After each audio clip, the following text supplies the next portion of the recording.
The Senate will come to order. I ask everyone present to please rise and recite the Pledge of Allegiance. I pledge allegiance to the flag of the United States of America and to the republic for which it stands, one nation, under God, indivisible, with liberty and justice for all. In the absence of clergy, let us bow our heads in a moment of silent reflection or prayer.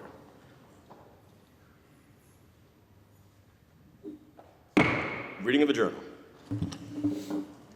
In Senate, Sunday, June 8, 2025, the Senate may pursuant to adjournment. The Journal Law of Saturday, June 7, 2025 is read and approved. On motion, the Senate adjourned. Without objection, the journal stands approved as read. Presentation of petitions, messages from the Assembly. Secretary will read. Senator Skoufis moves to discharge from the Committee on Consumer Protection Assembly Bill number 1096B, substituted for the identical Senate Bill 4434A, third reading count of 322. Senator Lanza moves to discharge from the Committee on Environmental Conservation Assembly Bill number 6195 and substituted for the identical Senate Bill 5616, third reading count of 1054. Senator Palumbo moves to discharge from the Committee on Local Government Assembly Bill number 6593 and substituted for the identical Senate Bill 6159, third reading count of 1154. Senator Bailey moves to discharge from the Committee on Insurance Assembly Bill number 979A and substituted for the identical Senate Bill 5048A, third reading count of 1448. Senator Bailey moves to discharge from the Committee on Insurance Assembly Bill number 6595 and substituted for the identical Senate Bill 7221, third reading count of 1451. Senator Liu moves to discharge from the Committee on Rules Assembly Bill number 6783 and substituted for the identical Senate Bill 4484, third reading count of 1530. Senator Ryan moves to discharge from the Committee on Rules Assembly Bill number 7377 and substituted for the identical Senate Bill 4815, third reading count of 1531. Senator Myrie moves to discharge from the Committee on Elections Assembly Bill number 1241A and substituted for the identical Senate Bill 7281, third reading count of 1544. Senator Martinez moves to discharge from the Committee on Rules Assembly Bill number 7745 and substituted for the identical Senate Bill 7420, third reading count of 1546. Senator Harcum moves to discharge from the Committee on Children and Families Assembly Bill number 5927, substituted for the identical Senate Bill 7533, third reading count of 1547. Senator Claire moves to discharge from the Committee on Aging Assembly Bill number 8113, substituted for the identical Senate Bill 7737, third reading count of 1551. Senator Harcum moves to discharge from the Committee on Rules Assembly Bill number 8276, substituted for the identical Senate Bill 7852, third reading count of 1557. Senator Webb moves to discharge from the Committee on Rules Assembly Bill number 8210, substituted for the identical Senate Bill 7912, third reading count of 1560. Senator Ryan moves to discharge from the Committee on Environmental Conservation Assembly Bill number 8597, substituted for the identical Senate Bill 7976, third reading count of 1562. Senator Harcum moves to discharge from the Committee on Rules Assembly Bill number 8275, substituted for the identical Senate Bill 8011, third reading count of 1563. Senator Kavanaugh moves to discharge from the Committee on Rules Assembly Bill number 8571, substituted for the identical Senate Bill 8177, third reading count of 1570. Senator Prasad moves to discharge from the Committee on Social Services Assembly Bill number 8433, substituted for the identical Senate Bill 8179, third reading count of 1571. Senator Mayer moves to discharge from the Committee on Education Assembly Bill number 7212, substituted for the identical Senate Bill 8226, third reading count of 1576. Senator Baskin moves to discharge from the Committee on Labor Assembly Bill number 8153, substituted for the identical Senate Bill 8230, third reading count of 1577. Senator Ramos moves to discharge from the Committee on Labor Assembly Bill number 7694, substituted for the identical Senate Bill 8231, third reading count of 1578. Senator Sepulveda moves to discharge from the Committee on Cities Assembly Bill number 8416, substituted for the identical Senate Bill 8245, third reading count of 1583. Senator Stavisky moves to discharge from the Committee on Higher Education Assembly Bill number 8478, substituted for the identical Senate Bill 8521, third reading count of 1584. Senator Harcum moves to discharge from the Committee on Environmental Conservation Assembly Bill number 8596, substituted for the identical Senate Bill 8261, third reading count of 1586. Senator Martinez moves to discharge from the Committee on Rules Assembly Bill number 8568, substituted for the identical Senate Bill 8297, third reading count of 1590. Senator Cooney moves to discharge from the Committee on Consumer Protection Assembly Bill number 804C, substituted for the identical Senate Bill 11048, third reading count of 316. So ordered. Messages from the Governor, reports of standing committees, reports of select committees, communications and reports from state offices, motion and resolutions. Senator Gianaris. Good afternoon, Mr. President. On behalf of Senator May, I move to amend Senate Bill 4417A by striking out the amendments made and restoring it to its original previous print, 4417. So ordered. Amendments are also offered to the following third reading calendar bills. By Senator Kavanaugh, Calendar 1331, Senator Holman Siegel, Calendar 1304, Senator Jackson, Calendar 1389, Senator Skoufis, Calendar 630, Senator Rivera, Calendar 1267, Senator Skoufis, Calendar 1229, Senator Fernandez, Calendar 1249, Senator Gianaris, Calendar 1415, Senator Holman Siegel, Calendar 1251, Senator Clear, Calendar 1376, Senator Myrie, Calendar 1247, Senator Cooney, Calendar 907, Senator Gianaris, Calendar 203, Senator Skoufis, Calendar 600, Senator Harkin, Calendar 1410, Senator Brisport, Calendar 1207, Senator Kavanaugh, Calendar 1386, Senator May, Calendar 1374, Senator Hinchey, Calendar 918, and Senator Skoufis, Calendar 1239. The amendments are received and the bills will retain their place on the third reading calendar. Senator I Gianaris. wish to call up the following bills, which are recalled from the Assembly and are now at the desk. Senate Bill Numbers 372, 3393, 1100, 3799B, 3335, 73, 2618, and 4358. The Secretary will read. Calendar number 1221, Senate Print 4358 by Senator Bailey, enactment of the Education Law. Calendar number 442, Senate Print 372 by Senator Gianaris, enactment of the Labor Law. Calendar number 356, Senate Print 3393 by Senator Gurnardis, enactment of the Education Law. Calendar number 650, Senate Print 1100 by Senator May, enactment of the Education Law. Calendar number 350, Senate Print 3799B by Senator Comrie, enactment of the Real Property and Action of the Proceedings Law. Calendar number 305, Senate Print 3335 by Senator Cooney, enactment of the Vehicle and Traffic Law. Calendar number 392, Senate Print 73 by Senator Kavanaugh, enactment of the Environment and Conservation Law. And calendar number 333, Senate Print 2618 by Senator Addabbo, enactment of the Racing, Parimutuel Wagering, and Breeding Law. Consider the votes by which those bills were passed. Call the roll on reconsideration. Addabbo, Gianaris, Kruger, Ort, Sue Cousins, White, ayes 50. The bills are restored to their place on the third reading calendar. Senator The Gianaris. following amendments. The amendments are received. At this time, we're going to call an immediate meeting of the Rules Committee in room 332 and stand at ease. There will be an immediate meeting of the Rules Committee, room 332. The Senate will stand at ease.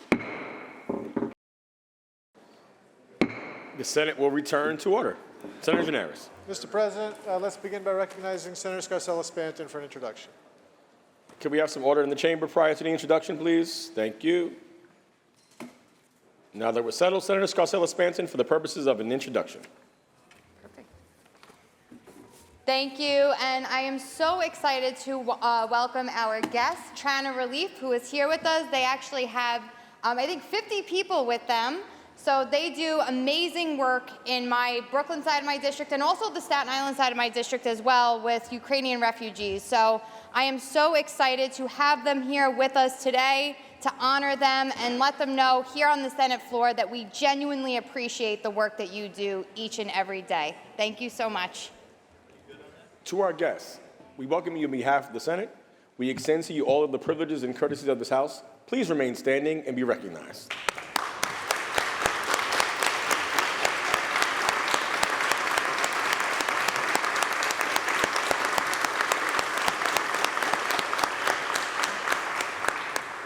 Senator Gianaris. Mr. President, there's a report of the Finance Committee at the desk. Let's take that up, please.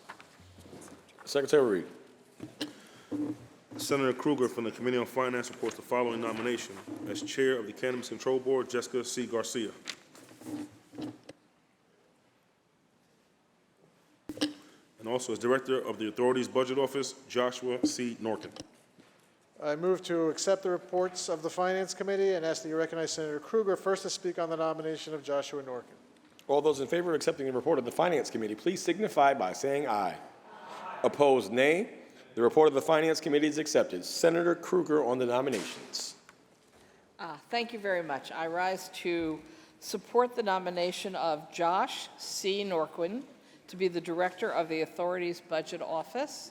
Some of us have known Josh in his current, or I guess previous position for the governor in the council's office, and even before that, know him from his work at the Legal Aid Society of New York. We think the Authority's Budget Office is a critically important office. After all, Robert Moses came up with the idea of taking all kinds of government functions off budget and making them independent authorities, and that means we need to be extra careful in evaluating and keeping track of what they're doing and the money that they're spending. And so we are counting on Mr. Norkin to serve us well by doing the work that needs to be done. The director of the authority's budget office is technically independent of the governor, so they don't even have to agree on everything, and they have the authority to work with law enforcement and the inspector general and the controller and the attorney general. And frankly, as I think many of us know, if the people of the state of New York don't have confidence that they can trust our government agencies are doing what they're supposed to be doing, it just doesn't work. So we are counting on Mr. Norkin to play that role, and I see that he's here with his wife and 2 children today. So welcome all of you for being here, and congratulations on your new position. Thank you. The question is on the nomination of Joshua Norkin to the authority's budget office. Call the roll. Adabo, Gianaris Kruger, Ort, Sukans, White.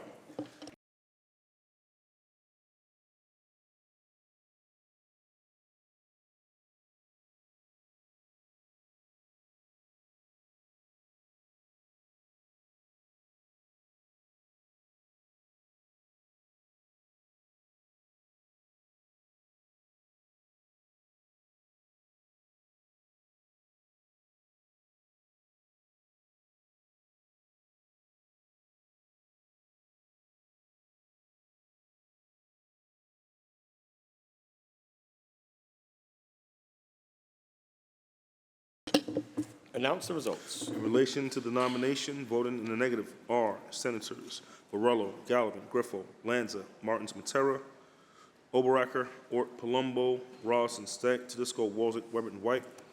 Ayes 40, nays 15. The nominee is confirmed. Congratulations, Mr. Norkin.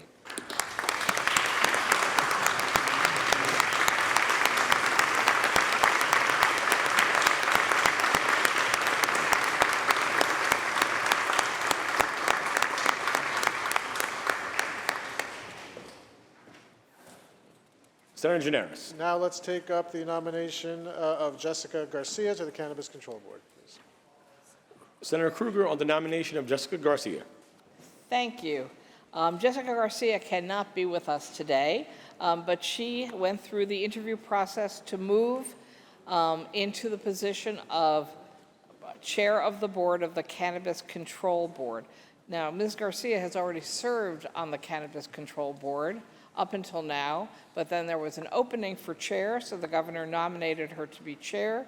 She also went through an interview process, and I believe that the vast majority of the members who were asking her questions were confident in her abilities to take on this responsibility as the chair of the board. She's even followed up with some of us with answers to additional questions that she couldn't answer during the interview. So I'm hoping that my colleagues will join me in confirming Jessica Garcia to be the chair of the New York State Cannabis Control Board. Thank you. Thank you, Senator Kruger. The question is on the nomination of Jessica C. Garcia to the Cannabis Control Board. Call the roll. Adabo, Gianaris Kruger, Ort, Sukans, White.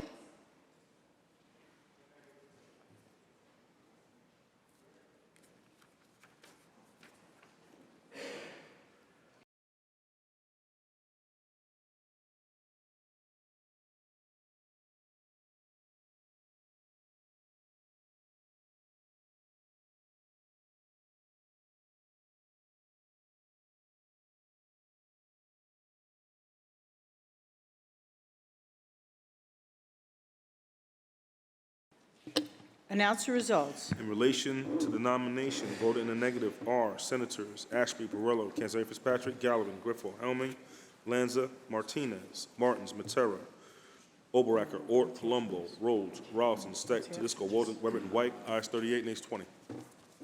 The nominee, Jessica C. Garcia, is confirmed to the Cannabis Control Board. Congratulations.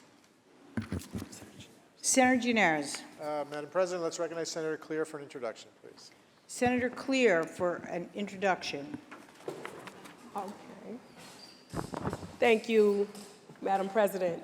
I thought we were going to do this in a different order, but I'm really proud today. This is Black Music Month that we are celebrating, and we have some guests here today that I would like to introduce. They came up here to play jazz for us, which is the indigenous American music. And so I'm going to ask Dr. Mujib Manan, who is here on the floor, and his band with the New York Jazz Society up there in the gallery to please stand. They have been playing and preserving this very important music form for decades now and keeping it alive. And we know jazz is at the heart of all the music that we enjoy today. And we thank you for what you do, and thank you for being here with us and your performances earlier. Thank you.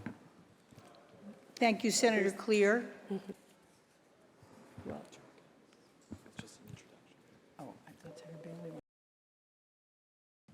To our guests who are here joining us, on behalf of Black History Month and Black Music, thank you for joining us. We heard the music. It was fantastic. Please stand and be recognized.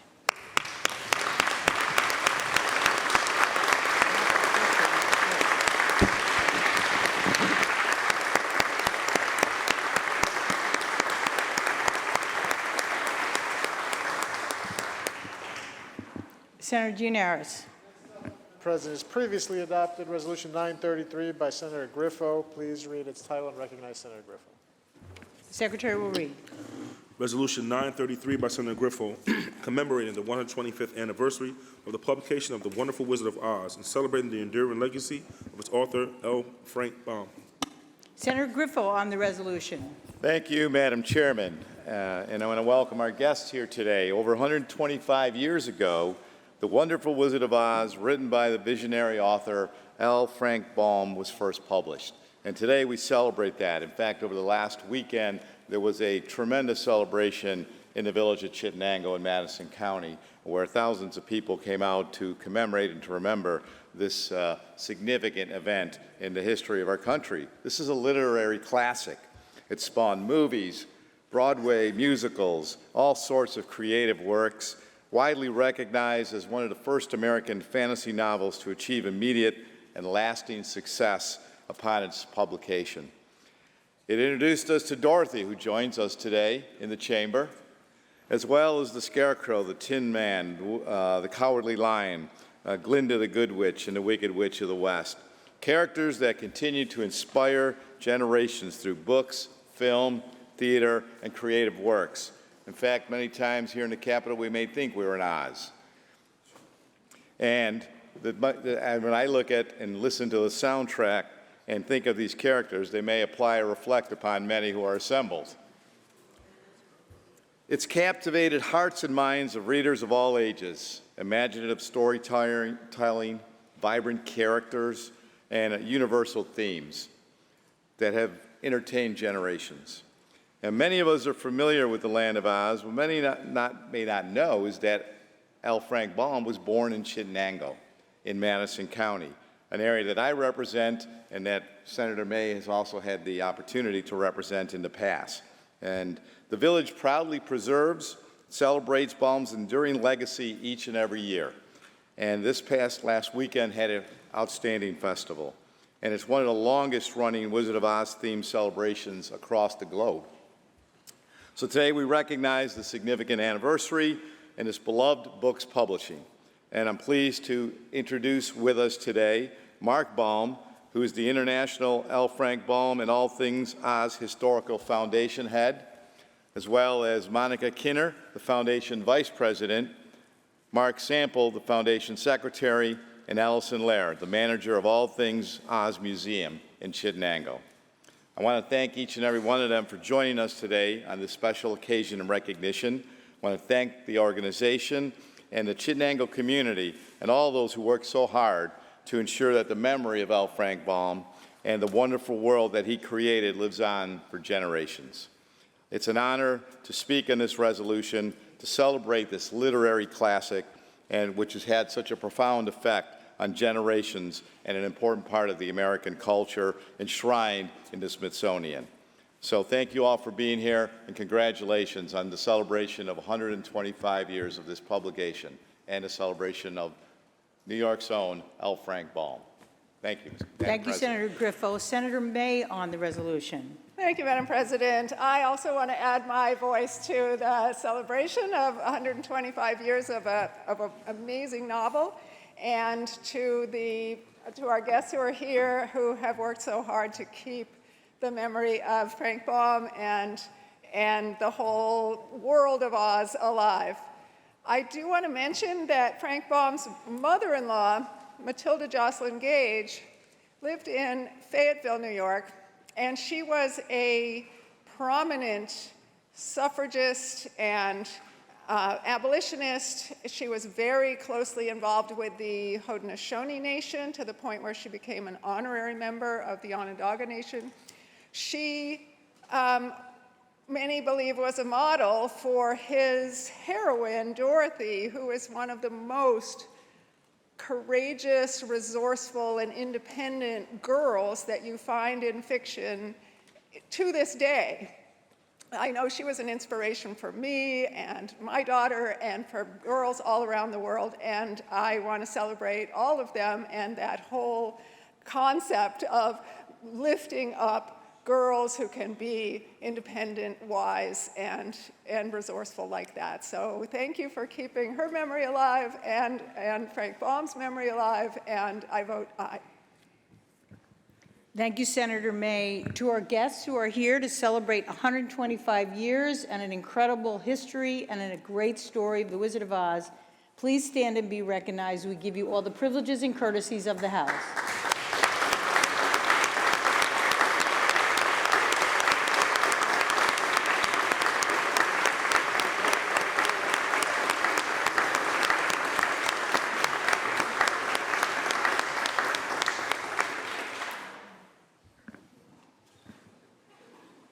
Senator Gianaris. Madam President, I think I speak for all my colleagues when I would like to ask Dorothy to click her heels 3 times and send us all home, No. if possible.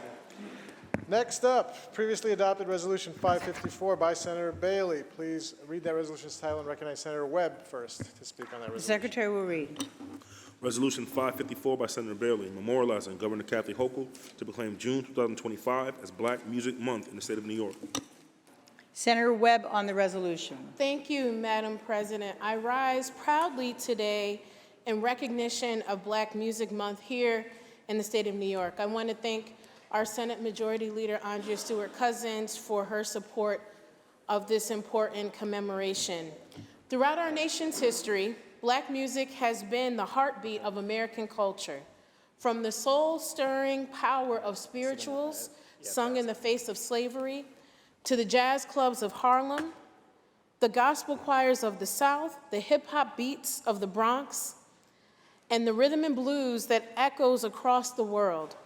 Black music has told the story of struggle, resilience, joy, and triumph. And here in New York, we have a special honor because we are the creative epicenter for Black music. We are deeply connected to that story. We are the home of the Harlem Renaissance, the birthplace of hip-hop, the stage of Ella Fitzgerald, Count Basie, Nas, MC Lyte, and so many others whose artistry shaped not just music, but history.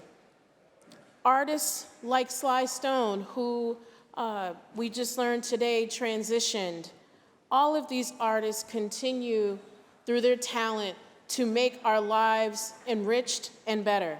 And as we reflect on this legacy, we also lift up icons like Curtis Blow, who's here with us in our chamber today, a pioneer who helped turn hip-hop into a cultural force with global reach. Curtis Blow is the first rapper signed to a major label, helped to bring rap into the mainstream, and open doors for future generations. His contributions have helped to shape the voice of urban America and continue to inspire artists today, including the work that he still does to this day as the founder of Hip Hop Alliance and Hip Hop Church in Harlem. And who in this chamber has not heard or can complete the sentence, "These are the breaks," and y'all know the rest of the lyrics. We also recognize the powerful role of Black media in uplifting music and culture, especially institutions like WBLS, which has long served as a trusted voice and cultural touchstone for our communities. And I want to acknowledge Dr. Bob Lee and G. Keith Alexander, the Voices of New York, two legends of the airwaves, for using their platforms to support emerging artists, amplify Black voices, and preserve the legacy of Black music in New York and beyond. Madam President, Black music has been more than entertainment. It is protest, it is educational, it's healing, it's identity, it's inspiration. It brings people together across race, class, and background. It's a universal language. It gives voice to the voiceless, and it reminds us that Black culture is American culture, and it is embedded in our collective society. And as we honor Black Music Month this June, I urge us not to only celebrate the rich musical legacy of the past, but to uplift and invest in the next generation of Black artists whose voices will define our future. Let us continue to make space for creativity, protect cultural institutions, and remember that Black art, Black stories, and Black music must always have a place in our public square. I want to thank our planning committee that made today possible: Senator Clear, Senator Comrie, and Senator Bailey, Senators Prasad, Baskins, Bino, Brooke, and Prasad, and of course our colleagues in the Assembly, Assembly Members Jackson and Walker, and our entire New York State Black Legislative Task Force. Madam President, I proudly vote aye, and I want to ensure that we extend all full courtesies of the floor to our special guests, and I encourage my colleagues to join us in celebrating and commemorating Black Music Month. Thank you, Madam President. Thank you, Senator Webb. Senator Clear on the resolution. Thank you, Madam President. I rise to speak in support of the Black Music Month resolution. I thank Senator Bailey. I thank Senator Webb and all of the committee members. And I give my special thanks to the leader for allowing us to celebrate this very important moment. I represent Harlem. I consider it the epicenter of Black history, culture, thought, art, scholarship, and music. A significant part of the history of Black music is rooted in my district, the quintessential venues of the Harlem Renaissance, such as the Alhambra Ballroom, Cotton Club, Count Basie's Lounge, Lenox Lounge, the Renaissance Ballroom, the Savoy, Monet's Supper Club, Bill's Place, Minton's Playhouse, the Apollo Theater. These are all venues that just allowed Black music to thrive and grow. Moreover, many of the finest musicians lived in, played in, worked in, or frequented Harlem, including Louis Armstrong and Duke Ellington, Earl Father Hines, Cab Calloway, Thelonious Monk, Dizzy Gillespie, Count Basie, Jenny Roll Morton, Charlie Parker, the list goes on, Fats Waller, Ella Fitzgerald, Bessie Smith, Paul Robeson, Ethel Waters, and so many more, Lena Horne, Billie Holiday, Josephine Baker. But through the generations, the torch of creativity has been passed, and we are blessed to have one of our very own here today, as was mentioned here before, the one and only Curtis Blow, one of the most important and influential pioneers in rap history. We're honored to have him. He told the story of a generation. In addition, I'm proud to honor two icons in Black radio, because without Black radio, it would have been very difficult for many Black artists to reach America. Black media, entertainment, and journalism is blessed to have their voices, and they are the voices of our generations. Dr. Bob Lee and G. Keith Alexander. And I just got to pause for a moment, as I think about it. Dr. Bob Lee it was more than music. He had the on-time program. You wanted to listen to WBLS in the morning, but you just didn't want to listen. You wanted to be at your school on time because Dr. Bob Lee might be there, and you could get on the radio. So we thank you for doing that for us. And then I shouted out our bands that played in the well earlier, including the Tony Jefferson Quartet, who were here and had to leave. They were here, compliments of the National Jazz Museum in Harlem. But for hundreds of years, black music has been the drumbeat and the lifeblood of existence, resistance, freedom, storytelling, creativity, and history. It has been the backdrop of our struggles, our victories, our joy, our tears, our praise and our worship, our love, our frustrations, and of course, our movements. It is the heartbeat of us all. Long may it live. Happy Black Music Month. Thank you, and I proudly vote aye. Thank you, Senator Clear. Senator Baskin on the resolution. Thank you, Madam President. I rise today in support of the resolution recognizing Black Music Month as a celebration here in our state's great capital. The incredible influence that Black music has had, it still endures to this day. 1 month hardly seems enough to honor its roots and its legacy. I'd like to honor my colleague, Senator Leah Webb, who worked so very hard leading our committee, organizing, and inviting our esteemed guests to be here today. I'd also like to acknowledge our leader, who welcomed our inaugural celebration in the well today. Good job, colleagues. It's befitting that we stand here today, moments after the media, as my colleague said, just announced that the musical icon Sly Stone has gone on to be with the Lord. We welcome these talented artists who sit here in our chambers today for their history, and we thank them for coming to Albany. And we have to lift up and acknowledge the fact that this month reflects a time that traces back to a dark history. Our African ancestors, brought here in chains against their will, also carried with them cultural influences that no oppressor could ever steal.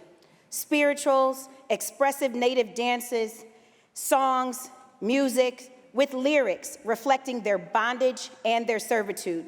Centuries later, that rich heritage continues to influence and evolve in genres like jazz, rhythm and blues, gospel, all rooted in Black music. That influence remains strong in other genres, such as New Jack Swing, Neo Soul, beatboxing, all of it born out of the bellowing beat of the African drum. Who can name this lyric? I am the worst thing since Elvis Presley to do Black music so selfishly and use it to get myself wealthy. The hip-hop heads in the chambers today know that that's a lyric from Eminem, who was a white rapper, but through this lyric, he paid great homage to Black music. It is true, Eminem's remarks about Black music has made a lot of people indeed wealthy, and his reference to Elvis recalls the tragic end of Big Mama Thornton, an example of systemic hijacking that Black music artists and creative properties, and their creative properties, which has been robbed over generations. Thornton was a Black woman who was known for her recording artist work. She wrote and recorded 2 of the biggest rock and roll hits of the 1950s and 60s. Big Mama Thornton, she recorded Hound Dog, which was one of Elvis Presley's biggest hits. She wrote Janis Joplin's biggest hits of the 1960s, Ball and Chain. Now, had this Black woman been given the courtesy of rightfully earned writer's credits and royalties, perhaps she would have been spared the indignity of dying penniless and being buried in a shared pauper's grave. These injustices cannot be ignored as we celebrate Black Music Month, Madam President. We have to acknowledge the totality of the Black music heritage. Just as we brought an immense joy as a people through our music to this country, the industry has produced countless of tragedies that cannot be ignored. So many Black artists have been robbed of their musical rights. But then came Berry Gordy, a visionary and a pioneer who founded Motown Records after he borrowed $800 to launch his business enterprises from his family. He believed that hiring the best people, both Black and white, while he became immensely wealthy, he didn't forget his roots, fighting racism through music and charitable acts. Today, it is the power of people like Mr. Gordy, people like Sly Stone, people like Big Mama Thornton, who we remember and lift up. In closing, Madam President, I want to lift up Buffalo, New York, the district that I represent, and the contributions that my great city has given to Black music. Musician and producer Rick James, who rose from the east side of Buffalo, overcoming hardships that plagued so many. His music, a mix of rhythm, rock, and attitude, still resonates with us today. I want to lift up Buffalo's Colored Musicians Club. It's also now a jazz museum. It was founded 91 years ago. This club continuously is being operated as an all-Black music venue here in the United States. And back when it first started, its members were from Buffalo Local 533, the American Federation of Musicians, which was an all-Black musicians union, and they had to be separated because of the segregation laws at the time. And finally, I want to lift up Sheila Brown, who is the CEO of Vision Multimedia and owner of WUFO radio station in Buffalo, New York. WUFO is a pillar in the Black community, and Sheila showcased her music talents, current events, and all of her hard work, starting out as a salesperson at an entry level in 1986. She moved up to sales manager, and she is now the owner of Buffalo's oldest Black radio station, becoming the first African-American female radio owner in our city. I'm so grateful again to my colleagues and everybody who worked on our committee, Madam President, to make today so special. Thank you to all of our special guests who have contributed so much to the history of Black music in the great state of New York, and may God continue to bless your gifts and artistry. Thank you, Madam President. Thank you, Senator Baskin. Senator Comrie on the resolution.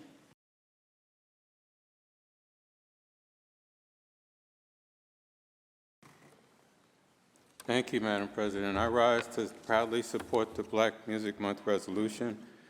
I'm just very proud today. I'm proud of our colleagues that brought the level of this to a new level, to create an opportunity to honor people.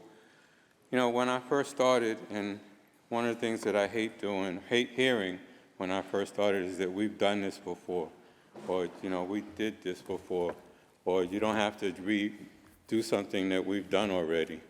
And so I've always made it a point to never say that to new colleagues, to new people that are coming up, to people that are trying to do things. So I'm very proud of our colleagues, Senator Webb, Senator Baskin, and all of the folk that made today a really special day, where we had the first opportunity to honor some real icons.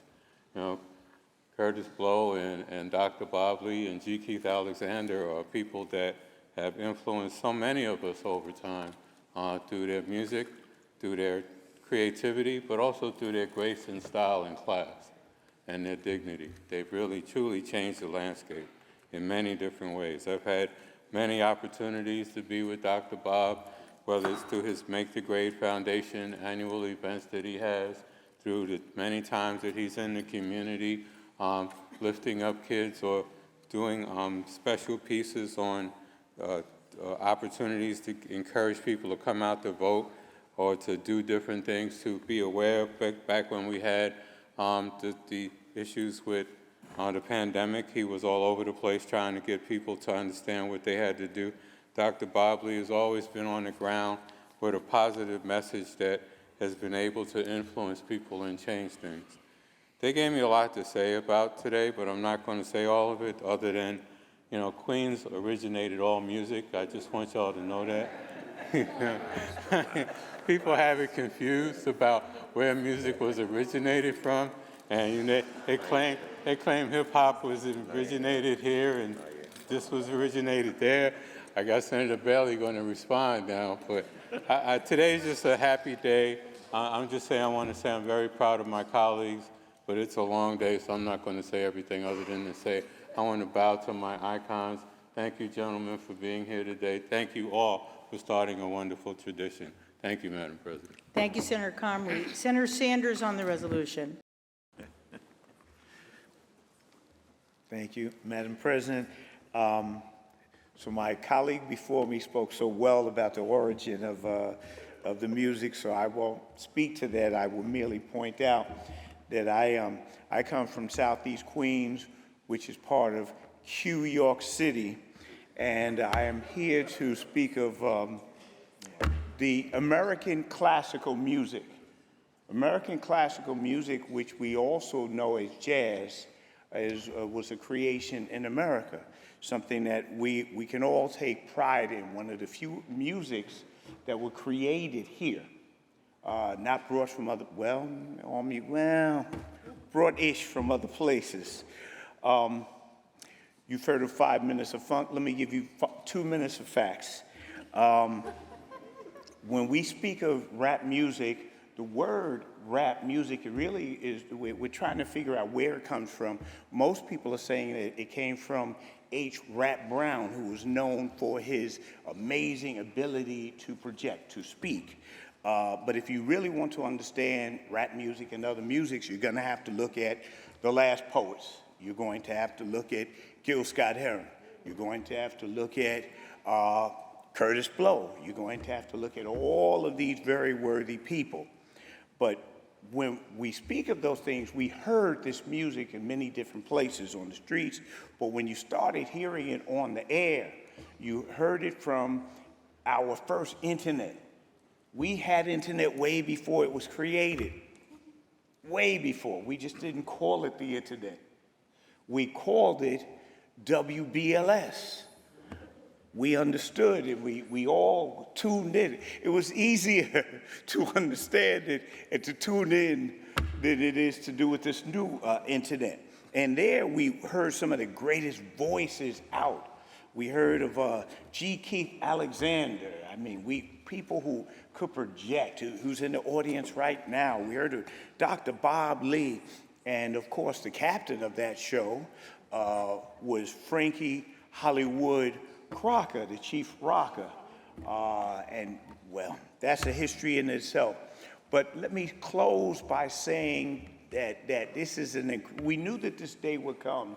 And I want to thank Senators Webb, Baskin, and all of those who put such a great thing together. You've done the music well. But much of this music came from other places, and today is a bittersweet day because we have lost Sly Stone. We have, what a foundational part of music. And I guess the best thing that I could do is to thank you all, but to thank Sly Stone and say, thank you for letting me be myself again. Thank you. Thank you, Senator Sanders. Senator Bailey to close. Thank you, Madam President. On a celebratory day, my brothers from Queens have decided to commit the ultimate treason in speaking about the origins of hip-hop, so they speak. Well, we know where the origins of hip-hop were. They were 1520 Sedgwick Avenue, right in the heart of Senator Serrano's district, where the one and only hip-hop museum is going to be built. There will not be a hip-hop museum in Queens. There will not be a hip-hop museum anywhere else. There will be a hip-hop museum in the birthplace of hip-hop, which is the Boogie Down Bronx. Because if it wasn't for the Bronx, this rap thing probably never would be going on. So tell me where you from. Uptown, baby. Uptown, baby. But it's bigger than rap. It's bigger than rap. And I just want to make sure that, on a serious note, I'm going to talk about sampling music. And my brother Leroy spoke about it earlier, how he did the black music reso first, and then I did it afterwards, and then To quote Jay-Z, we made it a hot line, but Leah, you made it a hot song. Senator Webb, you have taken a resolution and made it into a day of commemoration so that our legends can properly be recognized. And so to all of the committee members, we thank you, but special shout out to you, Leah, for doing that, because it's really important that we recognize who we have in the chamber. Like, I don't know if you know exactly what Kurtis Blow has done for hip hop. It wasn't large scale. He was the first rapper to get signed to a major record deal, but he was the first rapper to go gold, the first rapper to have a music video, right? And all of these things were the precursors to us being able to see hip hop going global to a multi-billion-dollar industry that started with someone like Kurtis Blow talking about these are the breaks. Or basketball is his favorite sport. He likes the way they dribble up and down the court. Just like he's the king of the microphone, so is Dr. J and Moses Malone. Yeah, I don't want no more. But it's so important to have an artist like Kurtis Blow, a trailblazer, and someone who is living in my district. It's my community, it's my district, and we get to have hip-hop royalty. And speaking of hip-hop royalty, like my colleagues have spoken about, Senator Clay, I think, put a fine point on it, Black music media. I don't know about you, but Sunday Classics with Hal Jackson on 107.5, when my parents were cleaning the house, and I better have cleaned along with them. But when I was listening to G. Keith Alexander and Dr. Bob Lee, making sure I was making a grade and paying attention to what was happening in school, to be on WBLSSS. Like, this was the time we were taping off the radio because we didn't have the money to buy the CDs or the tapes and the songs. So RIAA, don't get mad at me, but we were taping the songs off the radio because that's what it was. And we sat by that radio waiting for our song to come on. When we talk about sampling, you see there's no hip hop if there's not Kurtis Blow. When I represent the Bronx and Money in Mount Vernon, where the great Heavy D, a hip hop renaissance man, has ruled, but Pete Rock and CL Smooth, May They Reminisce Over You, but it was sampled from a jazz song called Today by Tom Scott. We've heard of Gangsta's Paradise by Coolio, may he rest in peace, but it came from Pastime Paradise by Stevie Wonder. We've heard of Summertime by the Fresh Prince himself, Will Smith, but that came from Summer Madness by Kool and the Gang. I can go on, but hip-hop and black music, we all borrow from each other so that there's always going to be elements of black music because it continues to create itself. It will never die. The revolution may not be televised, like Gil Scott-Heron said, but it was played on the radio, Madam President. Black music has been the rapid response system in our communities. It allowed us to express ourselves, remember where we were, at what time we heard that certain song, and just feel what music does. You know, the BET Awards are tonight. There wouldn't be a BET if there wasn't a Kurtis Blow. There wouldn't be a BET if there wasn't a G. Keith or a Dr. Bob. That wouldn't exist. So I want people to understand exactly how far we've come, but how far we'll go. And we'll continue to make sure that in the name of Rick James and Queen Latifah, we have unity. Madam President, I vote aye. Thank you, Senator Bailey. To our incredibly distinguished guests who are here on support of Black History Month, for all you have contributed, to many of us who listened to you along the way, thank you for all you have done. Thank you to this group that put this together. Please stand and be recognized. You're welcome to the privileges and courtesies of the House.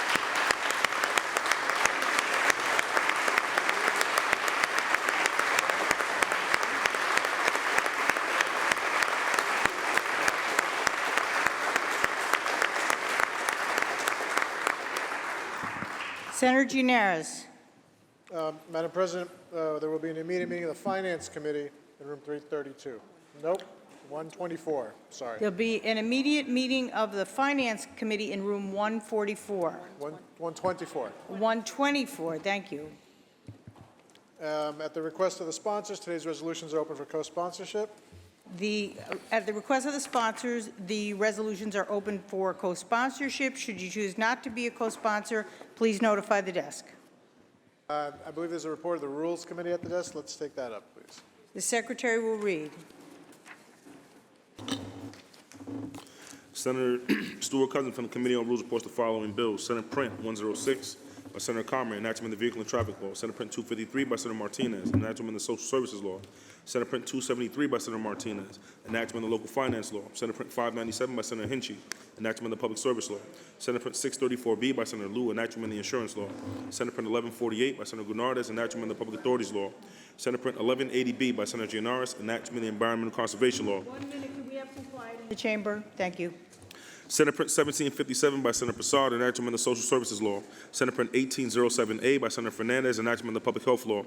Senate Print 1833A by Senator May, enactment of the Environmental Conservation Law. Senate Print 1838 by Senator Skoufis, enactment of the General Municipal Law. Senate Print 1889 by Senator Ashby, enactment of the State Law.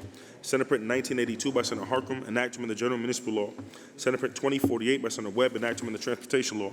Senate Print 3194 by Senator Skoufis, enactment of the Real Property Tax Law. Senate Print 3207A by Senator Kavanaugh, enactment of the Public Health Law. Senate Print 3231 by Senator Bailey, concurrent resolution of the Senate and Assembly proposing an amendment to Section 1 of Article 2 of the Constitution. Senate Print 3256A by Senator Cooney, enactment of the Parks, Recreation, and Historic Preservation Law. Senate Print 3262 by Senator Cooney, enactment of the Banking Law. Senate Print 3620 by Senator Ort, enactment of the Town Law. Senate Print 3637 by Senator Ort, enactment of the County Law. Senate Print 3748 by Senator Fernandez, enactment of the Mental Hygiene Law. Senate Print 3851 by Senator Hinchey, enactment of the Public Health Law. Senate Print 4070B by Senator May, enactment of the Labor Law. Senate Print 4457B by Senator Murray, enact authorizing the town of Brookhaven to alienate certain parklands for use as recharge basins. Senate Print 4535 by Senator Skoufis, enactment of the Executive Law. Senate Print 4544B by Senator Hoyman Siegel, enactment of the Education Law. Senate Print 4889 by Senator Scarcella Stanton, enactment of the Veteran Services Law. Senate Print 4903 by Senator Harcum, enactment of the Public Health Law. Senate Print 4947 by Senator Harcum, enactment of the Transportation Law. Senate Print 4955A by Senator Harcum, enactment of the Public Health Law. Senate Print 5168 by Senator Rollison, enactment of the Real Property Tax Law. Senate Print 5233 by Senator Weber, enactment of the Property Tax Law. Senate Print 5269 by Senator Bailey, enactment of the State Finance Law. Senate Print 5382 by Senator Harcum, enactment of the Mental Hygiene Law. Senate Print 5516A by Senator Hinchey, enactment of the Railroad Law. Senate Print 5713 by Senator Skoufis, enactment of the Railroad Law. Senate Print 6035 by Senator Parker, enactment of the Elder Law. Senate Print 6233 by Senator Martinez, enactment of the Tax Law. Senate Print 6693A by Senator Jackson, enactment of the Education Law. Senate Print 6832 by Senator Webb, enactment of the Military Law. Senate Print 6851 by Senator Webb, enactment of the Public Health Law. Senate Print 6872 by Senator Hinchey, enactment of the Tax Law. Senate Print 6959 by Senator Hinchey, enactment of the Social Services Law. Senate Print 6998 by Senator Tedisco, enactment of the Tax Law. Senate Print 7111A by Senator Harcum, enactment of the Election Law. Senate Print 7139 by Senator Tedisco, enact authorizing the Commissioner of General Services to transfer and convey certain lands in the town of Wilton to the Veterans Community Housing Coalition. Senate Print 7148 by Senator Jackson, enactment of the Retirement and Social Security Law. Senate Print 7222 by Senator Bailey, enactment of the Insurance Law. Senate Print 7541 by Senator Bino, enactment of the Real Property Law. Senate Print 7688 by Senator Palumbo, enacting in relation to authorizing certain police officers in the town of Southold to receive certain service credit under Section 384-D of the Retirement and Social Security Law. Senate Print 7690 by Senator Gianaris, enactment of the Public Health Law. Senate Print 7724 by Senator Murray, enacting in relation to authorizing the assessor of the town of Brookhaven to accept an application for rural property tax exemption. Senate Print 7728 by Senator Skoufis, enactment of the Public Health Law. Senate Print 7796A by Senator O'Mara, enactment of the Public Officers Law. Senate Print 7966 by Senator Casimir Fitzpatrick, enactment of the Tax Law. Senate Print 7980 by Senator Gurnardes, enactment of the Real Property Tax Law. Senate Print 8021A by Senator Hinchey, enactment of the Executive Law. Senate Print 8151 by Senator Martinez, enactment of the Real Property Tax Law. Senate Print 8197 by Senator Brisport, enactment of the Family Court Act. Senate Print 8201A by Senator Martins, enactment of Chapter 280 of the laws of 2016. Senate Print 8237 by Senator Parker, enactment of Public Authorities Law. Senate Print 8238 by Senator Dabo, enactment of Racing, Parimutuel Wagering, and Breeding Law. Senate Print 8255 by Senator Serrano, enactment of State Finance Law. Senate Print 8270 by Senator Webb, enactment of the Domestic Relations Law. Senate Print 8277 by Senator Chan, enactment of the Executive Law. Senate Print 8342 by Senator Comrie, enactment of Part P, Chapter 39 of the laws of 2019. Senate Print 8343 by Senator Bailey, enactment of the Insurance Law. Senate Print 8345 by Senator Hinchey, enactment of Chapter 465 of the laws of 2016. Senate Print 8346 by Senator Casimir Fitzpatrick, enactment of Chapter 846 of the laws of 1970. Senate Print 8357 by Senator Sanders, enactment of the State Finance Law. Senate Print 8361 by Senator Jackson, an act to amend the Administrative Code of the City of New York. Senate Print 8362 by Senator Fahey, an act to amend Chapter 554 of the laws of 2013. Senate Print 8369 by Senator Stavisky, an act to amend the Education Law. Senate Print 8370 by Senator Fahey, an act to amend the Education Law. Senate Print 8371 by Senator Brisport, an act to amend the Education Law. Senate Print 8373 by Senator Holman Siegel, an act to amend the Surrogate Court Procedure Act. Senate Print 8383 by Senator Stavisky, an act to provide for the adjustment of stipends of certain incumbents in the State University of New York. Senate Print 138 by Senator Holman Siegel, an act to amend the Public Health Law. Senate Print 426 by Senator Lieu, an act to amend the Legislative Law. Senate Print 652A by Senator Gianaris, an act to amend the Alcoholic Beverage Control Law. Senate Print 915 by Senator Ryan, an act to amend the Highway Law. Senate Print 1472 by Senator Ryan, an act to amend the Penal Law. Senate Print 1511 by Senator Lieu, an act to amend the Vehicle and Traffic Law. Senate Print 1891 by Senator Jackson, an act to amend the Vehicle and Traffic Law. Senate Print 1986 by Senator Harkin, an act to amend the Education Law. Senate Print 2709 by Senator May, an act to amend the Labor Law. Senate Print 3155 by Senator Cooney, an act to amend the Insurance Law. Senate Print 3820B by Senator Rivera, an act to amend the Insurance Law. Senate Print 4052 by Senator Skoufis, an act to amend the Labor Law. Senate Print 4230 by Senator Comrie, an act to amend the Vehicle and Traffic Law. Senate Print 4497 by Senator Hinchy, an act to amend the Insurance Law. Senate Print 4534 by Senator Skoufis, an act to amend the Executive Law. Senate Print 4658A by Senator Ryan, an act to amend the General Municipal Law. Senate Print 4803 by Senator Ryan, an act to amend the Volunteer Firefighters Benefit Law. Senate Print 5324A by Senator Bailey, an act to amend the Insurance Law. Senate Print 6150 by Senator Parker, an act to amend the Banking Law. Senate Print 6155A by Senator Bailey, an act to amend the Education Law. Senate Print 6166 by Senator Ryan, an act to amend the Real Property Tax Law. Senate Print 6231 by Senator Webb, an act to amend the General Business Law. Senate Print 6334 by Senator Fahey, an act to amend the Education Law. Senate Print 6363 by Senator Bailey, an act to amend the Real Property Law. Senate Print 6640 by Senator Gurnardez, an act to amend the Retirement and Social Security Law. Senate Print 6736A by Senator Fahey, an act to amend the Social Services Law. Senate Print 7007 by Senator Bino, an act to amend the General Business Law. Senate Print 7032 by Senator Sepulveda, an act to amend the Vehicle and Traffic Law. Senate Print 7191 by Senator Scarcella-Stanton, an act to amend the Vehicle and Traffic Law. Senate Print 7422A by Senator Stuart Cousins, an act to amend the Vehicle and Traffic Law. Senate Print 7485 by Senator Mayer, an act to amend the Labor Law. Senate Print 7545 by Senator Brooke, an act to amend the Public Health Law. Senate Print 7642 by Senator Comrie, an act to amend the Public Health Law. Senate Print 7680A by Senator Serrano, an act to amend the Parks, Recreation, and Historic Preservation Law. Senate Print 7717 by Senator Cooney, an act to amend the General Business Law. Senate Print 7731 by Senator Webb, an act to amend the Insurance Law. Senate Print 7800 by Senator Harkin, an act to amend the Public Officers Law. Senate Print 7801 by Senator Harkin, an act to amend the Public Officers Law. Senate Print 7882 by Senator Holman Siegel, an act to amend the General Business Law. Senate Print 7889 by Senator Palumbo, an act related to permitting the Setauket Fire District and the Stony Brook Fire District to enter into contracts with the State University of New York at Stony Brook. Senate Print 7984 by Senator Fernandez, an act to amend the Social Services Law. Senate Print 8059 by Senator Bailey, an act to amend the Vehicle and Traffic Law. Senate Print 8082 by Senator Brooke, an act to amend the Mental Hygiene Law. Senate Print 8150 by Senator Bino, an act to amend the Veteran Services Law. Senate Print 8207 by Senator Jackson, an act to amend the Retirement and Social Security Law.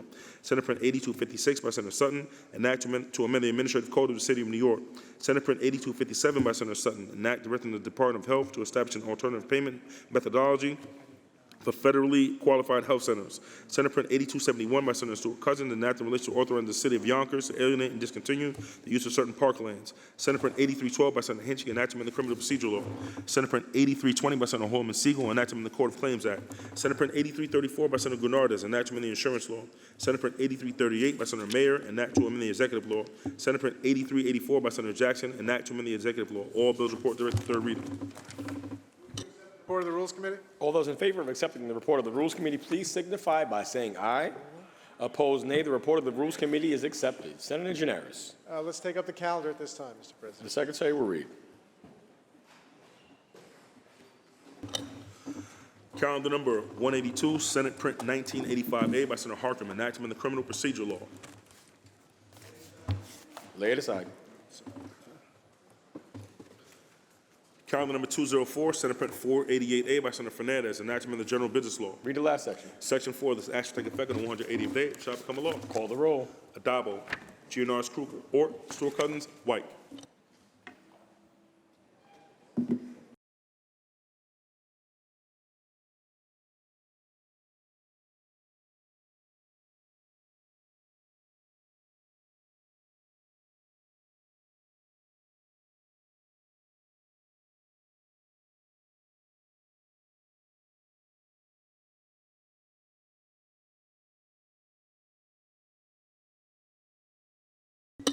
Announce the results. In relation to calendar 204, voted in the negative are Senators Ashby, Kanzeri Fitzpatrick, Chan, Matera, Ort, Palumbo, Steck, Tedisco, Walzick, and White. Ayes 51, nays 10. Bills passed. Calendar number 246, Senate Print 2271 by Senator Kruger, an act to amend the executive law. Read the last section. Section 2, this act shall take effect on the 1st of January. Call the roll. Adabo, Giannaris Kruger, Ort, Sewell Cousins, White.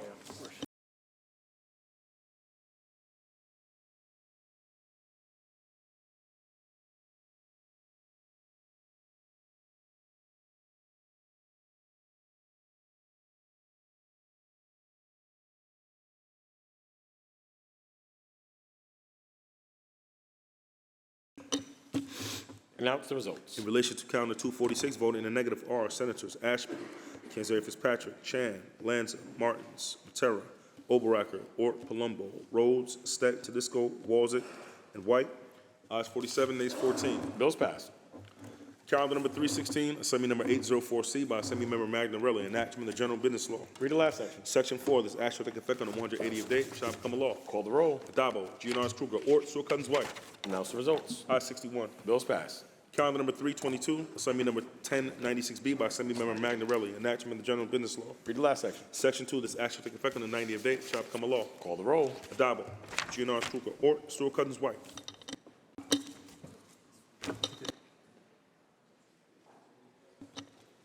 Announce the results. In relation to calendar 322, vote in the negative, Senator Walzick. Ayes 60, nays 1. Bills passed.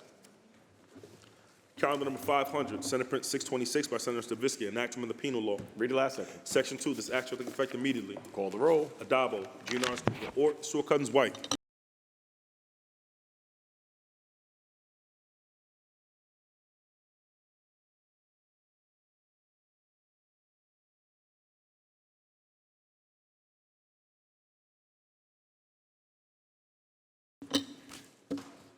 Announce the results. In relation to calendar 500, voted in the negative are Senators Ashby, Oberacker, Ort, Steck, Tedisco, Walzick, and White. Ayes 53, nays 8. Bills passed. Calendar number 510, Senate Print 194A by Senator Martinez, enactment of the General Business Law. Read the last section. Section 3, this act shall take effect on the 180th day, shall become a law. Call the roll. Adabo, Giannaris Kruger, Ort, Sewell Cousins, White.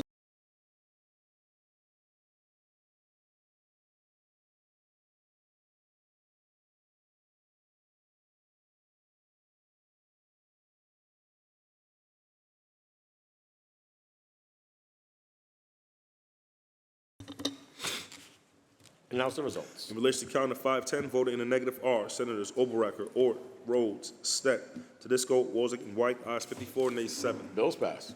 Calendar number 511, Senate Print 397 by Senator Myrie, enactment of the General Business Law. Lay it aside. Calendar number 592, Senate Print 4840 by Senator Fahey, enactment of the Lien Law.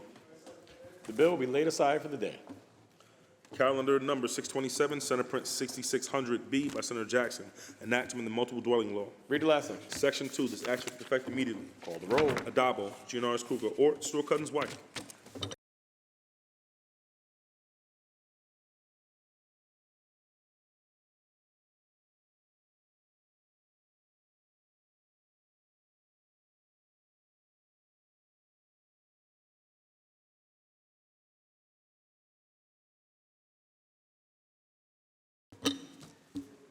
Announce the results. In relation to calendar 627, voted in the negative are Senators Ashby, Kanzeri Fitzpatrick, Chan, Lanza, Martins, Matera, Oberacker, Ort, Palumbo, Rhodes, Ross, and Steck, Tedisco, Walzick, and White.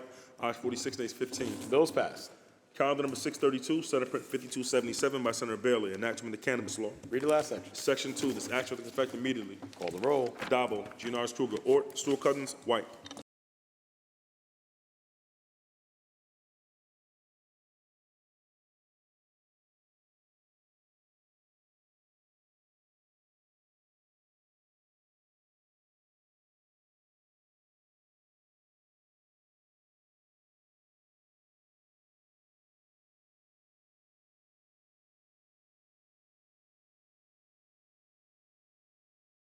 Announce the results. In relation to calendar 632, voted in the negative are Senators Ashby, Kanzeri Fitzpatrick, Chan, Lanza, Martinez, Martins, Matera, Ort, Palumbo, Rhodes, Tedisco, Walzick, and White. Ayes 48, nays 13. Bills passed. Calendar number 634, Senate Print 2433A by Senator Kruger, enactment of the real property law. Lay it aside. Calendar number 645, Senate Print 4906A by Senator Fahey, enactment of the executive law. Read the last section.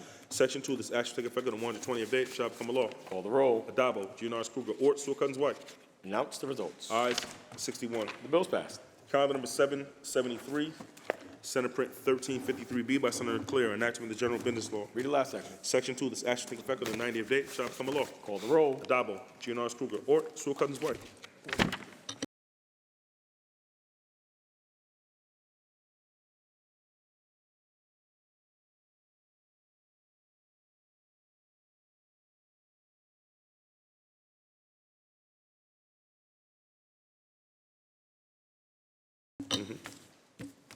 Announce the results. In relation to Calendar 773, vote in the negative are Senators Kanzeri Fitzpatrick, Lanza, Matera, Operacker, Ort, Steck, Walzick, and White. Ayes 53, nays 8. The bill's passed.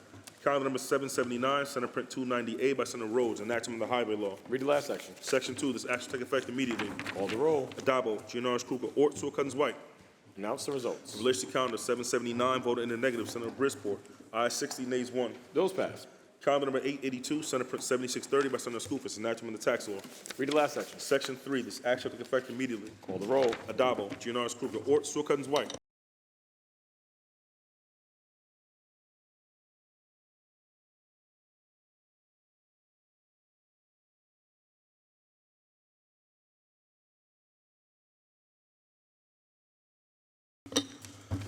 Announce the results. In relation to Calendar 882, voted in the negative are Senators Harcum, Hinchy, Lanza, Martinez,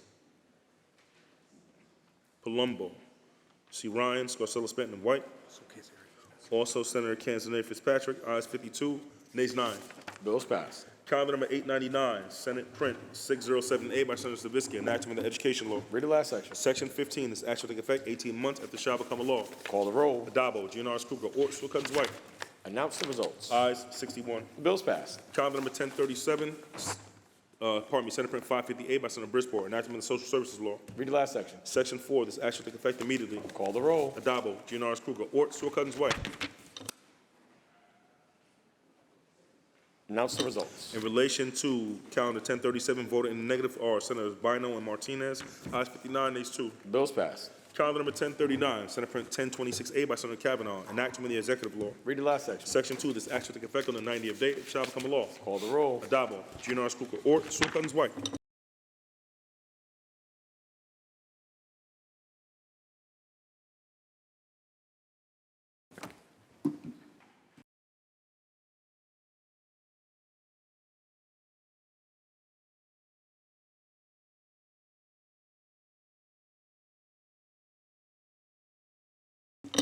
Announce the results. In relation to Calendar 1039, voted in the negative are Senators Ashby, Lanza, Oberacker, Ort, Palumbo, Steck, Tedisco, Walzick, and White. Ayes 52, nays 9. Bill's passed. Calendar number 1052, Senate Print 2646 by Senator Steck, enactment of the executive law. Read the last section. Section 2, this action will take effect immediately. Call the roll. Adabo, Giannaris Kruger, Ort, Sewell Cousins White. Announce the results. Ayes 61. Bill's passed. Calendar number 1054, Assembly number 6195 by Assembly Member Fall, enactment chapter 306 of the laws of 2011. Read the last section. Section 2, this action will take effect immediately. Call the roll. Adabo, Giannaris Kruger, Ort, Sewell Cousins White.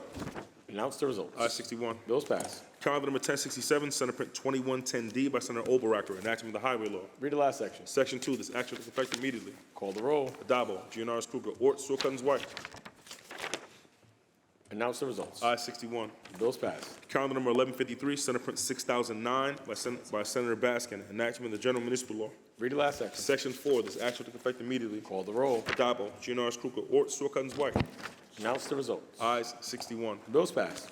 Calendar number 1154, Assembly number 6593 by Assembly Member Schiavone, enactment chapter 264 of the laws of 1961. Read the last section. Section 2, this action will take effect immediately. Call the roll. Adabo, Giannaris Kruger, Ort, Sewell Cousins White. Announce the results. In relation to calendar 1154, voted in the negative, Senator Skoufis, ayes 60, nays 1. Bill's passed. Calendar number 1219, Senate Print 2058 by Senator Webb, enactment of the education law. Read the last section. Section 3, this action will take effect April 1st, 2026. Call the roll. Adabo, Giannaris Kruger, Ort, Sewell Cousins White.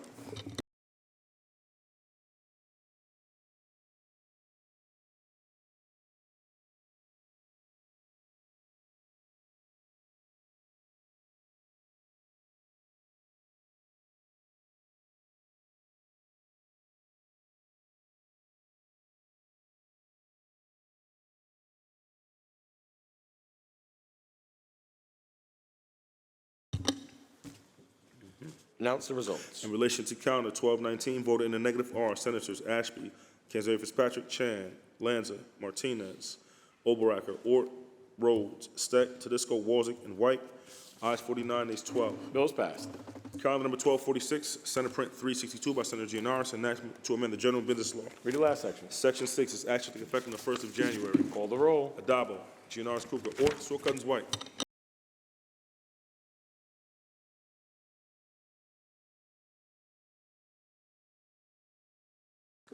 Which one are we on now? Oh, we skipped it. Okay, so we'll go back to it in a moment.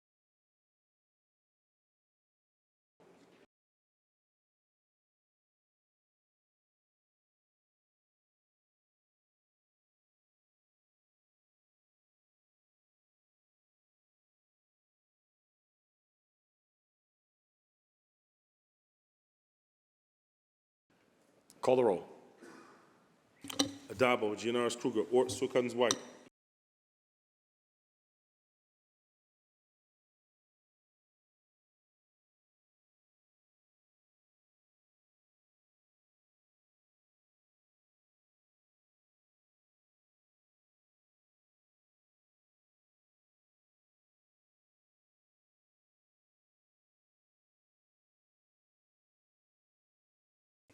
Announce the results. In relation to calendar 1246, voted in the negative are Senators Ashby, Kanzeri Fitzpatrick, Chan, Harcum, Hinchy, Lanza, Matera, Oberacker, Ort, Palumbo, Rhodes, Rawson, C. Ryan, Steck, Tedisco, Walzick, and White. Ayes 44, nays 17. The bills passed. Calendar number 1254. Sorry. Calendar number 1239 is high, will be laid aside for the day. Calendar number 1254, Senate Print 6121 by Senator Mayer, enact to amend the executive law. Read the last section. Section 2, this act shall take effect immediately. Call the roll. Adabo, Gianaris Kruger, Ort, Sewell Cousins, White.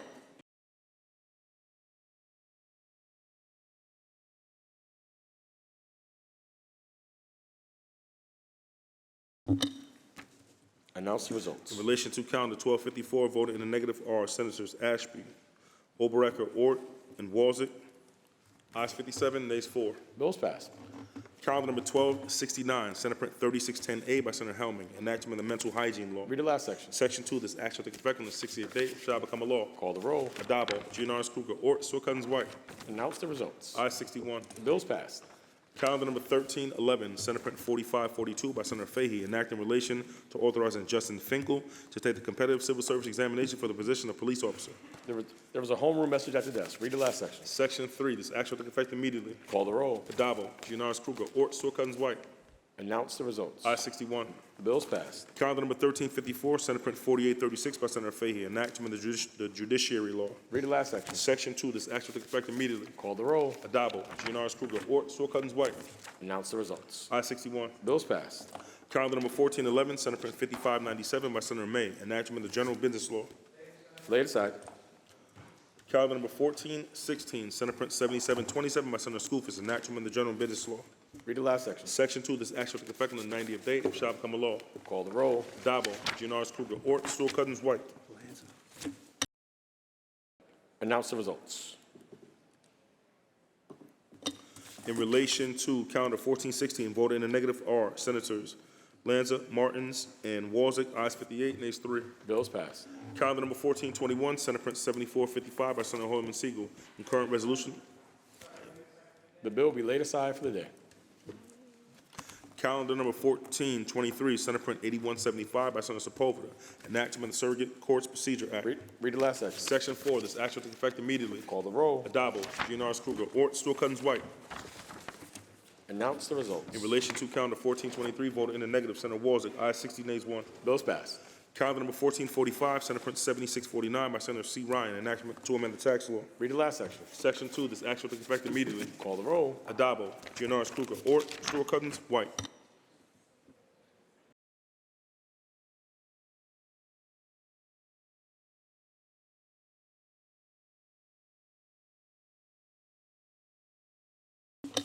Announce the results. In relation to calendar 1445, voted in the negative are Senators Kanzeri Fitzpatrick, Harcum, Hinchy, Lanza, Martinez, Scarcella, Spanton, Skoufis, and White. Ayes 53, nays 8. The bill is passed. Excuse me. Also, Senator Palumbo as well. Ayes 52, nays 9. Bill still passes.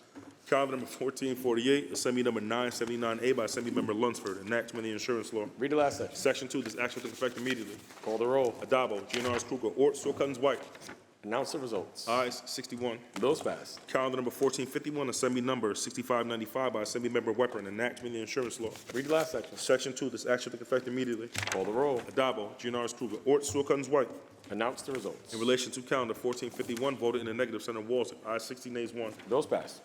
Calendar number 1456, Senate Print 56B by Senator Fernandez, enactment of the public health law.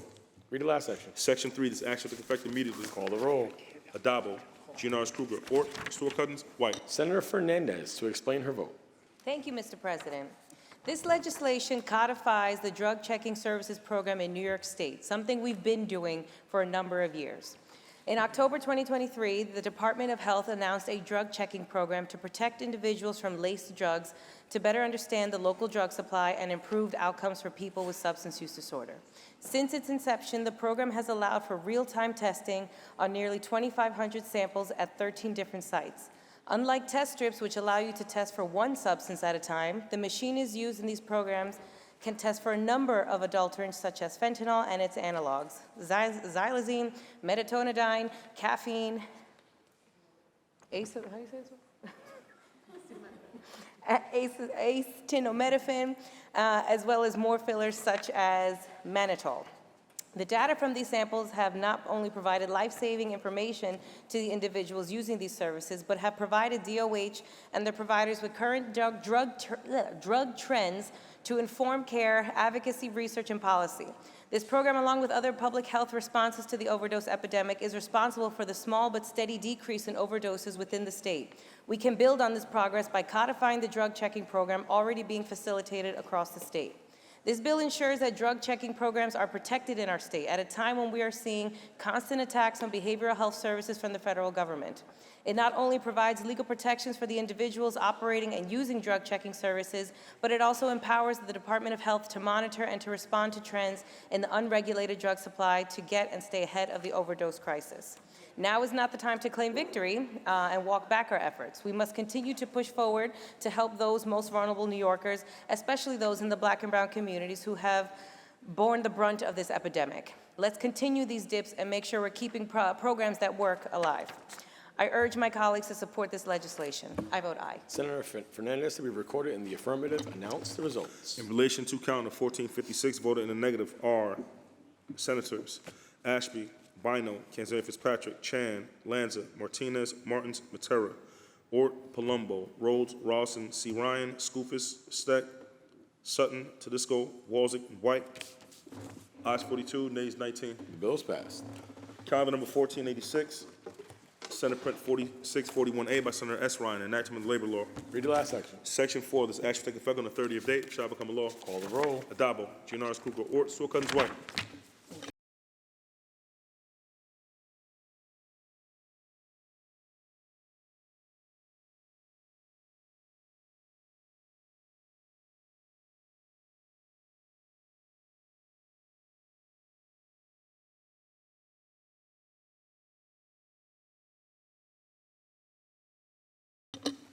Announce the results. In relation to calendar 1486, voted in the negative are Senators Ashby, Canzeri Fitzpatrick, Chan, Lanza, Martins, Matera, Oberacker, Ort, Palumbo, Rhodes, Rawson, Steck, Tedisco, Walzek, and White. Ayes 46, nays 15. The bill is passed.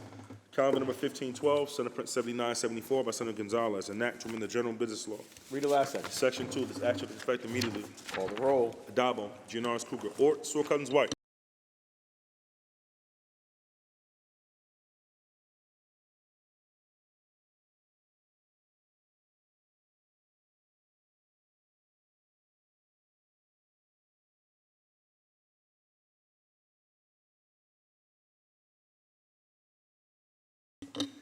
Announce the results. In relation to calendar 1512, voted in the negative are Senators Ashby, Canzeri Fitzpatrick, Matera, Oberacker, Ort, Palumbo, Rhodes, Rawson, Steck, Tedisco, Walzek, and White.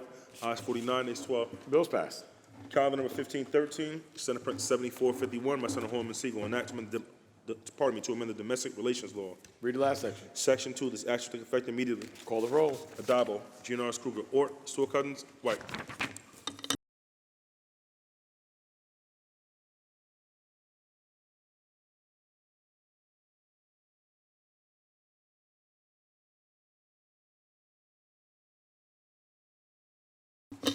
Announce the results.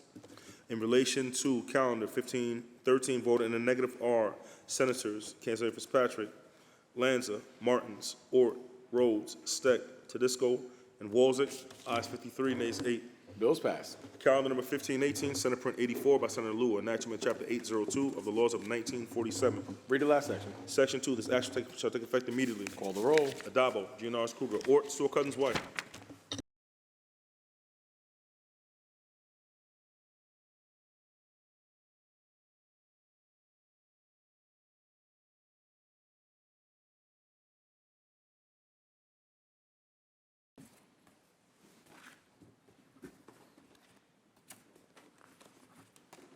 Announce the results. In relation to calendar 1518, voted in the negative R, Senators Ashby, Chan, Lanza, Matera, Oberacker, O'Mara, Ort, Rhodes, Rawson, Skoufis, Steck, Tedisco, Walzek, and White. Ayes 48, nays 13. Bills passed. Calendar number 1519, Senate Print 455A by Senator Holman Siegel, enactment of the Public Officers Law. Read the last section. Section 3, this act shall take effect immediately. Call the roll. Adabo, GNRS Kruger, Ort, Stewart Cousins, White.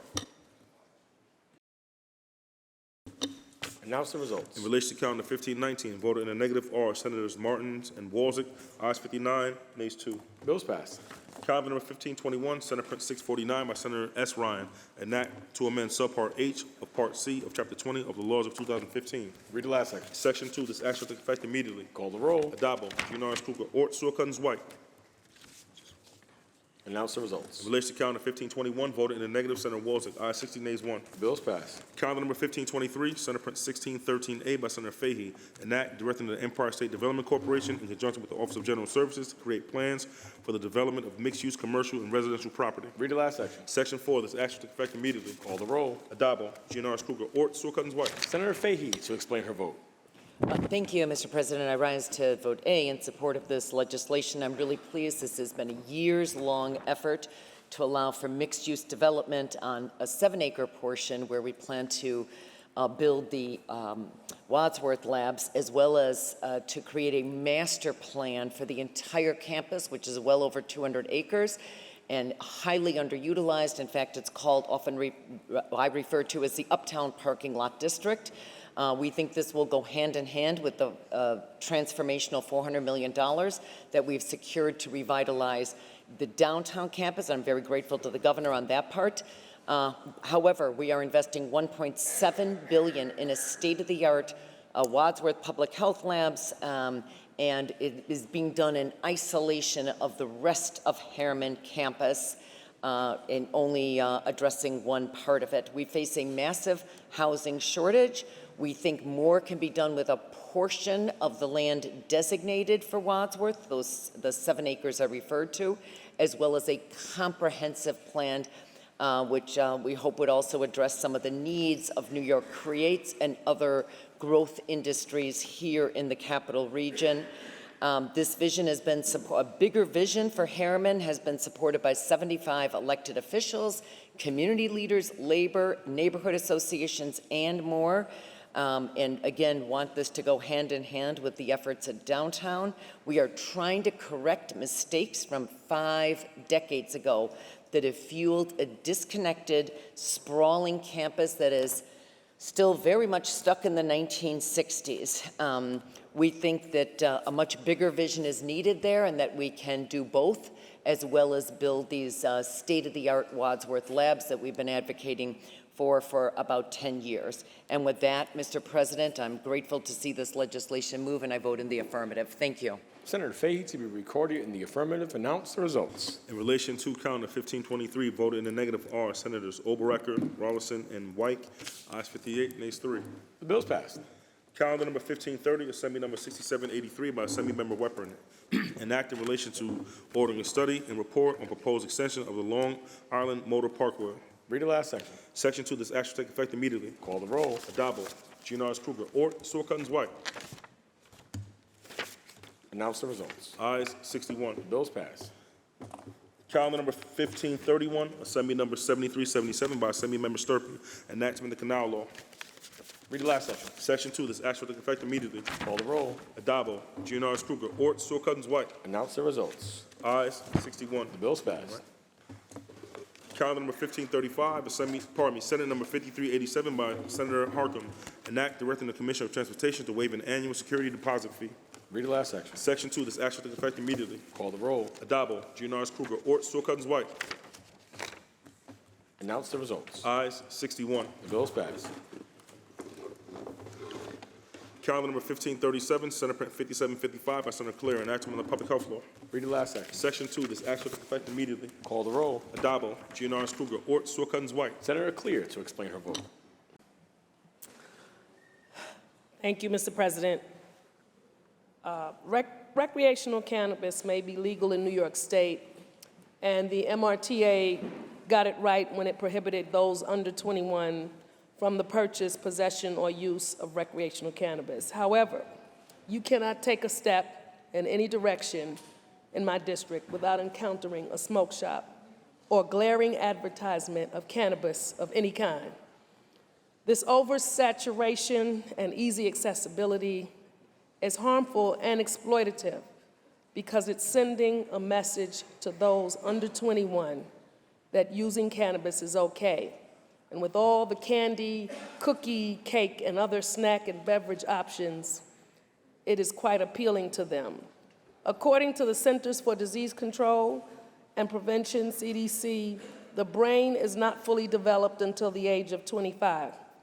And marijuana use during the teenage and young adult years could impact its development in an adverse manner.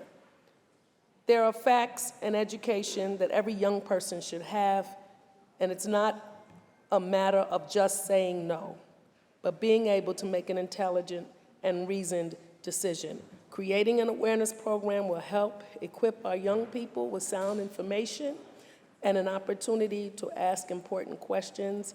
I proudly vote aye and ask my colleagues to do the same. Senator Clear to be recorded in the affirmative. Announce the results. Ayes 61. Bill is passed.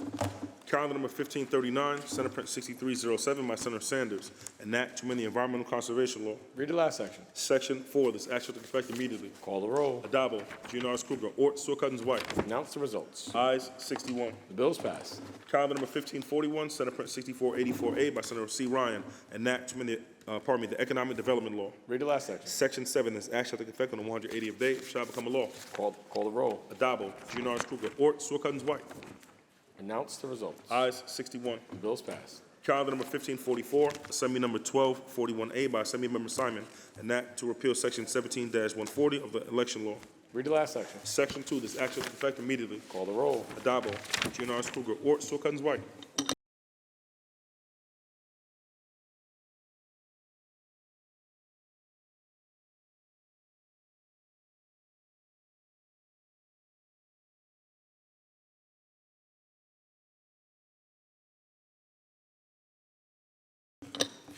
Announce the results. In relation to calendar 1544, voted in the negative are Senators Kanzeri Fitzpatrick, Chan, Lanza, Matera, Oberacker, Ort, Palumbo, Rhodes, Rawson, Steck, Tedisco, and White. Ayes 49, nays 12. The bill is passed. Calendar number 1546, Assembly number 7745 by Assemblymember Stern, enactment of the tax law. Read the last section. Section 2, this action will take effect immediately. Call the roll. Adabo, Giannaris Kruger, Ort, Sawcottens White.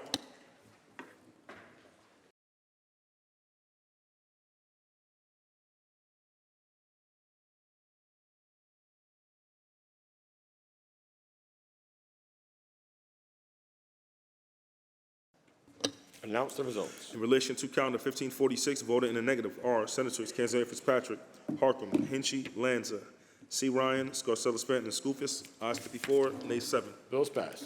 Calendar number 1547, Assembly number 5927 by Assemblymember Carroll, enactment Chapter 329 of the laws of 2009. Read the last section. Section 2, this action will take effect immediately. Call the roll. Adabo, Giannaris Kruger, Ort, Sawcottens White. Announce the results. Ayes 61. The bill is passed. Calendar number 1548, Senate Print 7542A by Senator Ort, an act to amend Chapter 530 of the laws of 2024. Read the last section. Section 2, this act shall take effect immediately. Call the roll. Adabo, Giannaris Kruger, Ort, Stewart Cousins, White.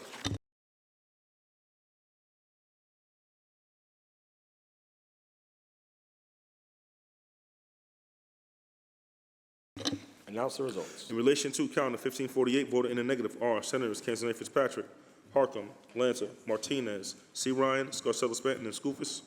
Ayes 54, nays 7. Bills passed. Calendar number 1551, Assembly number 8113 by Assembly Member Seawright, enactment chapter 462 of the laws of 2015. Read the last section. Section 2, this act shall take effect immediately. Call the roll. Adabo, Giannaris Kruger, Ort, Stewart Cousins, White. Announce the results. Ayes 61. The bills passed. There is a substitution at the desk. The secretary will read. Senator Robinson moves to discharge from the Committee on Investigations and Government Operations Assembly Bill number 8074A and substituted for the identical Senate Bill 7742A, third reading calendar 1552. Substitution so ordered. Secretary will read. Calendar number 1552, Assembly number 8074A by Assembly Member Jacobson, enactment of the tax law. Read the last section. Section 2, this act shall take effect immediately. Call the roll. Adabo, Giannaris Kruger, Ort, Stewart Cousins, White.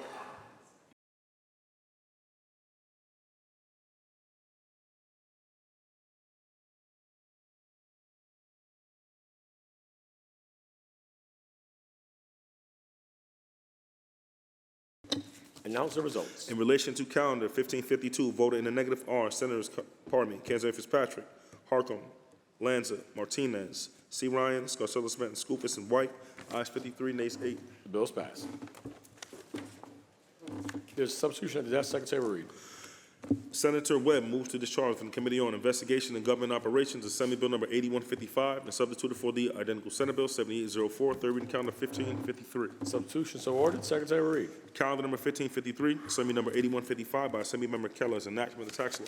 Read the last section. Section 2, this act shall take effect immediately. Call the roll. Adabo, Giannaris Kruger, Ort, Stewart Cousins, White.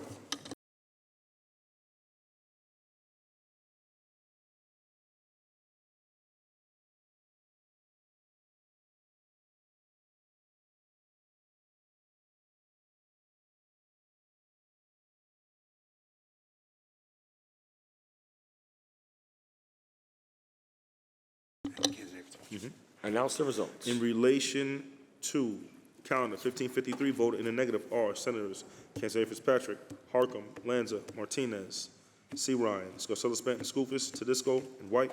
Ayes 52, nays 9. The bills passed. Calendar number 1557, Assembly number 8276 by Assembly Member Levenberg, enactment chapter 606 of the laws of 2006. Read the last section. Section 2, this act shall take effect immediately. Call the roll. Adabo, Giannaris Kruger, Ort, Stewart Cousins, White. Senator Ashby to explain his vote. Mr. President, I want to thank the sponsor for bringing this bill to the floor, and I think if we're all in agreement that we can declare this as presumptuous, then I would hope that we could recognize our responsibility in providing pre-cancer screenings for all volunteer firefighters. Hope to see that into law soon. Thank you. Senator Ashby to be recorded in the affirmative. Announce the results. Ayes 61. Bills passed. Calendar number 1560, Assembly number 8210 by Assembly Member Keller as enactment chapter 443 of the laws of 2007. Read the last section. Section 2, this action takes effect immediately. Call the roll. Adabo, Giannaris Kruger, Ort, Stewart Cousins, White.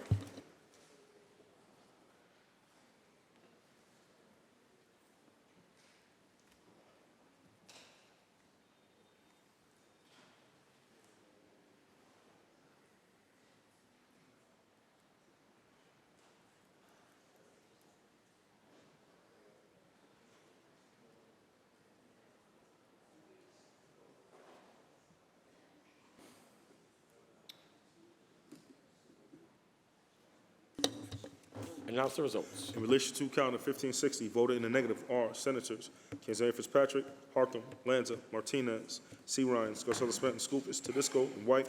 Ayes 52, nays 9. The bills passed. Calendar number 1562, Assembly number 8597 by Assembly Member Sturpey, enactment chapter 230 of the laws of 2023. Read the last section. Section 2, this action takes effect immediately. Call the roll. Adabo, Giannaris Kruger, Ort, Stewart Cousins, White. Announce the results. In relation to calendar 1562, voted in the negative, Senator Martinez in May. Ayes 59, nays 2. Bills passed. Calendar number 1563, Assembly number 8275 by Assembly Member Jones, enactment chapter 668 of the laws of 1997. Read the last section. Section 2, this action takes effect immediately. Call the roll. Adabo, Giannaris Kruger, Ort, Stewart Cousins, White. Announce the results. Ayes 61. The bill is passed. Calendar number 1570, Assembly number 8571 by Assemblymember Rosenthal, enactment chapter 514 of the laws of 1983. Read the last section. Section 3, this act shall take effect immediately. Call the roll. Adabo, Giannaris Kruger, Ort, Saul Cousins White. Announce the results. Ayes 61. The bill is passed. Calendar number 1571, Assembly number 8433 by Assemblymember DeVilla, an act to amend Chapter 436 of the laws of 1997. Read the last section. Section 2, this act shall take effect immediately. Call the roll. Adabo, Giannaris Kruger, Ort, Saul Cousins White. Announce the results. In relation to calendar 1571, voted in the negative, Senator Walzek. Ayes 60, nays 1. The bill is passed. Calendar number 1576, Assembly number 7212 by Assemblymember Otis, an act to amend Chapter 618 of the laws of 1998. Read the last section. Section 4, this act shall take effect immediately. Call the roll. Adabo, Giannaris Kruger, Ort, Saul Cousins White. Announce the results. Ayes The 61. bill is passed. Calendar number 1577, Assembly number 8153 by Assemblymember Carroll, an act to amend Chapter 674 of the laws of 1993. Read the last section. Section 2, this act shall take effect immediately. Call the roll. Adabo, Giannaris Kruger, Ort, Saul Cousins White. Announce the results. Ayes 61. The bill is passed. Calendar number 1578, Assembly number 7694 by Assemblymember Conrad, an act to amend Chapter 413 of the laws of 2003. Read the last section. Section 2, this act shall take effect immediately. Call the roll. Adabo, Giannaris Kruger, Ort, Saul Cousins White. Announce the results. Ayes The 61. bill is passed. Calendar number 1583, Assembly number 8416 by Assemblymember Burke, enactment to amend the local finance law. Read the last section. Section 2, this act shall take effect immediately. Call the roll. Adabo, Giannaris Kruger, Ort, Saul Cousins White. Announce the results. I 61. The bill is passed. Calendar number 1584, Assembly number 8478 by Assemblymember Valdez, enactment to amend Chapter 20 of the laws of 1998. Read the last section. Section 2, this act shall take effect immediately. Call the roll. Adabo, Giannaris Kruger, Ort, Saul Cousins White. Announce the results. Ayes 61. The bill is passed. Calendar number 1586, Assembly number 8596 by Assemblymember Glick, an act to amend Chapter 550 of the laws of 2013. Read the last section. Section 3, this act shall take effect immediately. Call the roll. Adabo, Giannaris Kruger, Ort, Saul Cousins White. Announce the results. Ayes 61. The bill is passed. Calendar number 1587, Senate Print 8273 by Senator Stuart Cousins, an act to amend Chapter 118 of the laws of 1969. Read the last section. Section 3, this act shall take effect July 1st, 2025. Call the roll. Adabo, Giannaris Kruger, Ort, Saul Cousins White. Announce the results. Ayes 61. The bill is passed. Calendar number 1590, Assembly number 8568 by Assemblymember Levine, an act to amend the real property tax law. Read the last section. Section 2, this act shall take effect immediately. Call the roll. Adabo, Giannaris Kruger, Ort, Saul Cousins White. Announce the results. In relation to calendar 1590, voted in the negative, Senator Scoopus. Ayes 60, nays 1. The bill is passed. Senator Janaris, that completes the reading of today's calendar. Mr. President, I believe we have a one-bill supplemental active list. Can we take that up, please? The Secretary will read on the supplemental active list.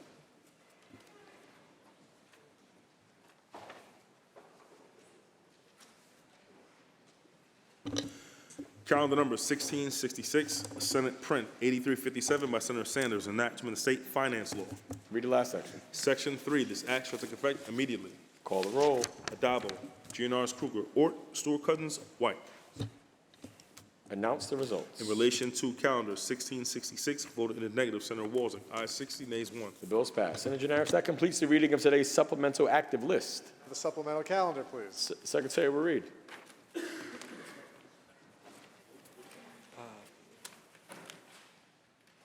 The one that starts with 1674.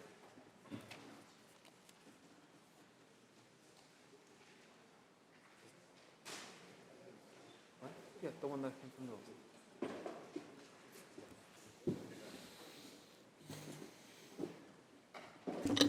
Calendar number 1674, Assembly number 136 by Assemblymember Parler, an act to amend the public health law. Lay it aside.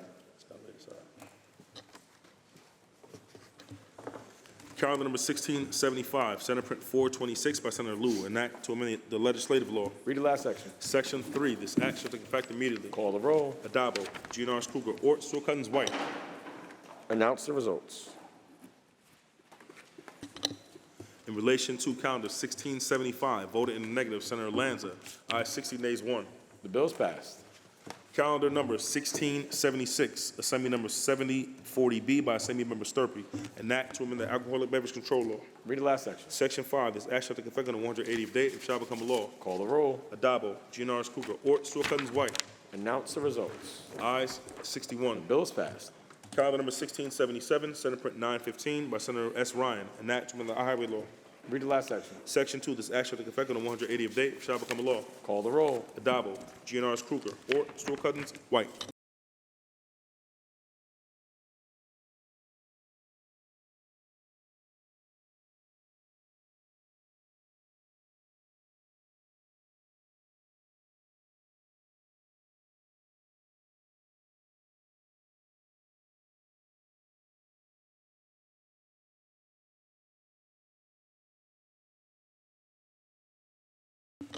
Announce the results. In relation to calendar 1677, voted in the negative are Senators Borrello, Chan, Lanza, Matera, Oberacker, Ort, Rhodes, Skoufis, Steck, Tedisco, Walzek, Weber, and White. Ayes 48, nays 13. Bills passed. Calendar number 1678, Senate Print 1472 by Senator S. Ryan, an act to amend the penal law. Read the last section. Section 3, this act shall take effect immediately. Call the roll. Adabo, GNR's Kruger, Ort, Stoll Cousins, White.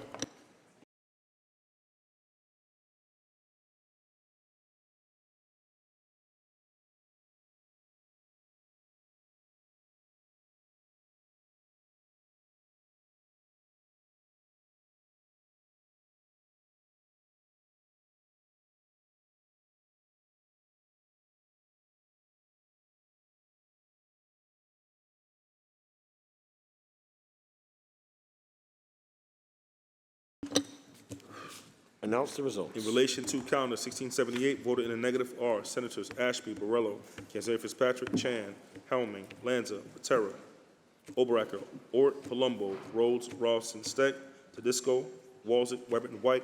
Ayes 44, nays 17. The bills passed. Calendar number 1680, Senate Print 1891 by Senator Jackson, an act to amend the Vehicle and Traffic Law. Did we skip 1679? Calendar number 1679 is high and will be laid aside for the day. Calendar number 1680, Senate Print 1891 by Senator Jackson, an act to amend the Vehicle and Traffic Law. Read the last section. Section 15, this act shall take effect 1 year and shall become a law. Call the roll. Adabo, GNR's Kruger, Ort, Stoll Cousins, White.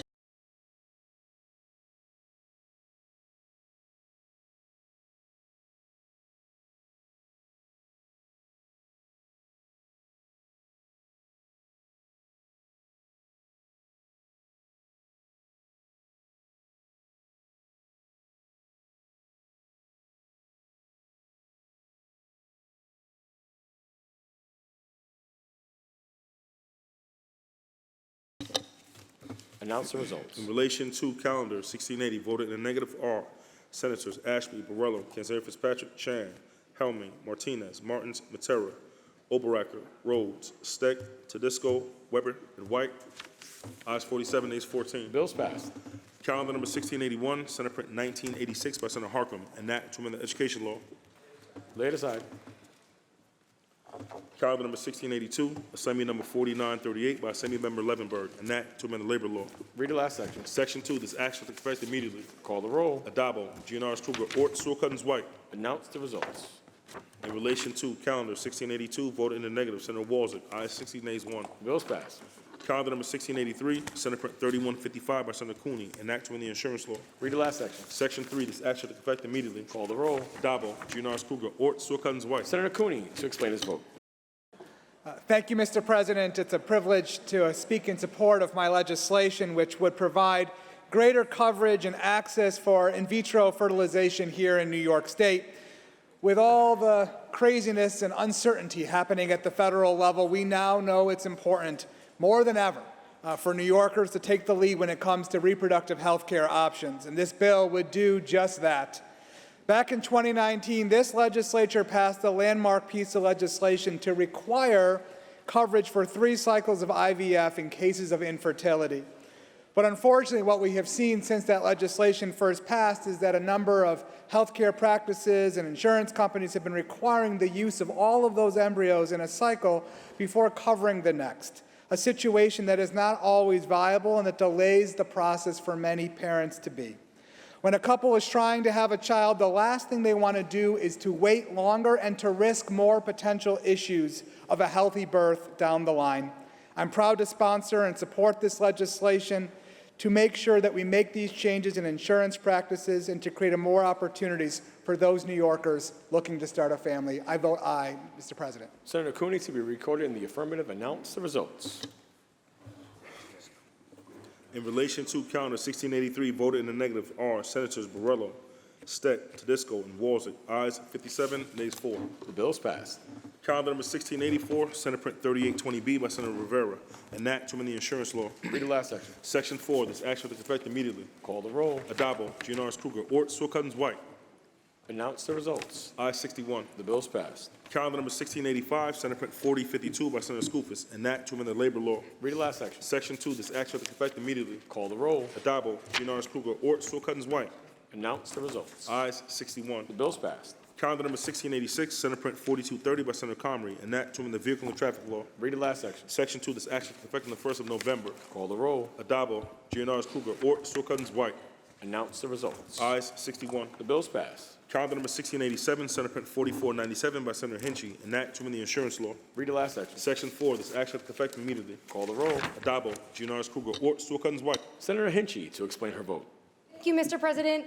I rise incredibly excited to vote in favor of this bill. Healthcare technology has come a long way in just the last few years, and we now have the ability to give people the option on when they want to start a family and how. And for many women, the prime time to start that family biologically is also the prime career years of their life.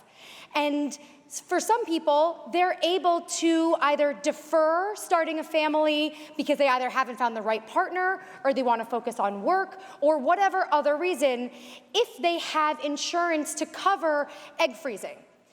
Most people who have that option are people who either work in big tech companies or big companies that provide that option, or if they're incredibly wealthy and have the means to do it. But most other people do not have the ability for regular commercial insurance to cover this type of fertility preservation. And so today, in passing this bill, which requires commercial insurance to cover the cost of egg freezing and storage, we are the first house in the country to actually pass this kind of coverage. And as my colleague stated, as we are watching at the federal government, a lot of uncertainty around what the future of reproductive health care looks like, this bill is a really big step in ensuring that women will have the ability to start a family when and how they choose. Thank you, Mr. President, and for that I vote aye. Senator Hinchy to be recorded in the affirmative. Senator Cooney to explain his vote. Thank you, Mr. President. I just want to rise and thank the bill sponsor, Senator Hinchy, for her leadership on this historic legislation. I think we all have to take a different look at IVF legislation. This is really becoming an equity issue. Who can have a family? Who cannot have a family? Who can afford to have a family? Who cannot afford to have a family? This type of legislation the Senate majority is moving forward today allows that conversation to be had by New Yorkers, regardless of their income level. If they want to have a family, they should have the right to do so in our great state, and we're doing that today. I vote aye, Mr. President. Senator Cooney to be recorded in the affirmative. Announce the results. In relation to calendar 1687, voted in the negative are Senators Borrello, Kenzari Fitzpatrick, Chan, Helming, O'Mara, Ort, Steck, Tedisco, Walzek, and White. Ayes 51, nays 10. The bill is passed. Calendar number 1688, Senate Print 4534 by Senator Skoufis, an act to amend the executive law. Read the last section. Section 5, this action will take effect immediately. Call the roll. Adabo, Giannaris Kruger, Ort, Sewell-Cuttins White.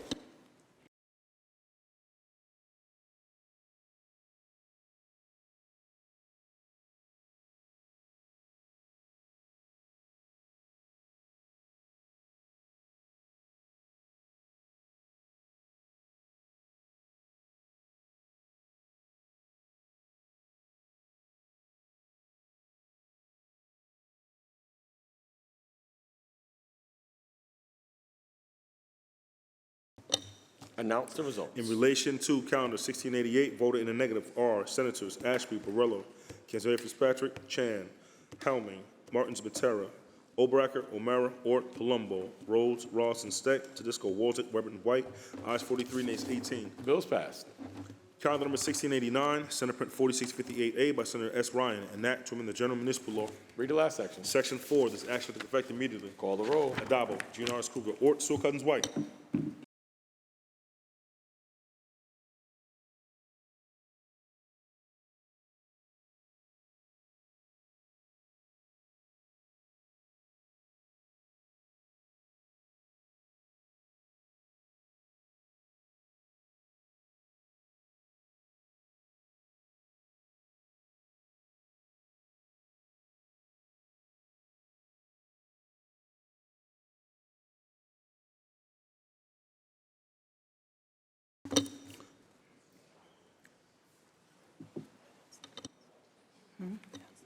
Announce results.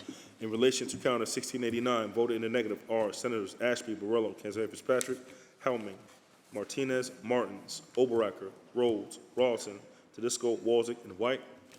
Ayes 49, nays 12. Bill is passed. Calendar number 1690, Senate Print 4803 by Senator C. Ryan, enactment of the Volunteer Firefighters Benefit Law.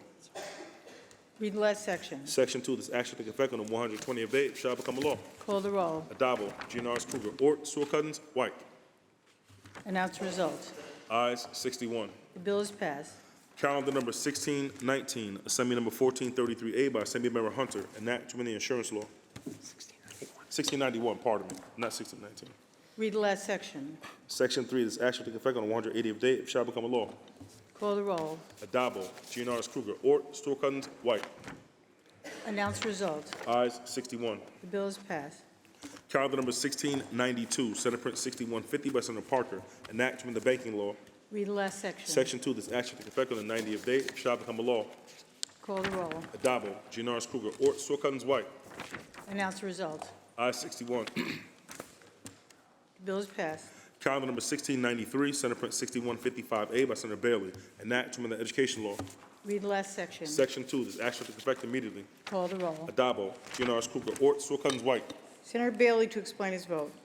Thank you, Madam President. So a few years back, we created something I thought was excellent. We created something called the Excelsior Scholarship, which allowed talented and bright students to be able to pursue an education, a higher education, even if they didn't make a lot of money, and if their parents weren't as well off. And this has an income limit, right? But what happens if you have a hardworking parent or parents, and they decide to go get a little bit more overtime to make sure that they're helping your family out, that they're taking care of things in the community and in their home? Well, that happened in my community, and one of my daughter's teachers, she went through this scenario, and she explained it to me, that she had gone and taught summer school and made a couple $100 more, but it disqualified her son from the Excelsior Scholarship. This is not something that should be happening. We're not talking about a raise, a 20% raise or a 30% raise, which I'm sure anybody would be happy to get, but we're talking about a couple $100 from teaching in the summer. That should not be a disqualifying factor for a young person to be able to obtain their education. So I'm glad we're starting this out today, because this allows for a modest increase in your income. Again, these aren't major raises, modest increase, so that, most importantly, so you're not afraid to take a little bit of extra work, and your family will not suffer if that happens. I am proud to sponsor legislation. I proudly vote aye, Madam President. Senator Bailey to be recorded in the affirmative. Announce results. In relation to calendar 1693, voted in the negative are Senators Kanzeri Fitzpatrick, Lanza, Martins, Ort, Rhodes, Walzick, and White. Ayes 54, nays 7. The bill is passed. Calendar number 1694, Senate Print 6166 by Senator S. Ryan, enactment of real property tax law. The last section. Section 2, this action take effect immediately. Call the roll. Adabo, Giannaris Kruger, Ort, Sewell Cousins, White. Announce results. In relation to calendar 1694, voted in the negative, Senator Senator White. Ayes 60, nays 1. Oh, also Senator Mayer. Ayes 59, nays 2. The bill is passed.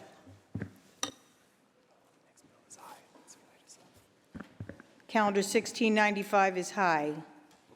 It will be laid aside for the day. Calendar number 1696, Senate Print 6334 by Senator Fahey, enactment of the Education Law. Read the last section. Section 2, this action take effect 18 months after it shall become a law. Call the roll. Adabo, Giannaris Kruger, Ort, Sewell Cousins, White.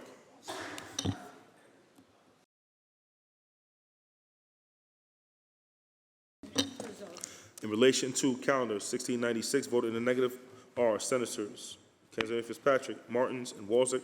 Ayes 58, nays 3. The bill is passed. Calendar number 1697, Assembly number 2739 by Assembly Member Cruz, enactment of real property law.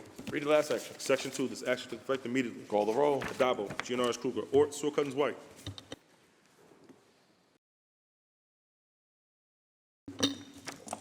Announce the results. In relation to calendar 1697, voted in the negative, Senator Rhodes. Ayes 60, nays 1. The bill's passed. Calendar number 1698, Senate Print 6640 by Senator Gurnardez, enactment of the Retirement and Social Security Law. Read the last section. Section 3, this action take effect immediately. Call the roll. Adabo, Giannaris Kruger, Ort, Sewell Cousins, White. Announce the results. Ayes 61. Bills passed.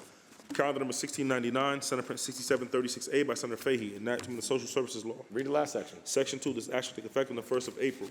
Call the roll. Adabo, Giannaris Kruger, Ort, Stewart Cousins, White. Announce the results. Ayes 61. The bills passed.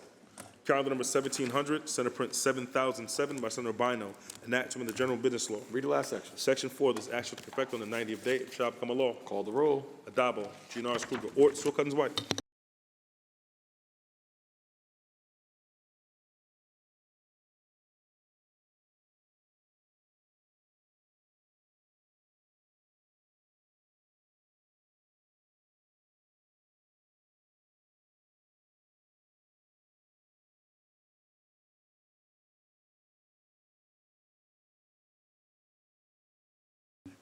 Announce the results. In relation to calendar 1700, voted in the negative are Senators Ashby, Borrello, Kanzai Fitzpatrick, Chan, Gallivan, Helming, Lanza, Obarack, O'Mara, Ort, Rhodes, Rawson, Steck, Walzick, and White. Ayes 46, nays 15. The bills passed. Calendar number 1701, Senate Print 7032 by Senator Sepulveda, enactment of the Vehicle and Traffic Law. Lay it aside. Calendar number 1702, Senate Print 7191 by Senator Scarcella Stanton, enactment of the Vehicle and Traffic Law. Read the last section. Section 2, this action will take effect on the 120th day, it shall become a law. Call the roll. Adabo, Giannaris Kruger, Ort, Stewart Cousins, White. Announce the results. Ayes 61. The bills passed. Calendar number 1703, Senate Print 7422A by Senator Stewart Cousins, enactment to amend the Vehicle and Traffic Law. Read the last section. Section 3, this action will take effect immediately. Call the roll. Adabo, Giannaris Kruger, Ort, Stewart Cousins, White.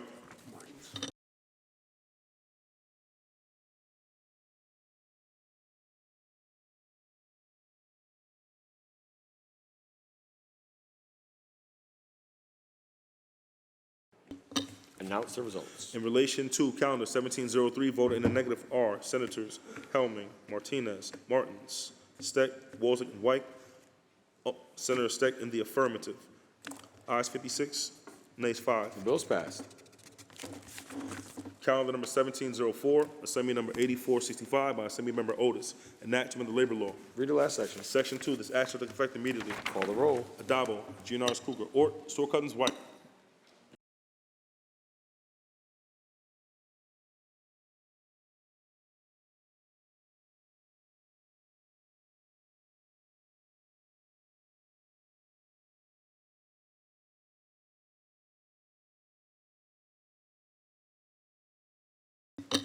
Announce the results. In relation to calendar 1704, voted in the negative are Senators Gallivan, Hinchy, Oberacker, Rhodes, Steck, and Walzick.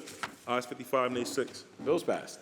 Calendar number 1705, Assembly number 2168 by Assembly Member Paulin, enactment of the Public Health Law. Read the last section. Section 2, this action will take effect on the 180th day, it shall become a law. Call the roll. Adabo, Giannaris Kruger, Ort, Stewart Cousins, White. Announce the results. Ayes 61. The bills passed. Calendar number 1706, Senate Print 7642 by Senator Comrie, enactment of the Public Health Law. Read the last section. Section 3, this action will take effect on the 1st of January. Call the roll. Adabo, Giannaris Kruger, Ort, Stewart Cousins, White. Announce the results. Ayes 61. The bills passed. Calendar number 1707, Senate Print 7680A by Senator Serrano, enactment of the Parks, Recreation, and Historic Preservation Law. Read the last section. Section 2, this action will take effect immediately. Call the roll. Adabo, Giannaris Kruger, Ort, Stewart Cousins, White. Announce the results. Ayes 61. The bills passed. Calendar number 1708, Senate Print 7717 by Senator Cooney, enactment of the General Business Law.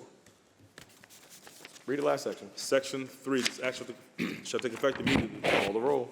Adabo, Giannaris Kruger, Ort, Stewart Cousins, White.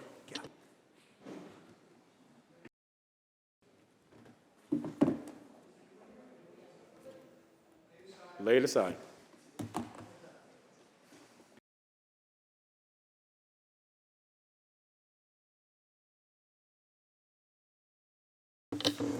Calendar number 1709, Senate Print 7731 by Senator Webb, enact to amend the insurance law. Read the last section. Section 4, this action will take effect on the 120th day, it shall become a law. Call the roll. Adabo, Giannaris Kruger, Ort, Stewart Cousins, White. Senator Webb to explain her vote.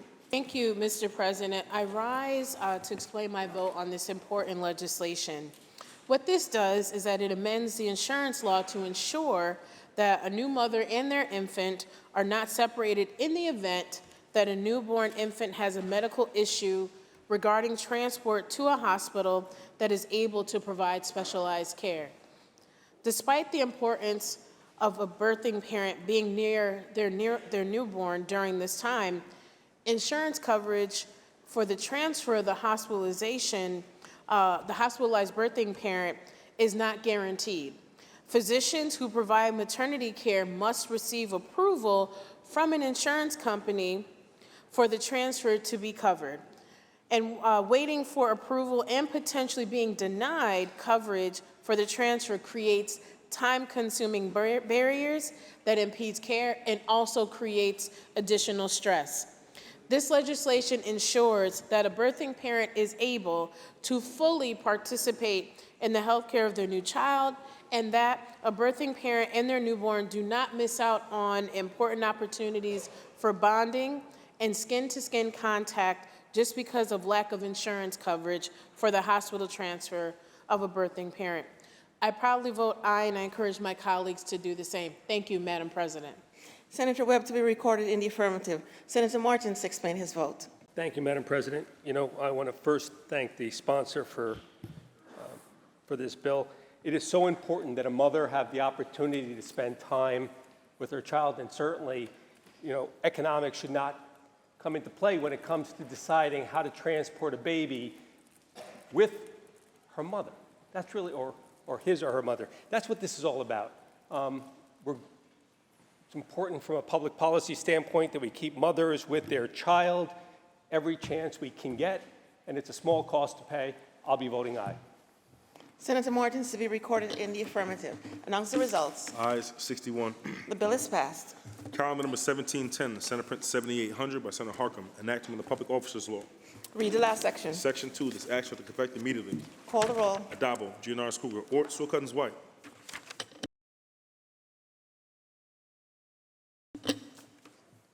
Announce the results. In relation to calendar 1710, vote in the negative, Senator White. Ayes 60, nays 1. The bill is passed. Calendar number 1711, Senate Print 7801 by Senator Harkam, enactment of the Public Officers Law. Read the last section. Section 2, this act shall take effect immediately. Call the roll. Adabo, Giannaris Kruger, Ort, Sewell Cousins, White. Announce the results. In relation to calendar 1711, voted in the negative, Senator White. Ayes 60, nays 1. The bill is passed. Calendar number 1712, Senate Print 7882 by Senator Holman Siegel, enactment of the General Business Law. Read the last section. Section 2, this act shall take effect on the 60th day and shall become a law. Call the roll. Adabo, Giannaris Kruger, Ort, Sewell Cousins, White.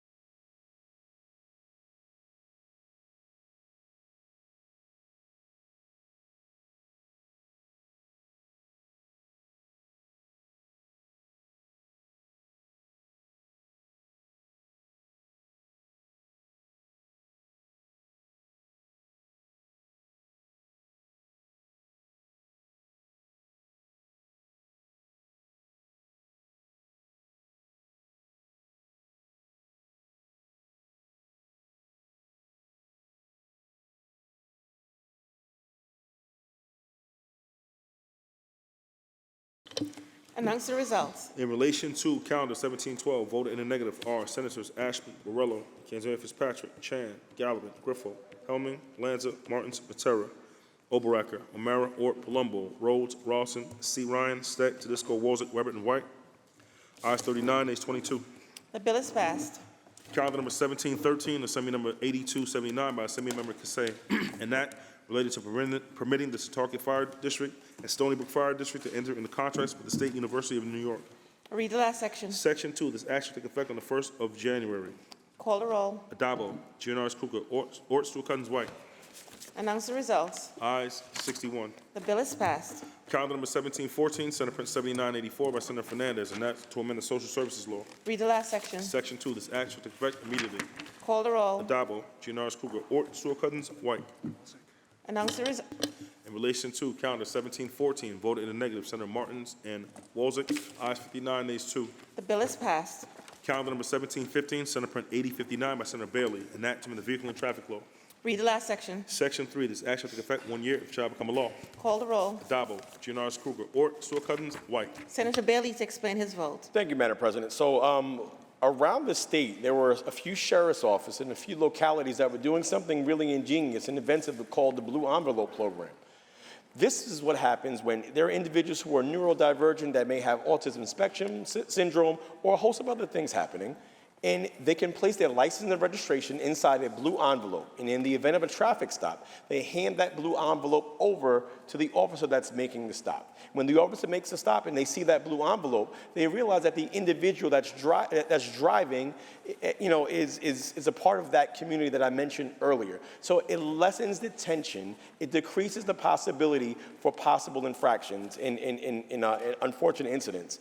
And this is supported not just by the sheriffs, but it's also supported by the troopers. And I want to thank the troopers for supporting this piece of legislation. And I think this is one of these moments that we can point at where we're saying we want everybody to have equal opportunities. Just because you may have a disability or you may be what they call neurodivergent does not mean you cannot do everything else that anybody else can do.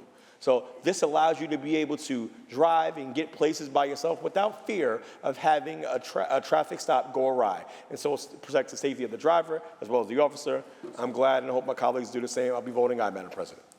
Senator Bailey to be recorded in the affirmative. Announce the results. Ayes 61. The bill is passed. Calendar number 1716, Senate Print 8082 by Senator Brute, enacting the mental hygiene law. Read the last section. Section 3, this act shall take effect immediately. Call the roll. Adabo, Gianaris Kruger, Ort, Saul Cousins White. Announce the results. Ayes 61. The bill is passed. Calendar number 1717, Senate Print 8150 by Senator Bino, enacting the Veteran Services Law. Read the last section. Section 10, this act shall take effect on the 180th day, it shall become a law. Call the roll. Adabo, Gianaris Kruger, Ort, Saul Cousins White. Announce the results. Ayes 61. The bill is passed. Calendar number 1718, Senate Print 8207 by Senator Jackson, enacting the Retirement and Social Security Law. Read the last section. Section 6, this act shall take effect immediately. Call the roll. Adabo, Gianaris Kruger, Ort, Saul Cousins White. Announce the results. Ayes 61. The bill is passed. Calendar number 1719, Senate Print 8256 by Senator Sutton, enact to amend the Administrative Code of the City of New York. Read the last section. Section 2, this act shall take effect immediately. Call the roll. Adabo, Gianaris Kruger, Ort, Saul Cousins White. Announce the results. Ayes 60. The bill is passed.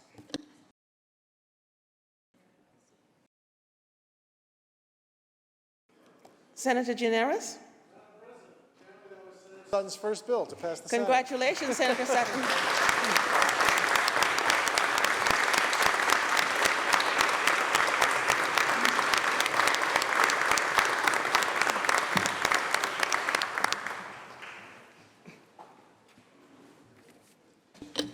Take up the second Senator Sutton bill. to pass. Okay.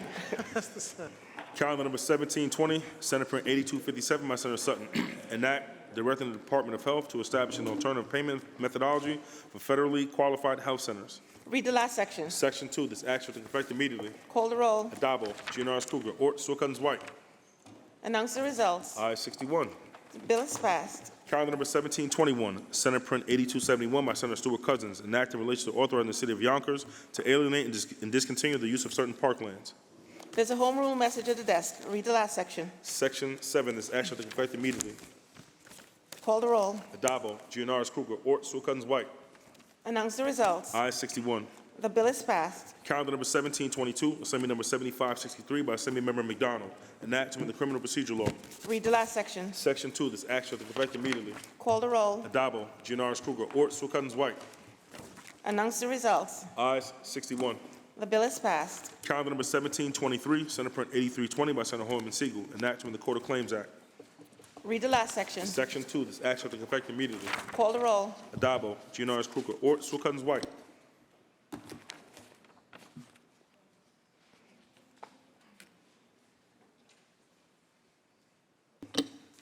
Announce the results. In relation to calendar 1723, voted in the negative are Senators Kennedy Fitzpatrick, Rhodes, Walzek, White. Ayes 57, nays 4. The bill is passed. Calendar number 1724, Senate Print 8334 by Senator Gurnardez, enacting the insurance law. Read the last section. Section 5, this act shall take effect on the 1st of January. Call the roll. Adabo, Gianaris Kruger, Ort, Saul Cousins White. Senator Gennardis to explain his vote. Thank you, Madam President. Rarely do I think a bill has been more timely before us for consideration in this chamber.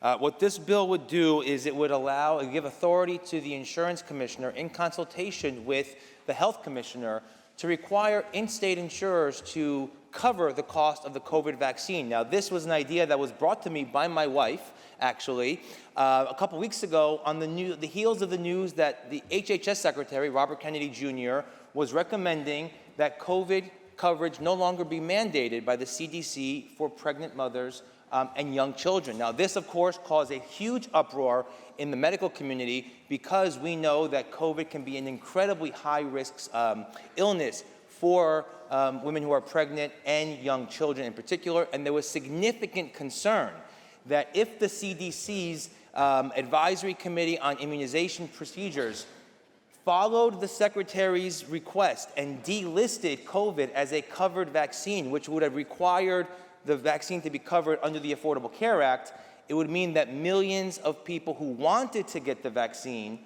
would not be able to have it covered by their insurance. Now, thankfully, 2 weeks ago, the CDC declined to follow Secretary Kennedy's directive, but just an hour and a half ago, we saw news break just this evening that Secretary Kennedy has removed all of the members of the CDC's Advisory Committee on Immunization Practices, thereby paving the way to put in his own appointees who we believe will now say that the COVID vaccine should not be covered by insurance companies for those who choose to receive it, particularly pregnant women and young children.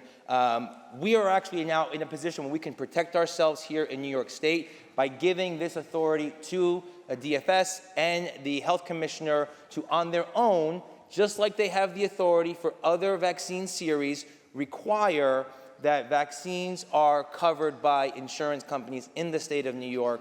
I'm thankful, I know we're all thankful to our families for letting us come up here. I'm particularly thankful to my wife for giving me this idea, and it's one of personal salience for my family because we are expecting our third, and obviously are very concerned that if coverage is no longer mandated or covered, it could have a significant impact, not just for our family, but for countless others across the state. And so that's, for those reasons, I vote aye. Thank you. Senator Gennard is to be recorded in the affirmative. Announce the results. In relation to calendar 1724, voted in the negative are Senators Borrello, Kenzari Fitzpatrick, Matera, Oberacker, O'Mara, Ort, Rhodes, Walzek, and White. Ayes 52, nays 9. The bill is passed. Calendar number 1725, Senate Print 8338 by Senator Mayer, an act to amend the executive law. Read the last section. Section 2 of this act shall take effect immediately. Call the roll. Adabo, Gianaris Kruger, Ort, Sewell Cousins, White. Senator Mayer to explain her vote. Thank you, Madam President.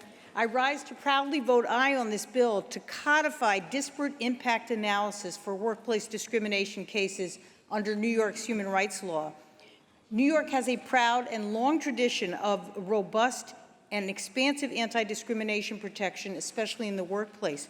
However, it's threatened by the analysis and the efforts of the Trump administration to get rid of this very traditional disparate impact analysis in analyzing whether a violation of law has occurred. In April 2025, the Trump administration issued an executive order dubiously finding disparate impact analysis to be unconstitutional and declaring that it's now the policy of the federal government to eliminate the use of disparate impact analysis to the fullest extent possible. Despite the shaky legal ground, the Trump administration has quickly moved to end civil rights cases based on this disparate impact analysis.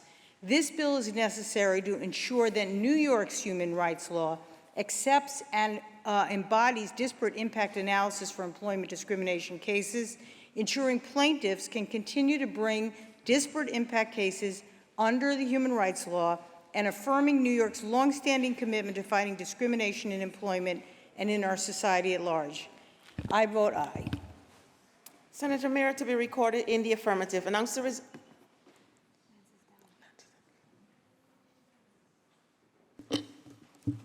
Announce the results. In relation to calendar 1725, voted in the negative are Senators Kenzari Fitzpatrick, Lanza, and Walzek. Ayes 58, nays 3. The bill is passed. Calendar number 1726, Senate Print 8384 by Senator Jackson, an act to amend the executive law. Read the last section. Section 26, this act shall take effect immediately. Call the roll. Adabo, Gianaris Kruger, Ort, Sewell Cousins, White. Announce the results. Ayes 61. The bill is passed. So end of it, huh? Senator Gineris, that completes the reading of the supplemental calendar. Thank you, Madam President. We're going to move on now to the controversial calendar. We're going to begin with calendar number 1674 by Senator Holman Siegel. The Secretary will ring the bell. Secretary will read. Calendar number 1674, Assembly number 136 by Assemblymember Parlin, enactment of the Public Health Law. Senator Barella, why do you rise? Thank you, Madam President. Would the sponsor yield for a question? Will the sponsor yield? Yes. The sponsor yields. Through you, Madam President, New York State has once again proposed a law that goes beyond any other law when it comes to this particular assisted suicide. So my first question is, why would New York propose a law for something so serious that doesn't require a waiting period before folks that are choosing to end their life potentially can receive those deadly drugs? Thank you, Madam President, and to my colleague. Well, first, let's frame this issue, if you don't mind, Senator, that medical aid in dying, which is what we call it, MAID, will allow adults who've been given a terminal illness of 6 months or fewer to live to request self-administer life-ending medication after approval. They have to make these decisions voluntarily, be capable of making an informed decision, and have the 6-month diagnosis due to an incurable and irreversible illness. So I like to think about it as it's not so much about ending a person's life, but shortening their deaths, because they have been given that terminal prognosis. And your question specifically is about waiting periods and why we don't include one in New York. And let me tell you that I think, in effect, we do have a waiting period. It's built in because it takes a number of days and weeks to actually go through the processes as outlined in the bill. It's a lengthy process. You have to find a consulting physician. You have to make the oral and written request.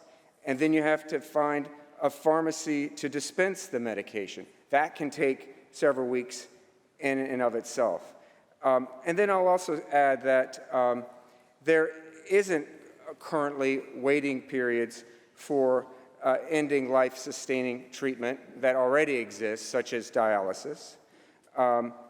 And I'll also add that the process is so lengthy that a number of states have disbanded it or are considering disbanding it. There are court challenges to waiting periods. And in California, where medical aid in dying exists, fully 1/3 of terminally ill patients die before completing the paperwork. So states that have had waiting periods are already looking to waive them in certain instances or roll them back completely. California and Oregon being two good examples. So the waiting period, we think, is built in. Mr. President, sponsor continue to yield. Will the sponsor yield? Yes. Sponsor yields. So you're saying that someone can receive a prescription, go to the pharmacy, and get those deadly drugs the same day with no waiting period. Is that correct? Through you, Mr. President, the question being, it's not a 1, 2, 3 step process by any means. You have to, as I said earlier, find a consulting physician for your attending physician, and then go from there through the processes, which can take weeks. Sponsor continue to yield. Will the sponsor yield? Yes. The sponsor yields. Yes, I understand that there's a process, but at the end, someone makes a decision. The decision is, I would like that prescription. That's the day, in my opinion, that they've decided that they are willing to potentially take their own life. So there's no waiting period from when they make that decision and get that prescription until they are able to get those deadly drugs in their hands. Is that correct? That's correct, but if I could add, so through you, Mr. President, it's long established in our state laws that no healthcare decisions, including withholding and withdrawing life-sustaining treatments, require a waiting period. The procedures in place for medical aid in dying, written requests, 2 physician evaluations, witness requirements, have that time already built in. There just isn't any justification when we wrote this bill for forcing a suffering patient to suffer any longer. And that's what this is fundamentally about, is not about hastening death, but ending suffering. Will the sponsor yield? Yes. The sponsor yields.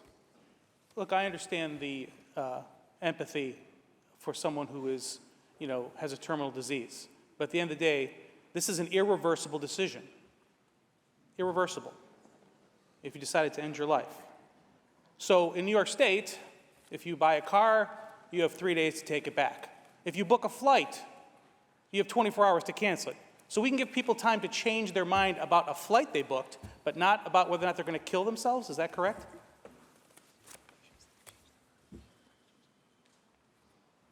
Through you, Mr. President, well, our bill currently states that physicians do have the obligation to tell the patient that they can, in fact, change their mind. Sponsor, continue to yield. Will the sponsor yield? Yes. The sponsor yields. Is there any requirement that that physician have any history with that patient? In other words, could they just have never done anything but prescribe this deadly medication to them? Do they have to have had history with that patient with their care for this disease or just their care in general? Just to go back to your, the Section 2899G, right to rescind request, requirement to offer opportunity to rescind. A patient may at any time rescind the request for medication under this article without regard to the patient's decision-making capacity. Just wanted to make sure that you knew that that's there. And your question, I'm sorry. So does a doctor have to have any history with that patient that they will be prescribing these deadly drugs for? Can a person walk in and see that consulting physician, the second opinion, whatever and have absolutely no medical history with that particular patient? Through you, Mr. President. Well, one assumes that the attending physician does, in fact, have a relationship with the patient to the extent that he or she are able to make the determination that the patient is of sound mind, has met the eligibility requirements for age, has a terminal illness of 6 months or fewer, and so through that examination, and we obviously entrust physicians to make those determinations every single day, one would hope and expect that a physician will fulfill their responsibilities in that regard. This is premised on physicians acting in accordance with the standards of professional medical ethics. Does the sponsor continue to yield? Will the sponsor yield? Yes. The sponsor yields. You talk about someone having a diagnosis of a terminal illness and being given the prediction of 6 months or less to live. Do you know what percentage of those doctor predictions are correct? Well, we have Oregon as a predictor. Yeah. When a doctor says you have 6 months to live, how frequently is that 6-month prediction correct? Senator Borrello, in the future, if we could direct all comments through the chair. I understand this is a passionate subject, but if we can please direct all debate through the chair, I appreciate it. Thank you, Senator Borrello. Through you, Mr. President, the studies show, and we obviously don't have any data in New York, but the studies that have been collected in the 11 states, now 11, it was 10 earlier this week, it's now 11, plus the District of Columbia, show that, in fact, those estimations by physicians on length of term of life to live after an illness are actually over-predictors. In other words, physicians predict, according to the statistics, 85% longer than a patient, in fact, has to live. So the reality shows it's just the opposite. Mr. President, will the sponsor continue to yield? Will the sponsor yield? Yes. The sponsor yields. Well, my question was on accuracy, and the answer is 20%. That means that when doctors give someone with a terminal illness a prediction of how long that they have left to live, they're only right 20% of the time. Does that sound like a good percentage to you? Through you, Mr. President. I'm looking at a study by the University of Chicago where researchers of terminally ill patients showed that 83% of life expectancies were either overestimates or accurate. Another study reported that 85% of inaccurate prognoses for patients in palliative care were also overestimates. Mr. President, sponsor continue to yield. Will the sponsor yield? The sponsor yields. So we can both agree that they're not accurate. That's basically what you're saying. I might be saying it differently, but at the end of the day, those predictors, which are the determination as to whether or not someone can receive these deadly drugs, are horribly inaccurate, correct? Through you, Mr. President, I mean, look, I think a physician predicting the length of life for a patient is obviously an extremely difficult task. I think we should be reassured, though, that physicians are not, in the main, suggesting that patients have less time to live than they, in fact, do. It's the opposite. So I would rely on these statistics in that regard. Mr. President, sponsor continue to yield. Will the sponsor yield? Yes. The sponsor yields. Let's move on. So we're talking about deadly medicine that is being handed over to someone, and then they are just going to leave the pharmacy or whatever. What is this bill's prescription, if you will, for the chain of custody for that deadly medicine? What happens?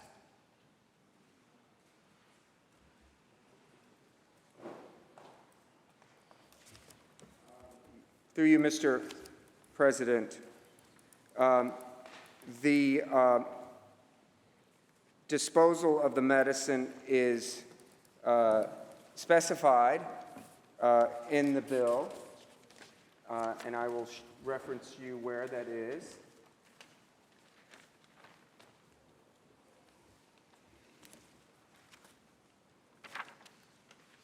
But while we're looking for it, I will say that our shelves and our cabinets in our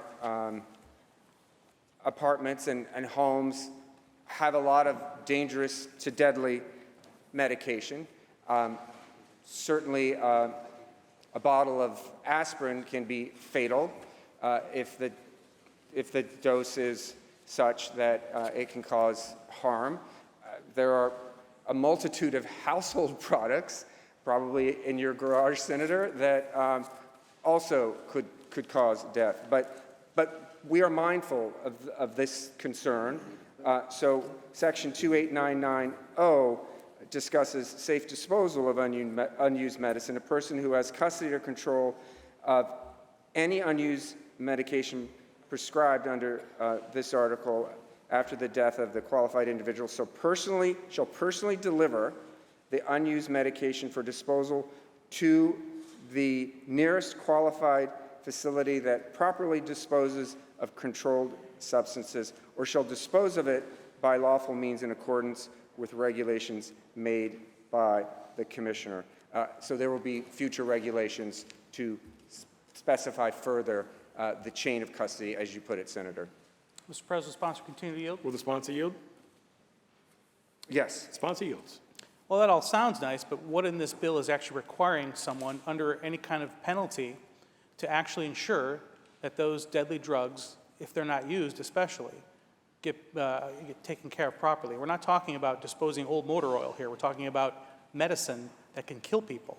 There is no actual, responsibility, whether it be a state agency, doctor, healthcare professional of any kind, to ensure and monitor that that drug that is being handled properly. So what in this bill would prevent that from being essentially misplaced, mishandled, or misused? Through you, Mr. President, again, please refer to section 28990, but it's there, Senator. But let me also add that in the 30 years it's 27 years, I believe, specifically, that medical aid in dying has been legal in the United States, there hasn't been a single case, not a single case, of medication falling into the wrong hands. That tells you something about the chain of custody concerns, the practices that had been well established as New York considers becoming state number 12. We've worked it out thanks to our sister states who have taken the path before us. Mr. President, the sponsor continue to yield. Will the sponsor yield? Yes. Sponsor yields. That all sounds nice, but at the beginning of this debate, I pointed out the fact that once again, New York has crafted a law that goes far beyond any other law. This law will be, more progressive, or whatever you want to call it. You yourself said we have to remove the barriers. We can't even have a waiting period. People have to be able to immediately get that medication and take it if they want it. So I discount what you've said about, because it hasn't happened somewhere else, it hasn't happened here. Why wouldn't we, and this is the question, why wouldn't we have this being done by medical professionals in a controlled environment like a hospital or a hospice center? Why would we allow these deadly drugs to be taken home and with no oversight whatsoever by any medical professional? Through you, Mr. President, well, thank you for mentioning hospice, because that is a good example to raise in terms of the medication and the chain of custody. There are thousands of people with terminal illnesses currently on home hospice care, in the comfort of their homes with their family members and other loved ones. And there are a huge number of opiate medications in connection with that hospice treatment. So we're looking at the same protocols that that apply to the handling and return of those medications. We are applying those same protocols to the unused medical aid in dying medications. So we've already done it with hospice. Other states have done it with medical aid in dying. So we aren't reinventing the wheel. We're following a standard practice that has made this process quite secure based on evidence and practice.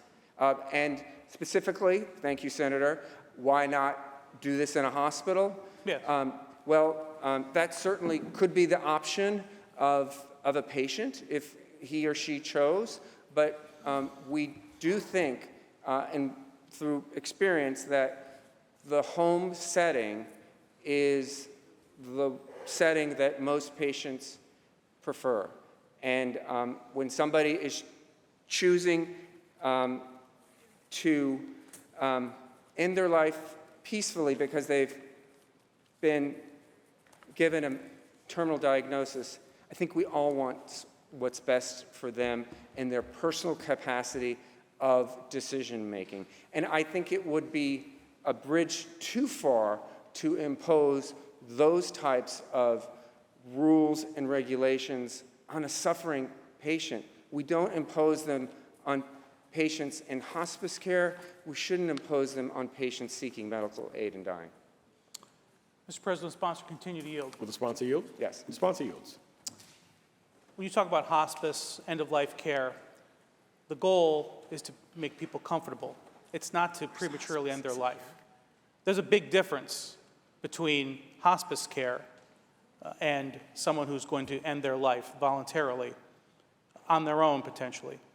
So why would we not require that these drugs be in a controlled environment with professionals that can actually ensure that, that this is done properly? Why would that simple requirement be made? To have a, I'm sorry. To have this in a controlled environment with healthcare professionals, whether it be in a hospital, a hospice care, or a home care with a medical professional there to ensure that these drugs are properly handled. Why wouldn't we make that simple amendment that would improve the safety of this bill? Through you, Mr. President. I mean, once again, to my colleague, the experience and data show that medical aid in dying at home is safe, and I don't think we should stray from that and make patients less comfortable.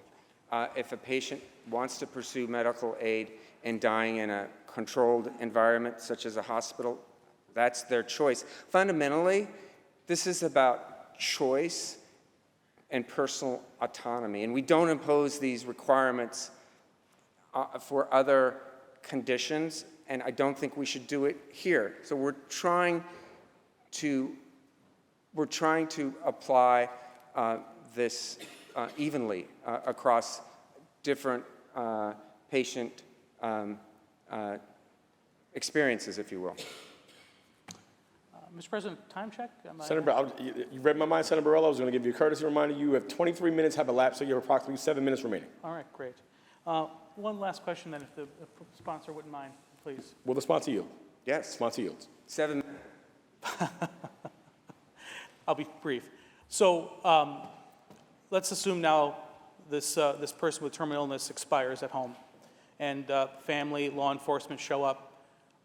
We have no chain of custody for these drugs. How do we know that person actually died using those deadly drugs, or whether they just expired because of their illness and then having to find those deadly drugs? How are we going to guarantee that this person actually died by using those deadly drugs? Through you, Mr. President. Obviously, if, you know, if someone shows up at someone's doorstep, there would have to be some understanding as to what happened. But I'll tell you that there are extensive reporting requirements in this bill for this exact scenario. Senator Borrello on the bill. Thank you, Senator McCormick-Siegel. I appreciate the engagement here.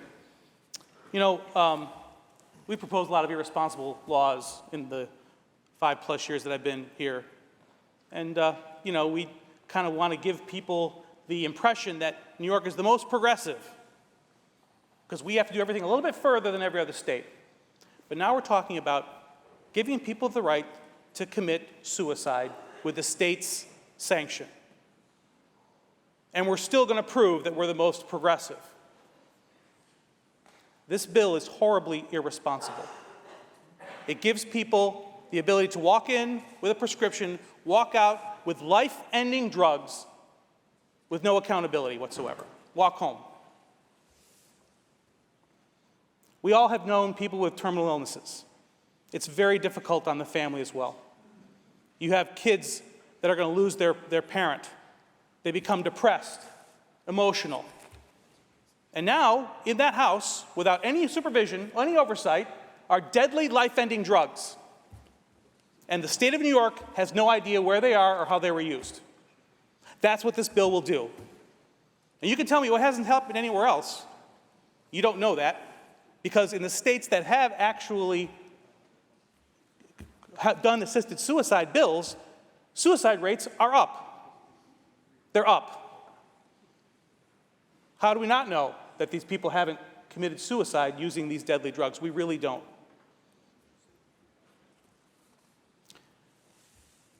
We're talking about families in crisis, and I know that that's difficult. We should be helping those families by saying, we're going to put you in an environment that is controlled, where there are professionals that know how to properly administer these drugs and ensure that it's being done properly. The doctors that are going to prescribe these drugs don't necessarily have to have a relationship with that patient.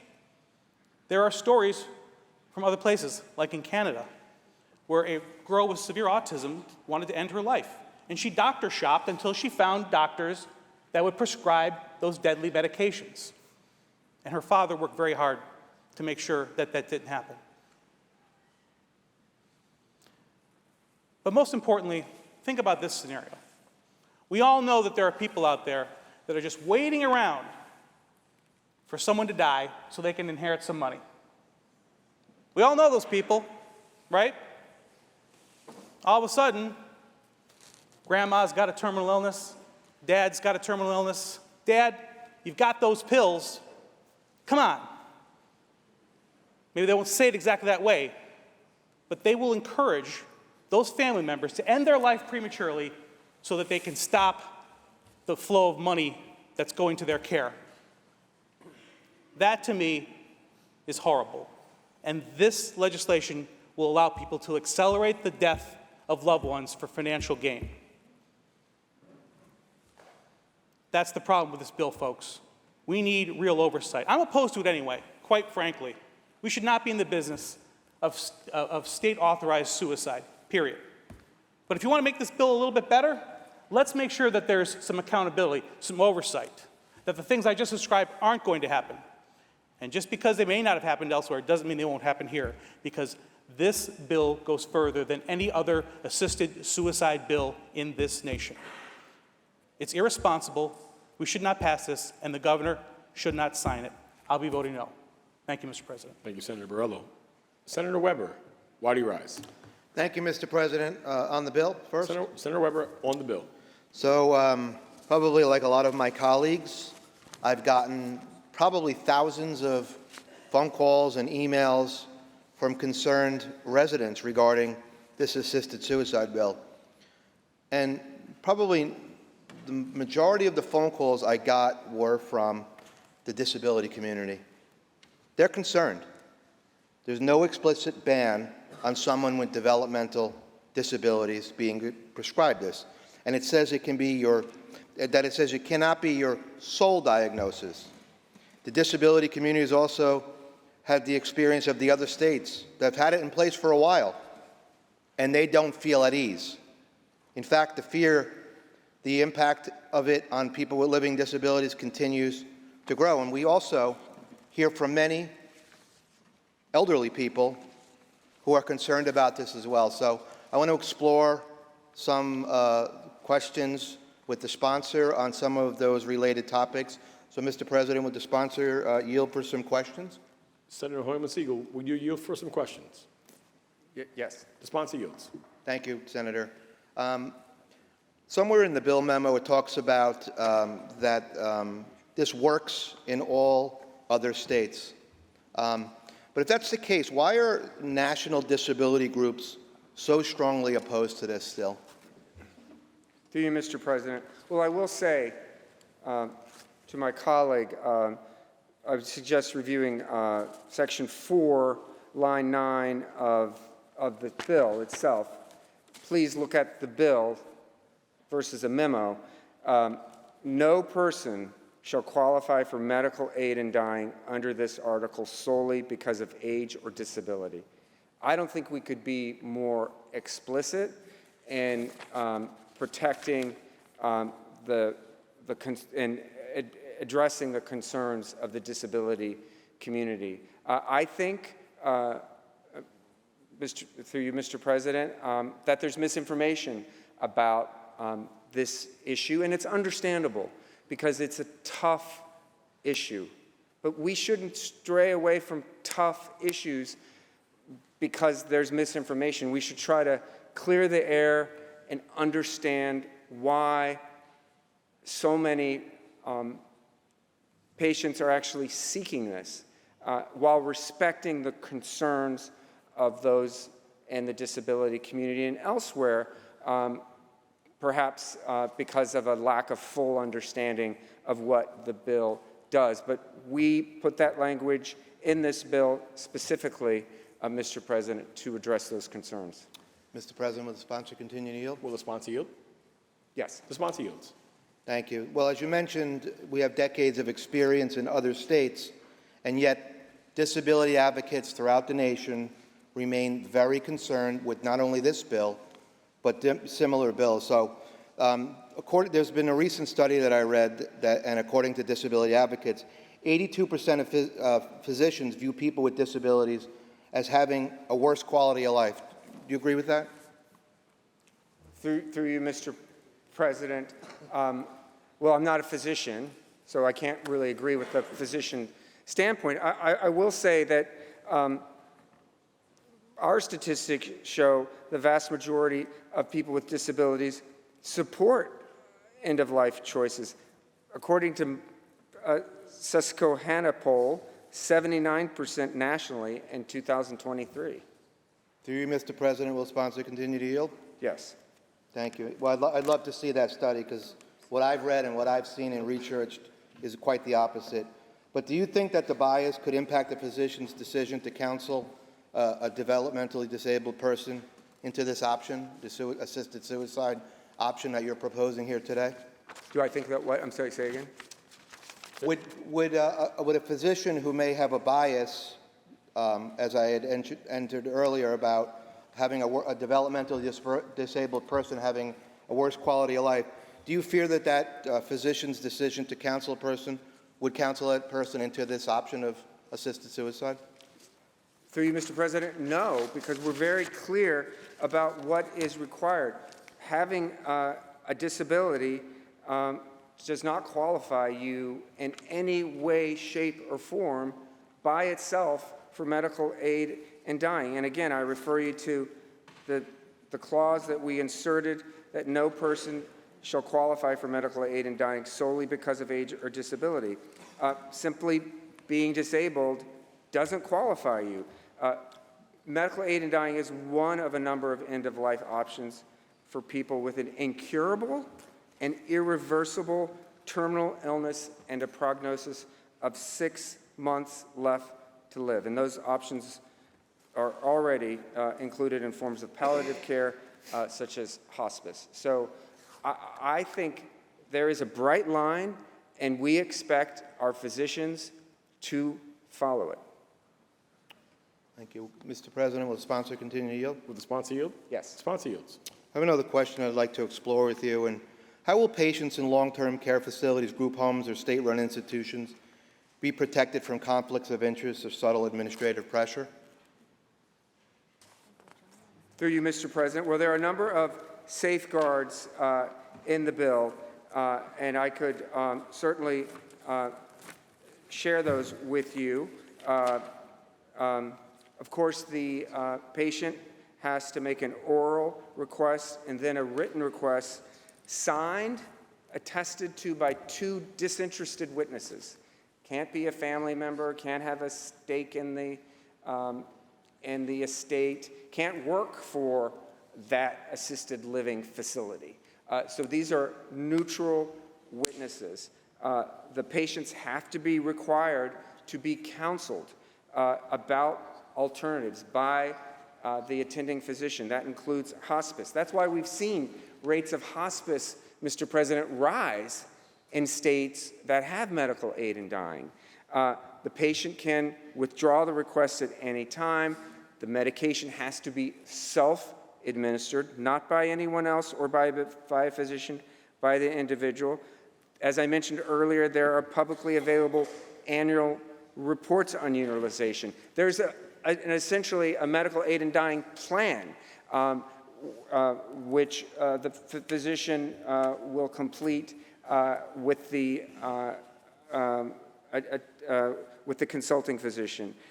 So I think those safeguards protect the patient in the facility that you would suggest. In addition to stating that health insurance benefits, according to the bill, remain unaffected, and life insurance payments can't be denied because of medical aid in dying. So and then we have the experience of the other states that have had this, and there are no examples of the concerns that you raise, with all due respect. Okay.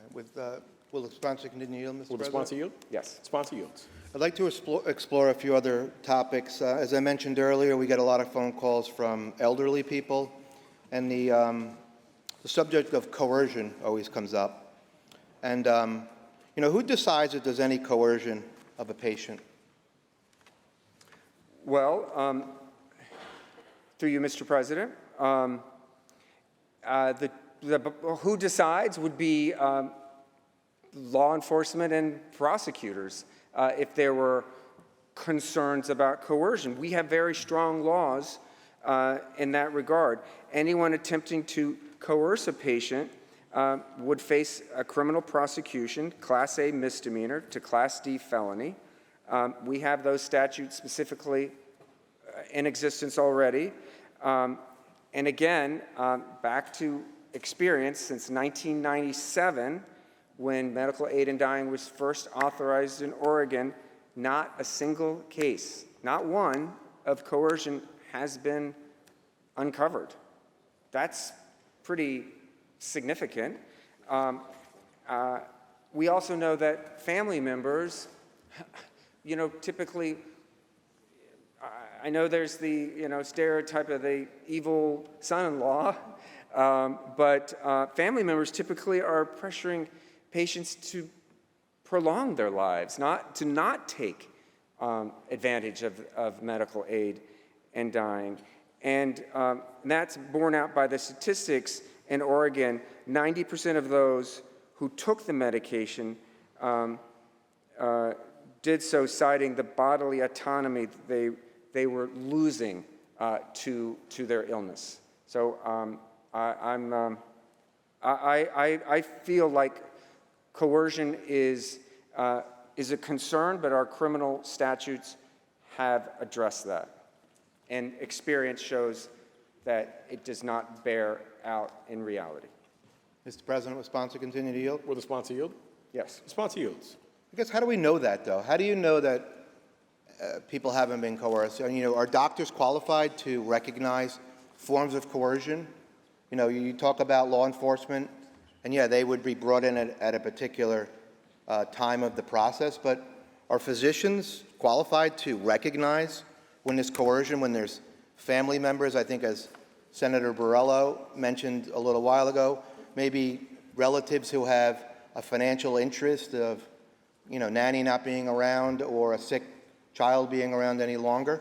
How do you know these physicians qualified to recognize signs of coercion? They would be the ones that would be the front line. Through you, Mr. President. Look, I understand the concern. Again, I think it's a bit of a stereotype, rather dark view of human nature, which is not borne out by the facts, but I understand what we're trying to do, and I share your concern, which is prepare for the unintended consequence. And I understand where you're coming from, Senator.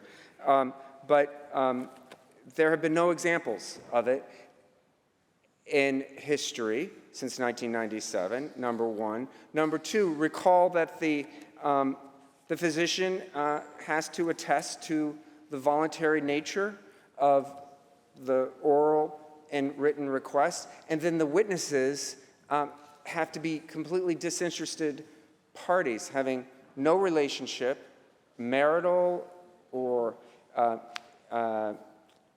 familial or even a domestic partner is forbidden from attesting to the request for medical aid in dying medication. And finally, they can't have an interest in the estate, even if they're not related, nor can they have an interest in the facility, perhaps where medical aid in dying may be administered. And the physician and the consulting physician both have to represent those facts and sign under penalty of perjury. Okay. President, will sponsor continue to yield? Will the sponsor yield? Yes. Sponsor yields. I think some of the fears is that, we're going to be creating hundreds, if not thousands, of Dr. Kevorkians, right? Those who are going to get into the business of really practicing and really promoting end-of-life treatment, and that's a concern. But I want to move on to another question.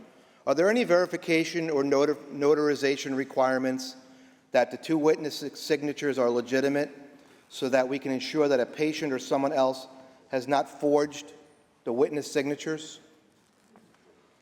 Through you, Mr.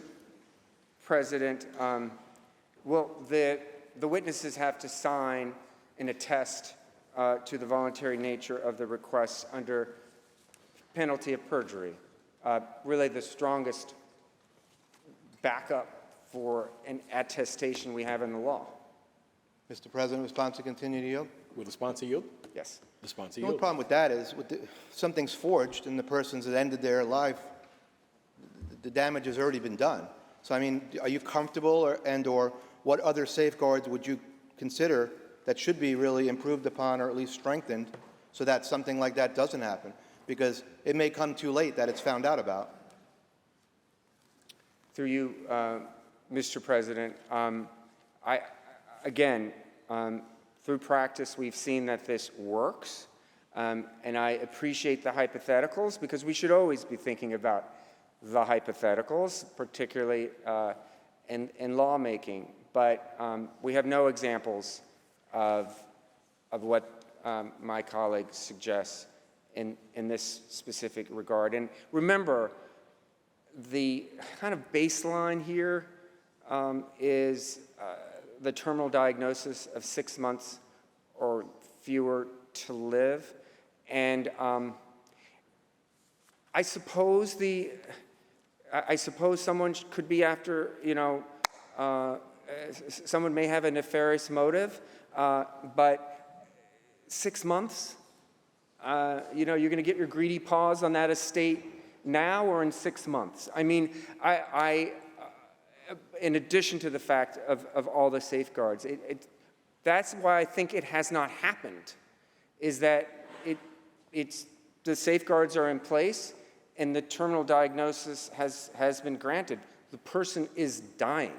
It's not as if that isn't based in reality. The person has a terminal diagnosis. They are dying.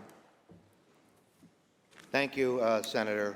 Thank you for those answers to the questions. Mr. President, on the bill? Senator Weber, on the bill. And as I said, Senator, thank you, but I'm still not satisfied, and I'm still very concerned with the dangerous road that we're going down potentially today. And again, I rise not in anger, but in sorrow. Sorrow for where we are headed if we allow the proposed assisted suicide bill to become law in this state, a state that is bleeding residents literally and figuratively. Supporters of this bill claim that it's about compassion. But compassion without transparency is not mercy. It's neglect and coercion cloaked in kindness. Under this bill, a terminally ill patient could take their own life with prescribed lethal medication.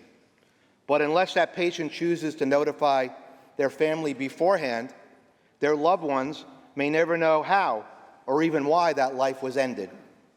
Was it a suicide pill, an accidental overdose, or something more sinister? This legislation offers no clear path for family involvement, no mandate for disclosure, no mandated wait period, and no guaranteed autopsy.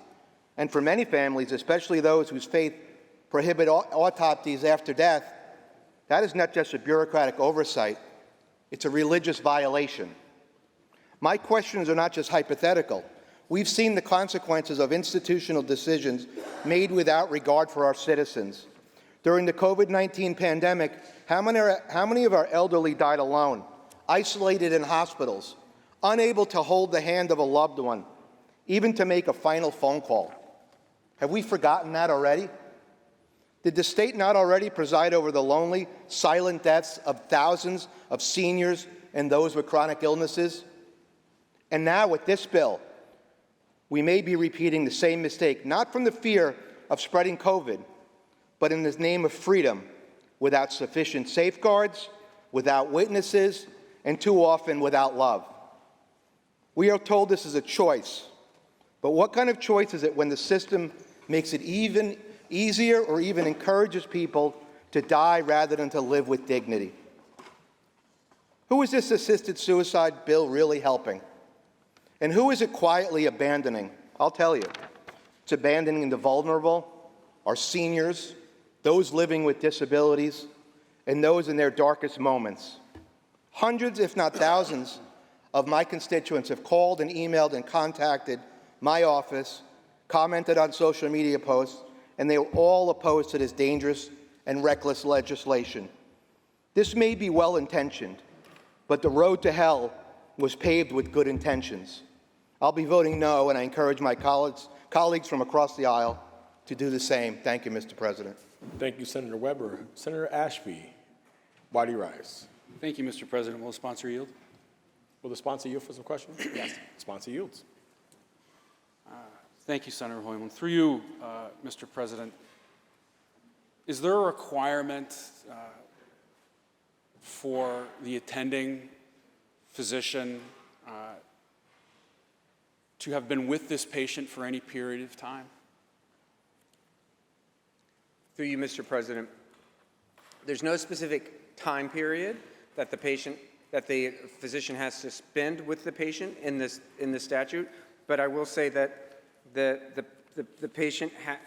physician has to make these important determinations, including that the patient is of sound mind, that he or she is over 18, that they have a terminal illness, and that the patient is voluntarily requesting both orally and in writing the medication, in addition to recruiting a consulting physician to back up the original physician's assessment. So that is, I think, the essence of the doctor-patient relationship in this regard. And I think that's why we have the New York State Medical Society in support of this bill, which goes to the fact that physicians here in New York feel comfortable in the main in making that assessment. Will the sponsor yield? Will the sponsor yield? Yes. The sponsor yields. Through you, Mr. President, I'm glad that you brought up the consulting physician. So how much time does the consulting physician need to spend with the patient in person? Well, he or she has to make all those determinations, and along with the attending physician, determine whether a mental health examination is required. Either physician can make that determination.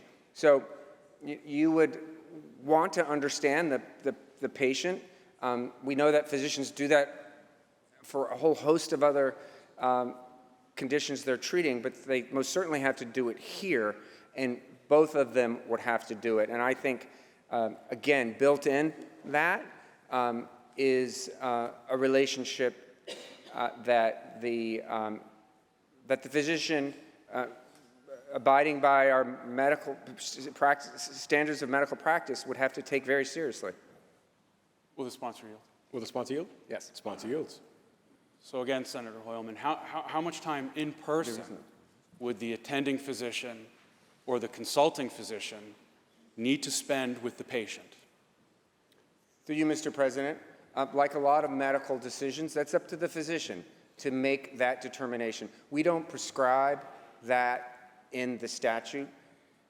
I don't think you'd find in any part of our voluminous statutes any requirement that a physician has to spend a certain amount of time with a specific patient regarding a specific condition. We leave it to the medical professionals. Will the sponsor yield? Will the sponsor yield? Yes. Sponsor yields. Through you, Mr. President, so what you're saying is that they, by law, don't have to spend any time in person with this patient who's seeking to potentially end their life. Is that correct? Through you, Mr. President, no. That's exactly the opposite of what I'm saying. I'm saying that they have to make a certain number of determinations about the patient. Let's start with the age. Let's start with the fact that they have to examine the patient's medical history and determine whether they have an illness that's terminal and irreversible. Will the sponsor recognize that? Wait, Senator Ashby, Senator Horman-Siegel has the floor. I understand this is an issue that gets everybody, but when the senator has the floor, he's speaking. If you're asking him to yield, you can wait until he's finished speaking, and then you can ask him to yield to another question. Is that fair? It's only fair if he's going to answer the question. Senator Ashby, your definition of him answering a question is not germane here. He is answering, and he has the floor. Again, can he finish his question, then you can ask him to yield again? Let me cut to the Senator chase. Horman-Siegel, continue. Thank you, Mr. Let me cut to the chase. The physician has to go through a number of checklists. That's going to take time in and of itself. Sponsor yield. Will the sponsor yield? Yes. Sponsor Through you, yields. Mr. President, through that series of checklists, is the physician required, attending or consulting, to spend time with that patient in person? Through you, Mr. President, we do not specify that in the bill, but by virtue of what they are required to assess and what their determination must be in order for medical aid in dying to be administered, yes, they would most certainly have to spend time with the patient. Unless they're a quack. And we're not dealing with quack physicians in this regard, but we have sanctions and criminal statutes for that, unlikely potential. But one that I agree should always be considered, which is why we've built in those safeguards. Will the sponsor yield? Will the sponsor yield? Yes. Sponsor yields. So I'm glad that there's safeguards and provisions for quacks, but what safeguards and measures are there, Senator, if we're not requiring them to see the patient in person? Through you, Mr. President, we make no specific requirements, nor do we in any physician-patient relationship require physicians to do to make a personal appearance or otherwise, but we do make the requirements that they assess the patient extensively, and in my mind, as it has been in the 11 other states, it's work effectively and safely, and I expect the same here in New York. Will the sponsor yield? Will the sponsor yield? Yes. Sponsor yields. Through you, Mr. President, so if there is an extensive evaluation going on, albeit not in person, is mental health a requirement for that? A mental health evaluation, is that required? Mr. President, the mental health requirement is such that if the physician thinks that the patient is not making the decision themselves, or that they're incapable of making such a decision, then they are required to refer the patient to a mental health examiner for a screening. That is either or both the attending physician and the consulting physician. Will the sponsor yield? Will the sponsor yield? Yes. The sponsor yields. Through you, Mr. President, if someone is potentially choosing to end their life and is in this awful position, why wouldn't they be referred to mental health regardless? Through you, Mr. President, well, because I may disagree with my colleague, I don't think requesting end-of-life medication when an individual is suffering and pain and dying suggests a mental health condition. If anything, I think it's quite rational to seek medical aid in dying when one is suffering unbearably. That's the experience that has been shared with with my colleagues and so many of the advocates. In addition, we don't require a mental health screening for other decisions that may hasten death, such as hospice care or a do not resuscitate order, for example. Those are also rational decisions that we as a society of laws respect. The personal autonomy of an individual to make his or her own decisions about their body. Will the sponsor yield? Will the sponsor yield? Yes. Sponsor yields. In those scenarios, they have to have capacity. And in order to have capacity, there's an evaluation that's done. How is a physician who's not spending any time with this person or this patient in person and no evaluation required, able to determine if this person has capacity? Through you, Mr. President, well, physicians make that determination all the time. You know, maybe every day, maybe every patient they see. Speak to a physician. They've told me that that is one of their routine checks that they make, and we entrust them to make that. But don't just trust them, trust the New York State Psychiatric Association, who have strongly supported this legislation because of the safeguards that we put in place in connection with mental health. Will the sponsor yield? Will the sponsor yield? Yes. The sponsor yields. Are you aware of the proliferation of medical aid in dying in Canada? Through you, Mr. President. I am aware it's not medical aid in dying, though. It's euthanasia. And it is abhorrent and appalling. And I'm proud that here in the United States and maybe in New York, we have chosen a distinctly different path for patients who are terminally ill. There's no requirement in Canada for that. So it is and it's not self-administered. It is a completely different scenario, but one that I'm glad you raised, because our bill is the diametric opposite of what the courts and statutes are following in Canada. Will the sponsor yield? Will the sponsor yield? Yes. Sponsor yields. Through you, Mr. President, it devolved into that, but when it began in Canada, it was shaped similarly. Are you nervous at all about the protections that are currently in this bill eroding over time through the judiciary and expanding?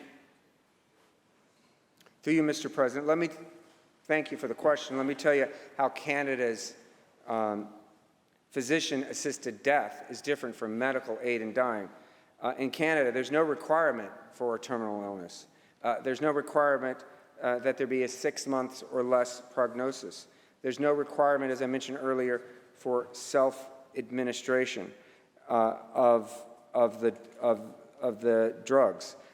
Canada's law is derived from a completely different Bill of Rights, the Charter of Rights and Freedoms. And, you know, here in the United States, we have both the U.S. Supreme Court and New York's highest court, the Court of Appeals, that have explicitly stated there is no right to die. The Court of Appeals said that, in fact, it was up to the legislature. The legislature may conclude that and specify the conditions under which it will permit aid in dying.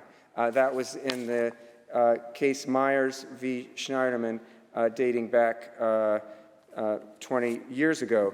But so in addition to that, our court decisions, which are diametrically opposite to the Supreme Court of Canada, we have the experience, the 27-year experience, beginning with Oregon. No medical aid in dying statute has expanded. We talk about a slippery slope. The slope has not slipped. You and I, Senator, and our colleagues are the guardians of the slippery slope. We will be the ones, not our courts, as happened in Canada. We would be the ones to expand this law, but we should not, and I'm telling you, other states have not either. Will the sponsor yield? Will the sponsor yield? Yes. The sponsor yields. Through you, Mr. President, then, I guess this bill is exactly as it was written for how long ago? 30, 35 years? Has it not changed or expanded at all? Through you, Mr. President, virtually no. There are discussions in states, as I mentioned earlier, about waiting periods. That is the only permutation that I'm aware of among the 11 states. There's a constitutional challenge in New Jersey about the waiting period, and other states are looking to waive the waiting period or statutorily address it. But again, because there's no constitutional right, it's up to legislators to safeguard the outlines of this bill. Will the sponsor yield? Will the sponsor Yes. yield? The sponsor yields. I believe just in the last few years, the method of delivery has changed, has it not?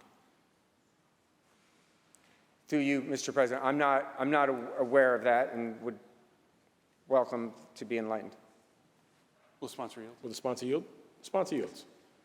So it's my understanding that originally it had to be ingested orally, right?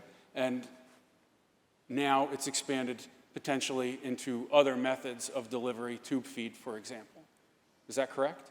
What was the last part? I'm sorry. Tube feed? Tube feed. Through a tube feed? I'm sorry. There perhaps, through you, Mr. President, there perhaps could be different ways to administer the medication, but it doesn't change the fact, and that's probably due to technology over the last 27 years, but it hasn't changed the basic precept that the medication has to be self-administered. Will the sponsor yield? Will the sponsor yield? Yes. The sponsor yields. Tube feed has been around for a while, Senator, and again, this is an example of it changing just in the last 5 years. So when you had mentioned that, we're the guardians of the slippery slope and that how the bill is not going to change, just in the last 4 to 5 years, we're seeing delivery methods change on this and expand. How does that not concern you that it will change afterwards? Through you, Mr. President, couldn't understand, you were saying tube feeding? Yeah. Okay, tube feeding, okay, got it. Again, that doesn't change, the administration of the drug still requires, again, section 15, or rather 16, self-administer, the definition, means a qualified individual's affirmative, conscious, and voluntary act to ingest medication under this article. Self-administration does not include lethal injection or lethal infusion, meaning a physician administering that to you, as is the case in Canada. So the technology may advance, but I think you have the black and white guardrails here that self-administration is essential to medical aid and dying. On the bill. Senator Ashby on the bill. Thank you, Senator Hoylman. And what we're seeing here is a denial of the proliferation of this already, just in the last couple years. The bill has changed. The bill has expanded for new means of administration and methods of delivery. It will continue to expand just as it has in other places. And we can call this whatever we would like, different names for it. But in the end, we all know what it does. Thank you, Mr. President. Thank you, Senator Ashby. Senator Rhodes, why do you rise? I was hoping that the sponsor would yield to a few more questions as soon as he's finished chewing. Senator Holman Siegel, do you yield? The sponsor yields. Thank you, Mr. President. Through you, Mr. President. You know, I'm happy that you mentioned the support of the New York Psychiatric Association because it's interesting. Isn't it a fact, Senator, that nowhere in this bill is it required that there actually be a psychiatric evaluation of the patient before this medication is actually given? Is that correct? Do you, Mr. President? No, it's not completely correct. If the attending or consulting physician deems that the patient is not able to make the decision on their own, then it would be required. Would the sponsor continue to yield? Will the sponsor yield? Yes. Sponsor yields. So you're talking about the actual prescribing physician would be the one to make the determination as to the mental health of the patient. So in theory, your oncologist could be making a decision as to the state of my mental health. Through you, Mr. President. Well, they would make the first stop, as again, physicians do all the time when they see a patient every day. Is this patient of mine making a voluntary decision to request all kinds of medication or procedures or hospice or perhaps a trivial or a serious medical procedure? And then, if they determine that they are not, this patient is not capable of making an informed decision, in addition to the other requirements, they then refer, either of those physicians would refer that patient for a mental health screening. Will the sponsor continue to yield? Will the sponsor yield? Yes. The sponsor yields. Thank you, Senator. Through you, Mr. President. Neither of those physicians actually has to be a psychiatrist, correct? Through you, Mr. President, that is correct. So again, if the sponsor will continue to Will the yield. sponsor yield? Senator Holman Siegel, do you yield? Yes. The sponsor yields. So again, two oncologists who have no background in psychiatric training are going to be asked to make an evaluation as to whether someone has the capacity to be able to make this decision. Is that correct? Through you, Mr. President, again, physicians make these assessments all the time, but yes, they are not necessarily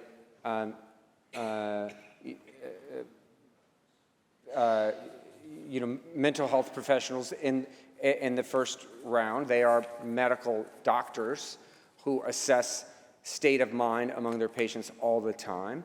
And for the complete evaluation, they would refer the patient to a mental health expert. Continue to yield. Will the sponsor yield? Yes. The sponsor yields. Through you, Mr. President. However, Senator Hoyman, there is no requirement that they do so. Isn't that correct? Through you, Mr. President, yes, there is no specific requirement that that they make the mental. What the requirement is that the physician has to ensure that the patient meets the criteria. Inform the patient that they can rescind the request, discuss risks, alternatives, hospice, and palliative care. The secondary physician has to confirm the diagnosis and assess the capacity of the patient. If the physician is unsure, then the physician refers that, either physician refers that patient to a mental health practitioner who has to evaluate the decision-making capacity. And according to our bill, the attending physician shall not prescribe medication to the patient if they find the patient lacks capacity. So again, both physicians make the first assessment as to whether a specific mental health evaluation is required. On the bill briefly. Senator Rose on the bill. Thank you, Senator, for those questions. There is a difference between mental capacity and a mental health evaluation. The fact that this bill does not require someone to actually see a mental health professional to determine whether they're suffering from clinical depression is a fallacy in this bill. Someone can be clinically depressed, yet still demonstrate the capacity to be able to make a decision. And to have someone who is not a trained professional make that determination, to have a physician who is not qualified as a psychologist or a psychiatrist to make the determination is problematic. Because someone who is an oncologist, someone who is a cardiologist, someone who has a specialty other than as a mental health professional is not going to be able to make the proper mental health evaluation. In fact, this bill doesn't even require it. It merely requires that a doctor certify that the individual that appears before them has the capacity to be able to make that decision. If the sponsor will continue to yield. Senator Homicidio, do you yield? Yes. Sponsor yields. Can you point in the bill where it actually provides a definition of terminal illness? Through you, Mr. President.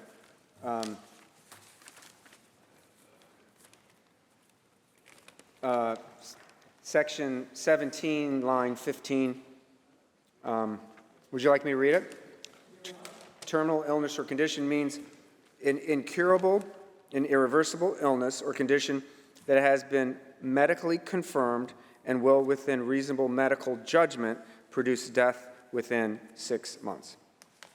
And will the sponsor continue to yield? Will the sponsor yield? Yes. Sponsor yields. And is there a definition as to whether the condition needs to be treatable by medication or not?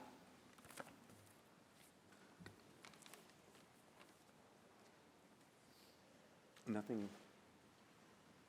Through you, Mr. President, there's nothing specific that the condition be treatable by medication, but it does state that it has to be incurable and irreversible, according to reasonable medical judgment, produce death within 6 months. There's no mention of medication per se. If the sponsor will continue to yield. Will the sponsor yield? Yes. Sponsor yields. Well, how does this bill make a distinction, or does this bill make a distinction between a terminal illness and a chronic illness? Through you, Mr. President. Well, a chronic illness is one that does not lead to death within 6 months. I can assure you would not qualify under terminal illness or condition. Will the sponsor continue to yield? Will the sponsor yield? Yes. Sponsor yields. Well, how does this bill account for example, diseases that are treatable with medication, but if you refuse to take the medication, would result in death within a period of months, like, for example, ALS? Through you, Mr. President, most of the conditions that we've seen in other states are mainly cancer, terminal diagnoses for cancer of 6 months or fewer, but there are neurodegenerative disorders such as ALS or Lou Gehrig's disease that could qualify. They are, in fact, the second leading diagnosis of people who use medical aid in dying. In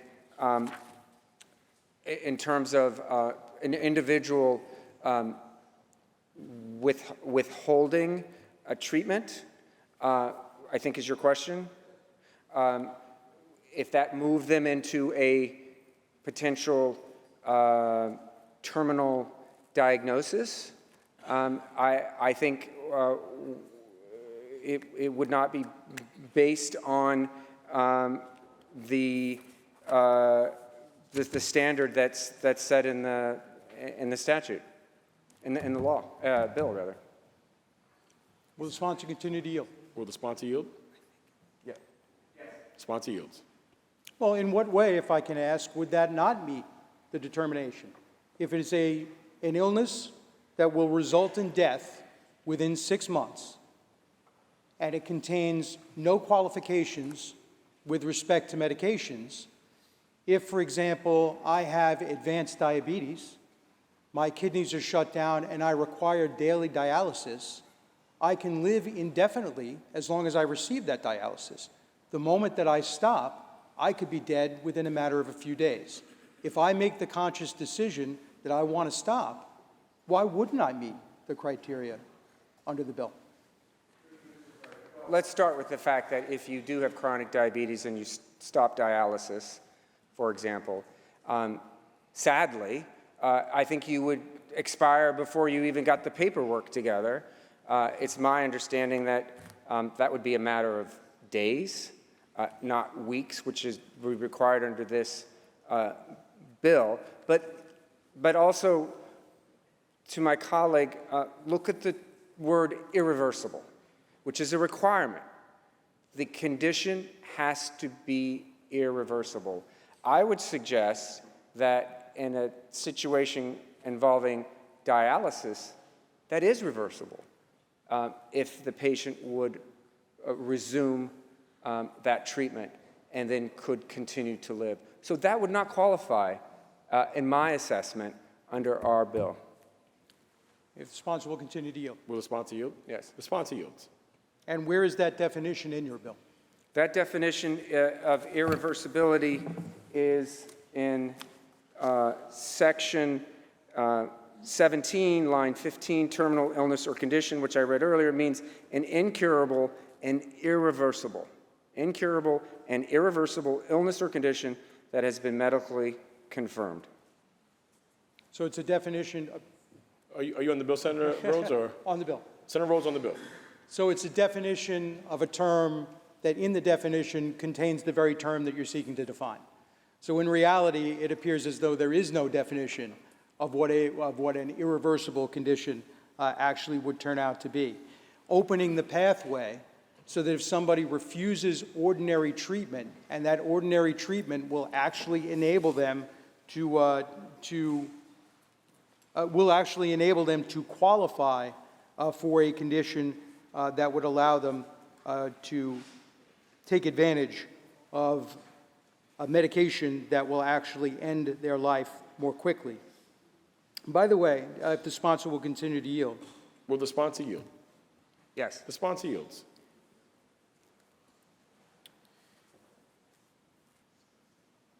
In your bill, is there any way to track potential abuses by physicians? What was this question? I'm sorry, so sorry. In your bill, is there any way to track abuses by physicians? Track abuses? Yes. There is a pretty rigorous reporting requirement that is in place, which is in section 2899.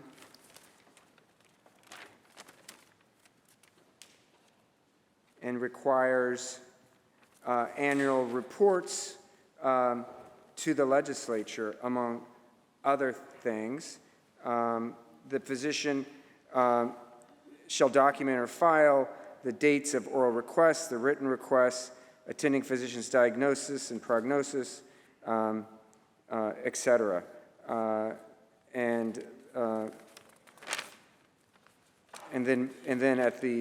And then there's reporting requirements to the state legislature, which is in section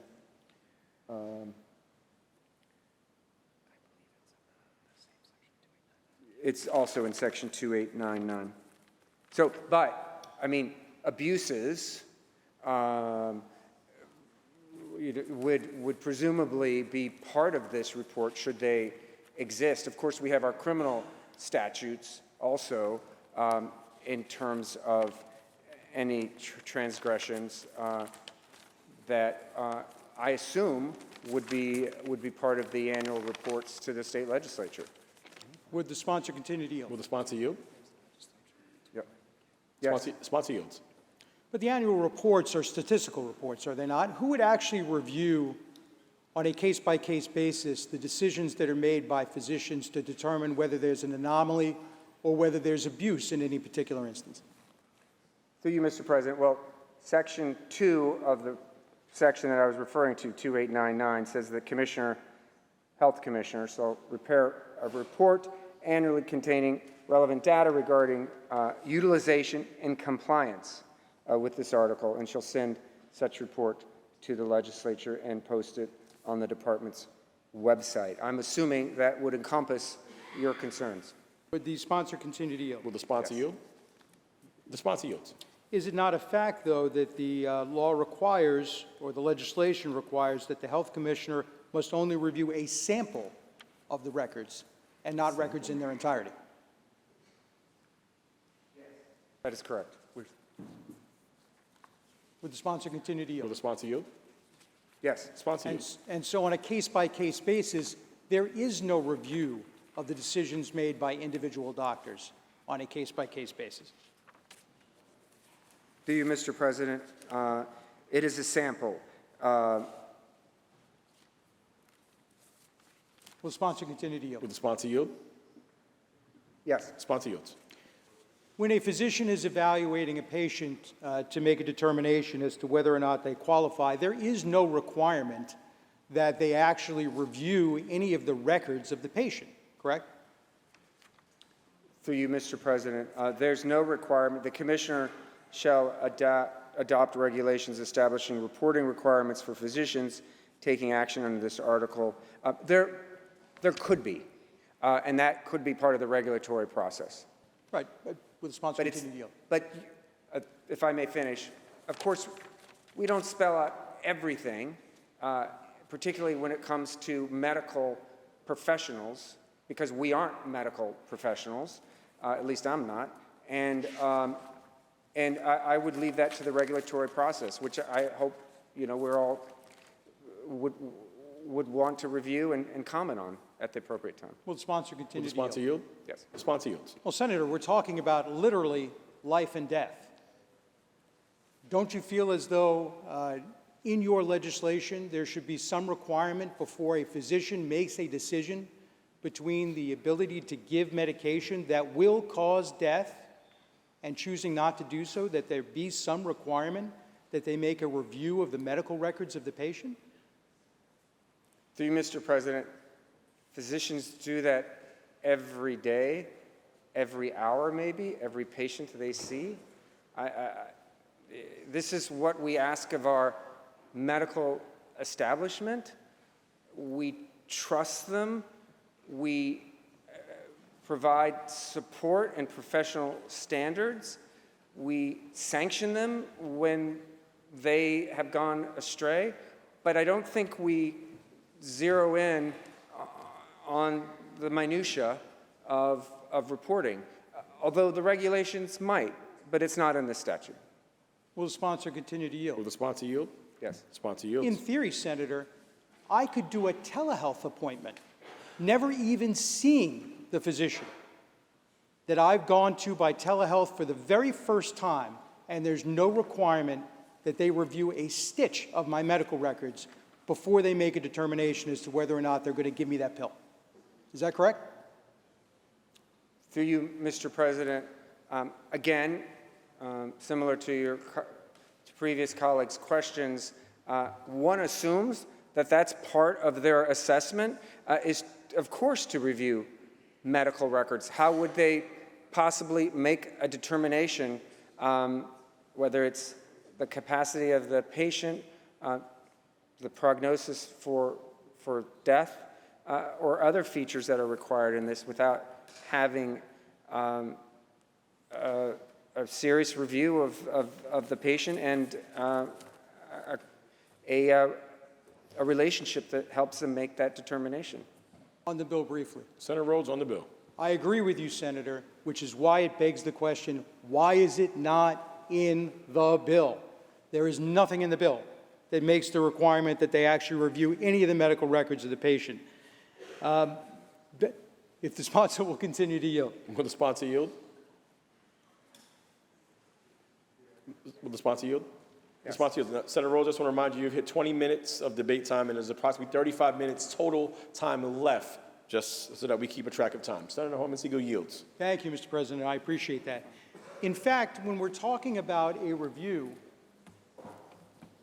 by the Commissioner of Health of this sampling, the death certificates from the individual patient actually will not list the medication as the cause of death. In fact, physicians are specifically instructed not to put the medication as a cause of death on the death certificate. Is that not correct?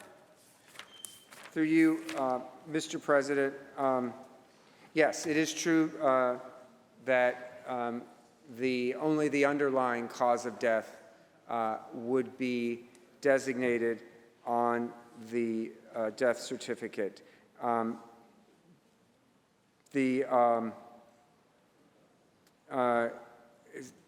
to the CDC, guidance states that the mechanism of death should not be reported as the immediate cause of death because it is not specifically related to the disease process. So we're following CDC guidance in that regard. Will the sponsor continue to yield? Will the sponsor yield? Yes. Sponsor yields.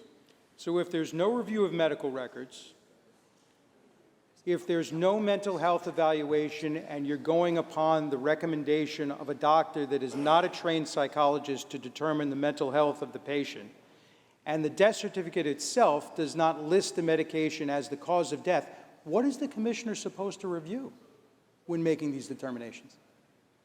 Does the bill specific as to that? Mr. President, well, I mean, in terms of death certificates, it's my understanding of them that they're used to understand trends and diseases by public health officials. And we do have concerns that I'm sure you can appreciate that you would want to balance the confidentiality of families and information that's disclosed on a death certificate. Will the sponsor yield? Yes. The sponsor yields. What is in your bill to prevent a physician from potentially taking the easy way out? In other words, you have a patient that's taking up hospital space, that's occupying that physician's time. What's the incentive behind that doctor simply not making a determination or perhaps suggesting to the patient that this might be a better option for them?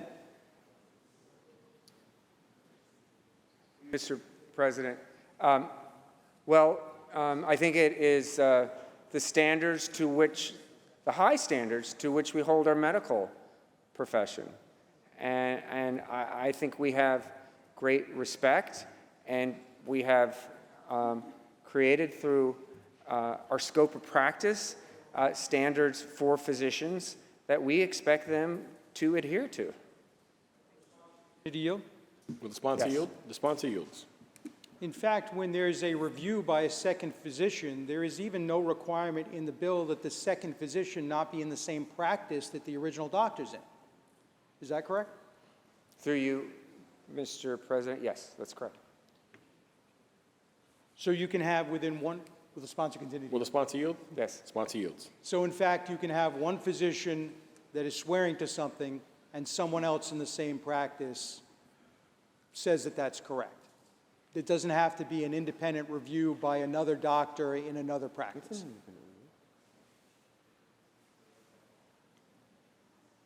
President, I would consider the second opinion to be independent.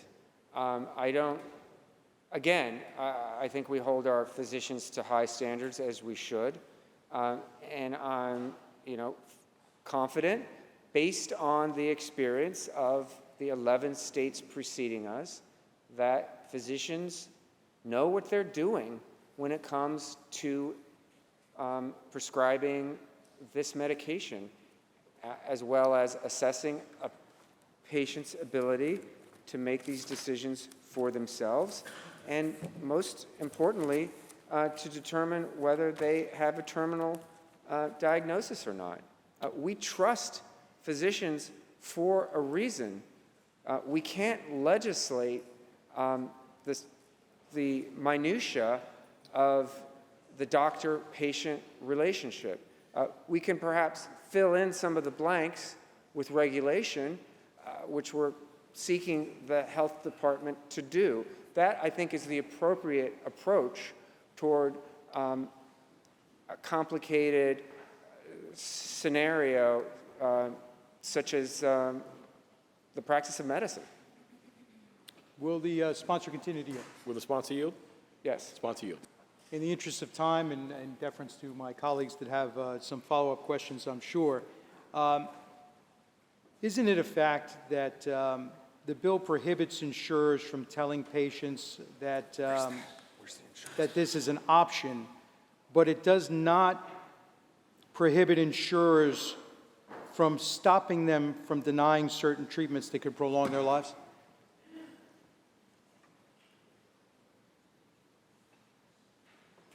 President, there are specific protections from insurance pressure, if that's what you'd like to call it. Insurance companies, providers, would not be allowed to provide unprompted information to patients about coverage for medical aid in dying without a request for such information from the patient or as part of some sort of general package of information that they provide to their customers, generally speaking, on their insurance coverage. No health insurer can deny coverage for any care otherwise covered because a patient requested medical aid in dying. In most cases, these patients are actually in Medicare or Medicaid at this point. The statistic is 88 to 98% of medical aid in dying recipients are under one of those two programs. Will the sponsor continue to yield? Will the sponsor yield? Yes. Sponsor yields. And how about the 2 to 12%, using your statistics in that case, of individuals that may not have any health insurance coverage at all? Are you concerned that a decision might be made based upon the inability to pay for further treatments, as opposed to simply taking the pill to avoid the financial burden that's being placed upon the family? Through you, Mr. President, I'm always concerned about a patient's ability to pay, and obtain medical services. Yes. Will the sponsor continue to yield? Will the sponsor yield? What safeguards? Wait, Senator Horman, do you yield? Yes. The sponsor yes. yields. I'm sorry, Senator Rhodes. Thank you. And what safeguards are in place to prevent aid in dying from becoming the default end-of-life path in institutions that are experiencing staff shortages, financial pressures, or low Medicaid reimbursement? You, Mr.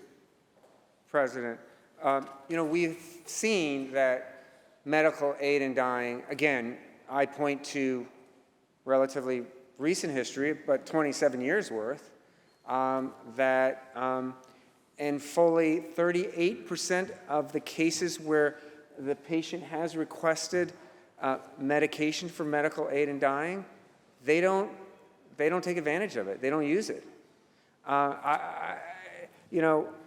It seems to be, and we heard this today at our press conference, that medical aid in dying is much about peace of mind and an assurance that a patient knows that that's an option. They may request the medication, but so many of them never end up utilizing it. And that's the peace. That's part of the peacefulness of this process. Today we heard someone say that, they've been given a terminal diagnosis, and by being able to access medical aid in dying, they're going to be able to live life because they know that they will have that option. So medical aid in dying is about living. People who've been given a terminal illness and a new pathway to plan their death, but enjoy life fully in the meantime. That's what's really inspirational about this movement. Will the sponsor continue to yield? Yeah, Senator Holman Siegel, do you yield? But Yes. Senator Rhodes, you're approaching half an hour at present, just to keep a ball game as What's the we're time? at. Sorry? What's the time left?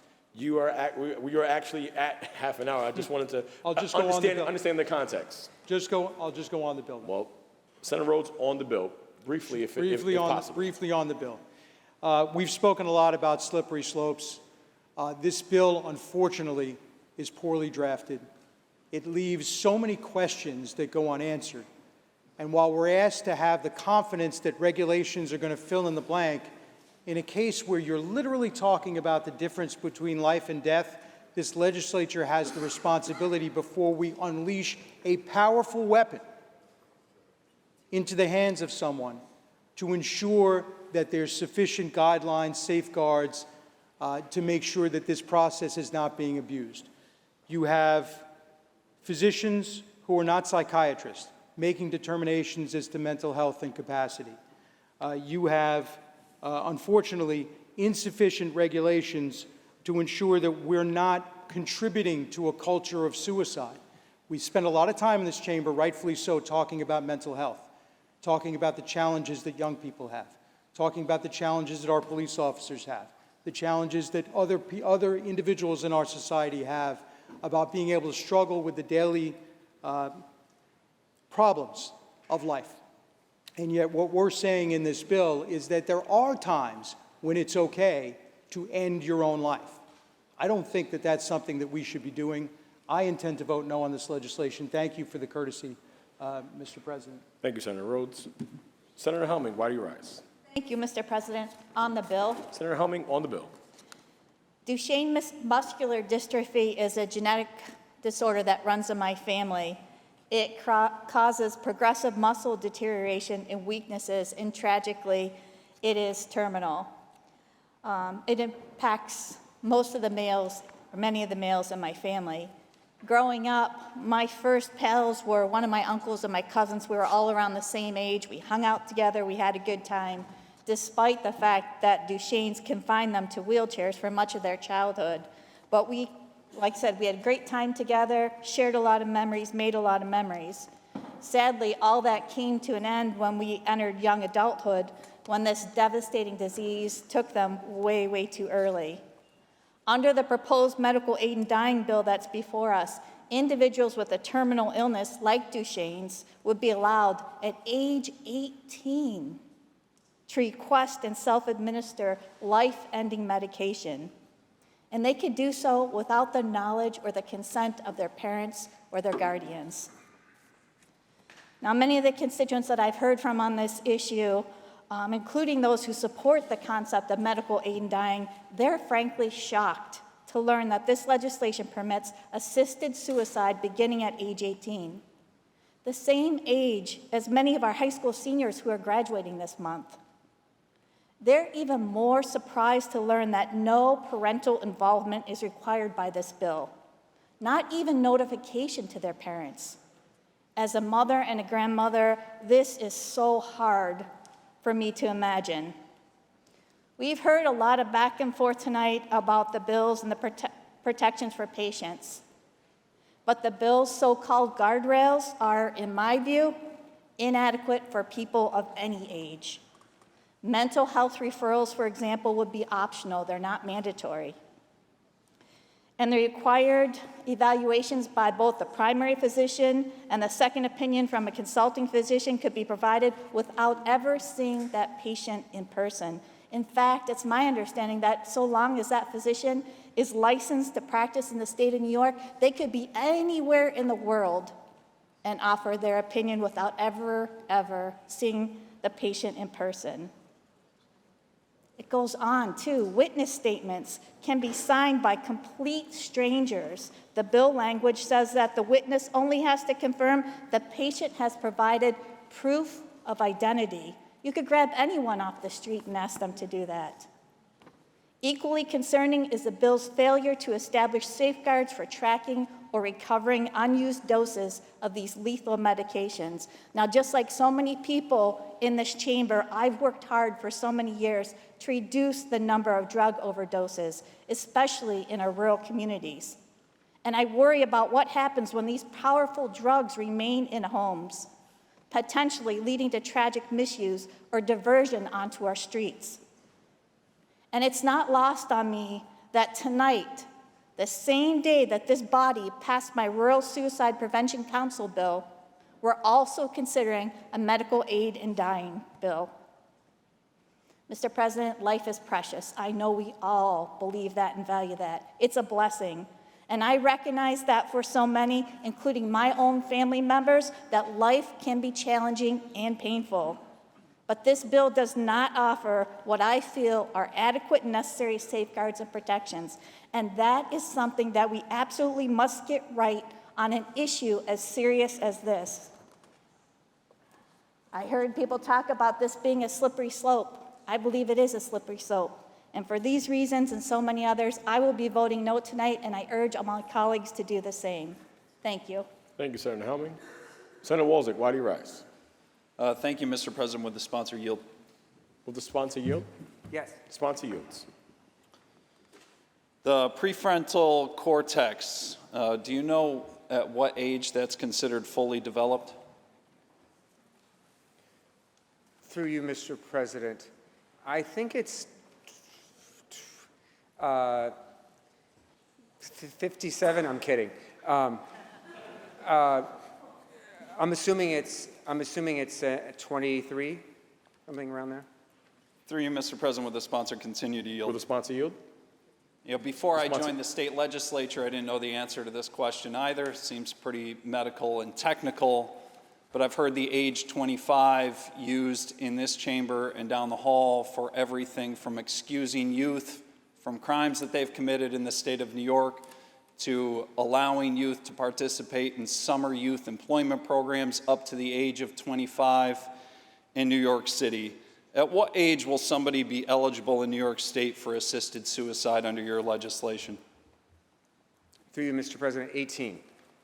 Through you, Mr. President, would the sponsor continue to yield? Will the sponsor yield? Yes. Sponsor yields. Why not until the prefrontal cortex is fully developed?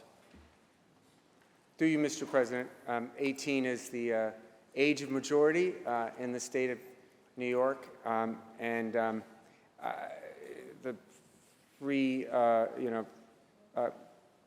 prefrontal cortex is a scientific designation which for better or for worse, has no bearing in this bill or in any other part of our statutes. Through Mr. President, would the sponsor continue to yield? Will the sponsor yield? Yes. Sponsor yields. I don't want to belabor it, but it did have a pretty consistent context in decision-making. The prefrontal cortex, when it's fully developed, says that somebody is an adult human who has full decision-making ability. Why was the age 18 instead of 25 chosen in your bill? Again, that determination, the scientific assessment that you have shared with us, has no grounding in New York statutes. So we followed the age of majority as it is throughout the rest of our laws. Through you, Mr. President, would the sponsor continue to yield? Will the sponsor yield? Yes. Sponsor yields. I want to follow up. There was some discussion with my esteemed colleague here about definitions of terminal illness. Under your bill, would persistent or chronic suicidal ideation, if two medical professionals believe that this is uncurable for a patient and that patient is going to terminate their own life within 6 months, would chronic suicidal ideation fall under terminal illness or condition by the bill that you're proposing here? Mr. President, no. And through you, Mr. President, would the sponsor continue to yield? Will the sponsor yield? Yes. Sponsor yield. With regard to supposed strong checks and balances in this bill, which is to have two doctors signing off on this, Is there any requirement in the bill that any records of the consulting physician be kept with a patient's medical record? President, yes, there are reporting requirements, as we've discussed earlier this evening. Through you, Mr. President, would the sponsor continue to Will the yield? sponsor yield? Yes. The sponsor yields. And is there any requirement that any oversight would be done to ensure before the lethal prescription is given that a consulting physician actually did evaluate the patient?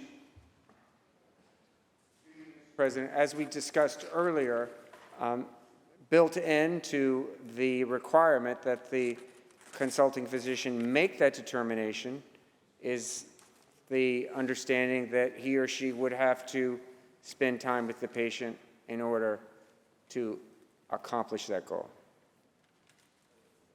And through you, Mr. President, would the sponsor continue to Will yield? the sponsor yield? Yes. The sponsor yields. But it's only the attending physician's notes that need to be described to DOH how all steps have been followed by the attending physician. This strongly hinders a paper trail and oversight of the law because there is no required documentation from the consulting physician that must be kept on file anywhere. The consulting physician must send a letter to the attending physician after the evaluation, but this letter or proof of the second physician looking at the patient does not need to be turned into the Department of Health, does it?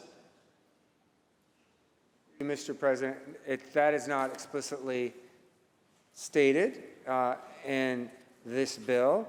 I would, again, suggest that the potential for regulations to fill in gaps and for the public and public officials to comment on the record-keeping components would be something I would encourage my colleague to participate in. Mr. President, would the sponsor continue to yield? Will the sponsor yield? Yes. Sponsor yields. I agree. I wish there were provisions for that protection and oversight in this bill. What legal recourse will families have if they believe a loved one was misled, coerced, or insufficiently informed? And what protections exist for whistleblowers in care facilities? Mr. President, there are a number of criminal statutes that could be pursued by family members or others, including in the area of coercion. But as was stated earlier, there are virtually no examples of coercion in the 11 states that have had medical aid in dying, going back to Oregon's in 1997. And presumably, the family members or friends could seek sanctions or other actions against the attending physicians if they had evidence of some nefarious activities. Once again, though, we have virtually no examples of that happening in the over 10,000 cases of patients ingesting medical aid and dying medication, but not a single example of a nefarious effort by a physician or family member to act in an untoward manner for whatever reason. Through you, Mr. President, actually on the bill, Mr. President, very briefly. Senator Walczak on the bill. Yeah, so if we don't require that there's good record keeping by the attending or the physician in a patient's file for the family to even get, then I could imagine that there won't be a lot of cases for coercion because the evidence that you said that they could seek just won't be there because your bill doesn't require those records to be kept. Through you, Mr. President, would the sponsor continue to yield? Will the sponsor yield? Yes. The sponsor yields. What safeguards apply when a patient has no immediate family or advocate? Thank you, Mr. President. The physician is supposed to counsel the patient in the absence of family members. But of course, that is a potential scenario for any patient seeing a doctor. I wanted to refer back to the whistleblower. I think I missed response. Whistleblowers would be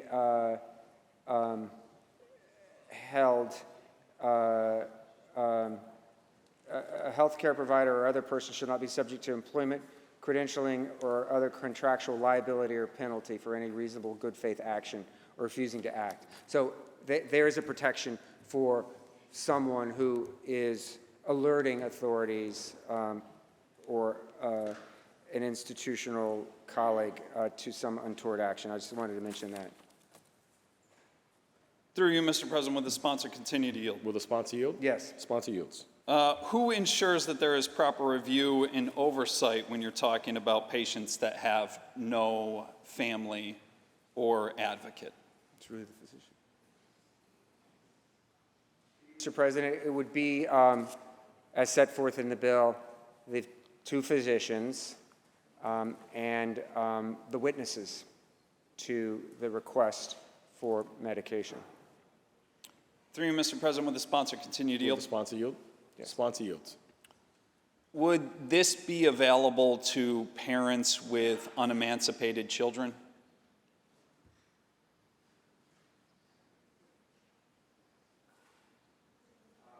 Through you, Mr. President, I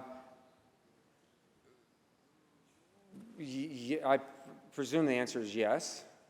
Well, I don't understand. I don't know why it would not be. Through you, Mr. President, will the sponsor continue to Will the yield? sponsor yield? Yes. The sponsor yields. Does your bill speak to this at all? How will the state approach cases where parents seek aid in dying while still raising children? And what ethical or legal considerations apply in those instances? Through you, Mr. President, again, looking at both the practice among states that have had medical aid in dying and the fact that we don't prescribe medical restrictions on parents of unemancipated children. I think we would just follow the normal course of patient autonomy, which is the kind of fundamental basis of this legislation. Through you, Mr. President, will the sponsor continue to yield? Will the sponsor yield? Yes. Sponsor yields. So there's nothing in your bill that would address how the state would handle unemancipated children if a parent were to take their own life this way? Mr. President, no, and I can't imagine that we. No, the answer is no. Let me leave it at that. I won't editorialize. Through you, Mr. President, would the sponsor continue to Will yield? the sponsor yield? Yes. Sponsor yields. Would the children in those types of, we have a robust family court system that considers whole families. And would the children have a voice in that situation, or would it just be the physicians?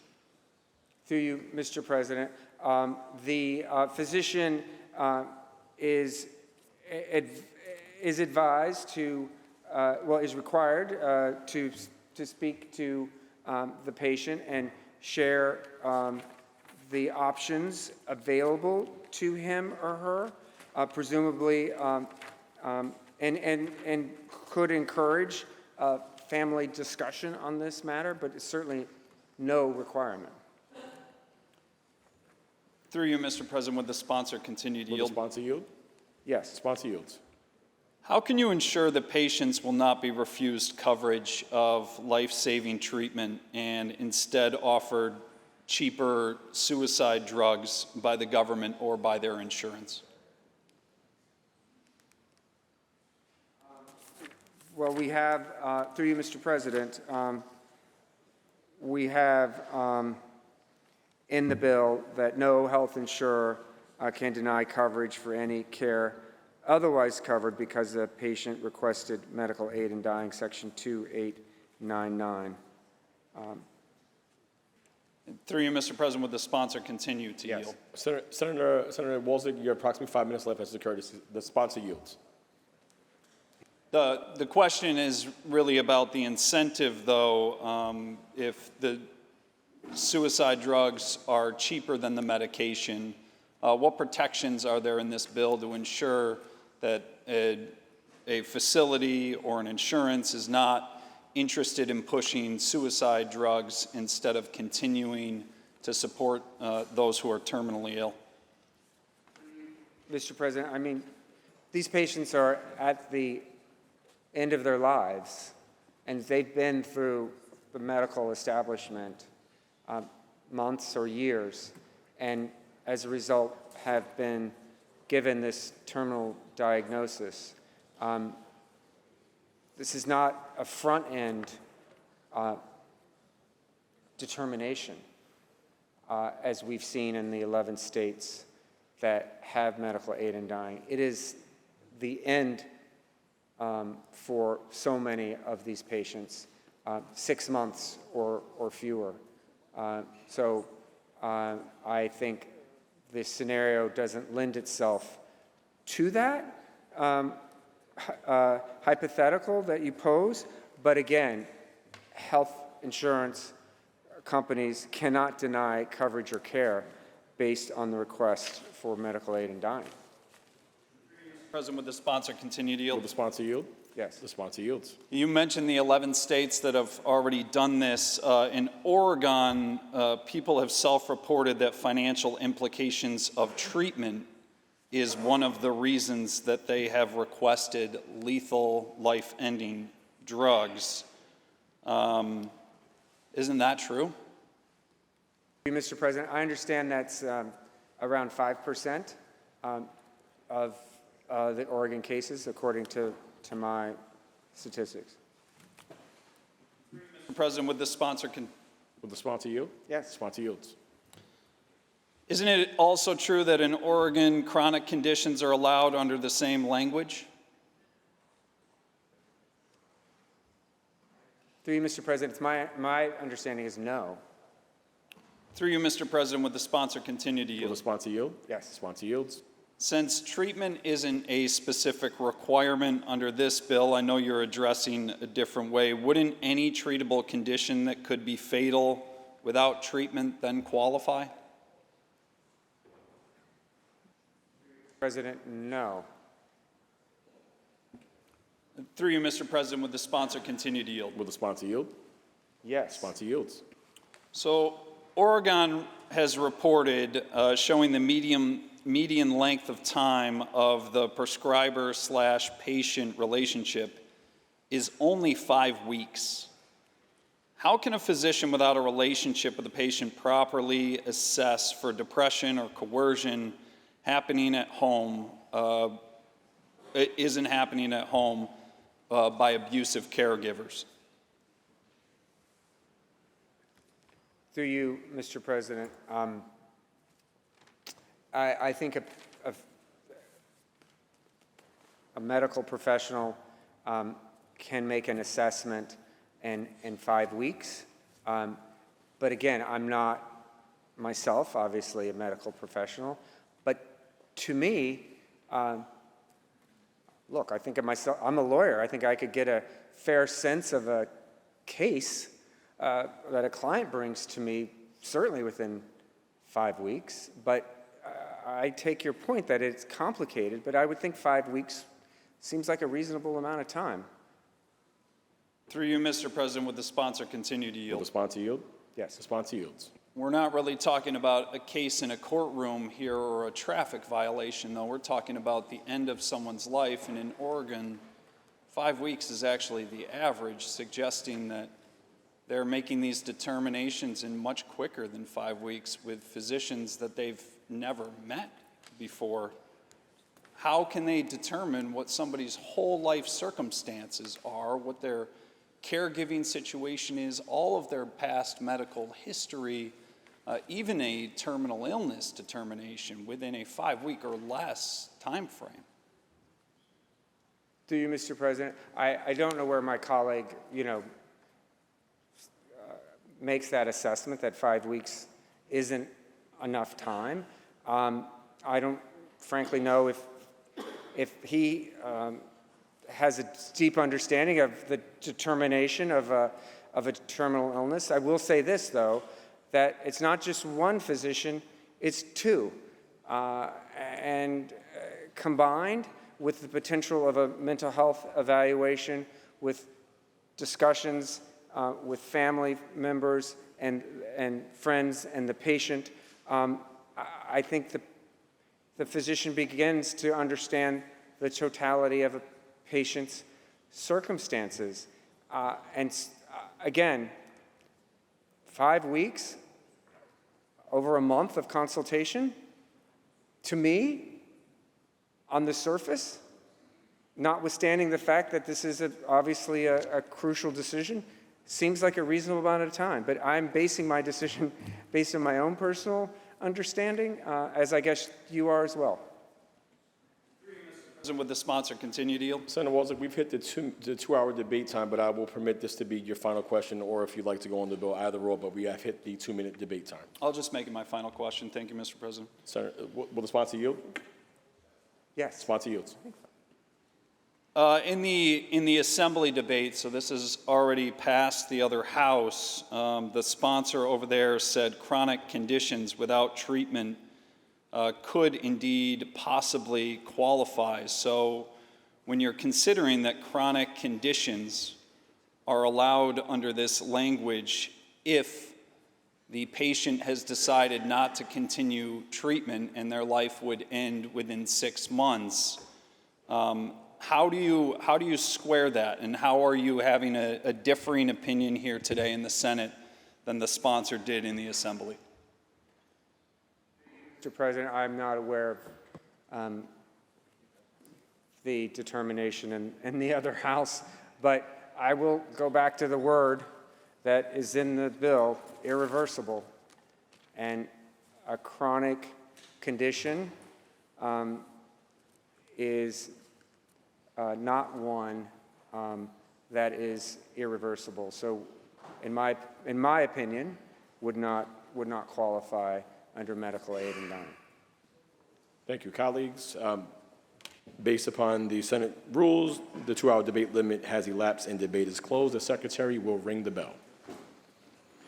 As a point of privilege, during vote explanations, just to remind everybody about the Senate rules, the sponsor of the bill has 5 minutes and everyone else has 2 minutes. We will enforce that strictly today. Thank you very much. Read the last section. Section 2, this action to effect immediately. Call the roll. Addabbo, Gianaris Kruger, Orts, Wilkins-White. Senator Harkin to explain his vote. Thank you very much, Mr. President. I want to first thank the Majority Leader for bringing this bill to the floor. I want to thank Senator Hoylman-Sigal for an incredible job working on this bill and getting it to this point. I want to thank Diane Savino, former senator, for her work on this bill. Mr. President, this bill is about personal choice, and this bill is about dignity. I want to thank all of my constituents on both sides of this issue who wrote to me, who called to me, who spoke with me personally. I see the divide in my own family. My father was a devout Catholic, and the thought of something like this truly appalled him. My mother watched her mother die a very painful death from cancer, and we spoke about this. And as you know, she passed a few months ago, and she was in hospice to the point. When we talked about the morphine being administered and how it would come in gradually, she literally said to me one day, why can't she have it all at once? And I don't say that to be melodramatic, but that was her choice. At 98, her mind was sharp. She was reading 2 newspapers a day. She read 4 books a week. Her body had failed her. She lost her dignity. So this bill will not help my mother, but it will help someone else's. I vote aye. Senator Harkin to be recorded in the affirmative. Senator Scarcella-Spanton to explain her vote. Thank you, Mr. President. It is with great pride and relief for countless New Yorkers that I rise today to speak on a truly landmark piece of legislation, which I have been an ardent supporter of since day one. We are not merely passing a bill, but we are answering a call to compassion and to dignity. Medical aid in dying has been a cause that I have supported from the very beginning, long before I had the privilege of serving in this chamber, because I have always believed that the right to die with dignity is fundamental to what it means to live with dignity.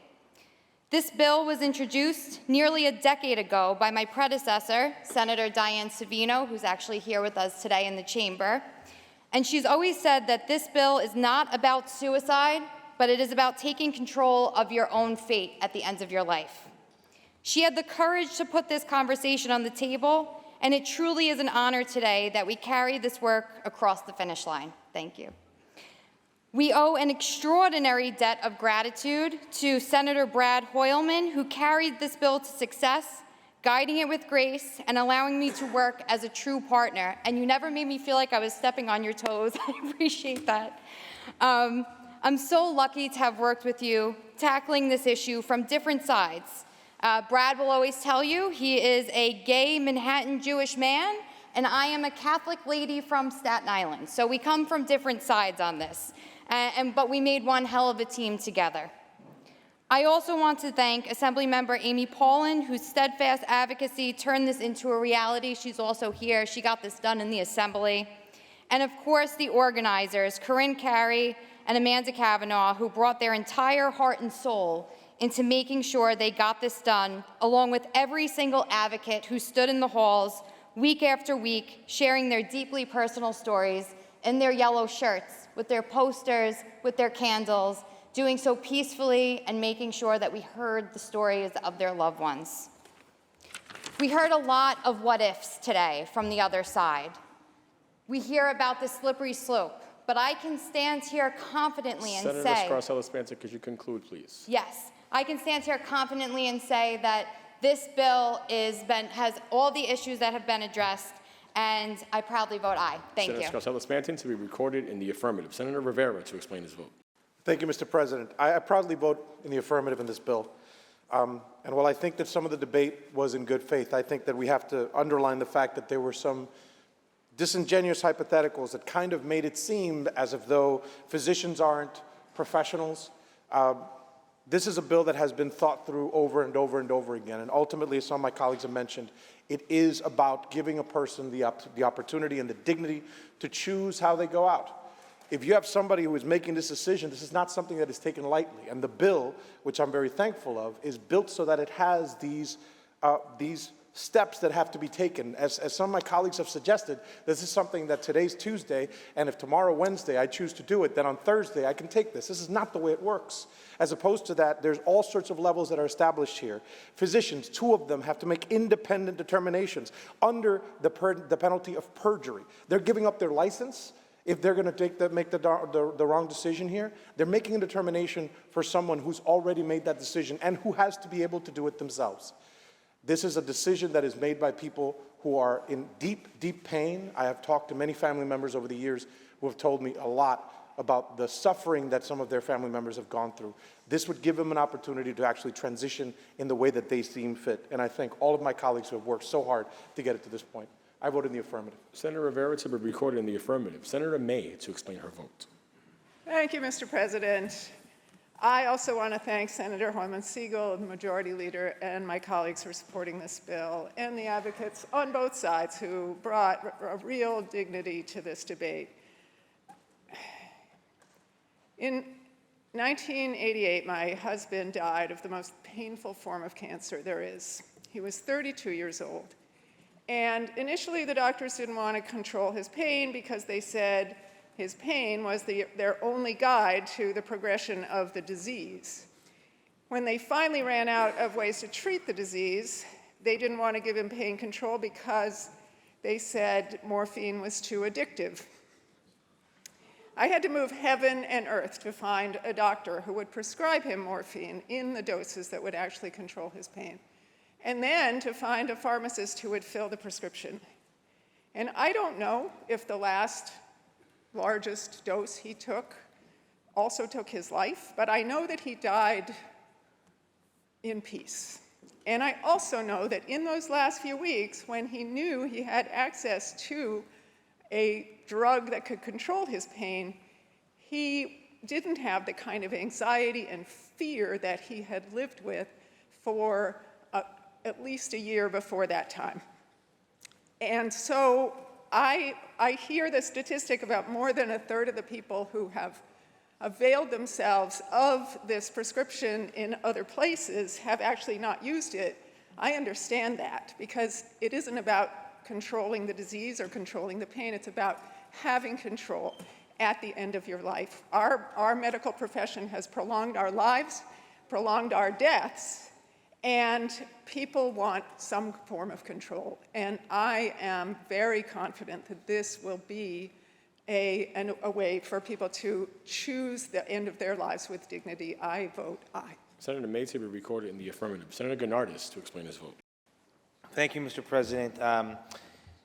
In my 7 years in this chamber, I've cast thousands and thousands of votes, and this, to me personally, is probably the hardest vote I've taken and I've cast.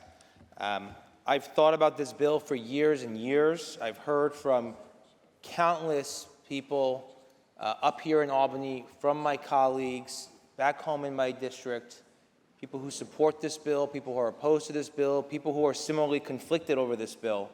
And I've spent countless hours reflecting on what this bill offers to people and why it's so important. Really, for all the reasons that Senator May just outlined, that she experienced with her late husband. And I've been moved to support this bill because no matter how conflicted I may have been, I recognize that this is about giving other people that choice and that dignity of that choice.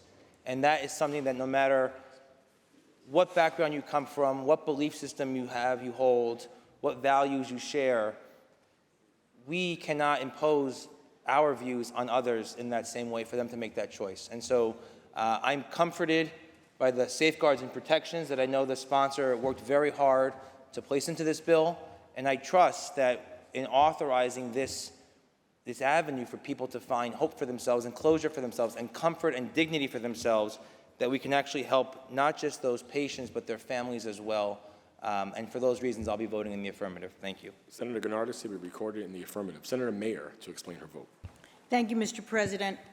First, I'd like to thank my colleagues who led the fight for this, Senator Hoylman Siegel, Senator Garcelas Banton, Senator Savino, and my colleague from home, Amy Paulin, who after many, many years have brought this bill to the floor. This is not a vote I take lightly, and after much internal debate, I rise to vote in favor. Of course, like everyone, I've heard from so many constituents who deeply and personally either support or oppose this bill, either for moral or religious reasons, or their care and concern about the risks for people at the margins of societies and those who are taken advantage of.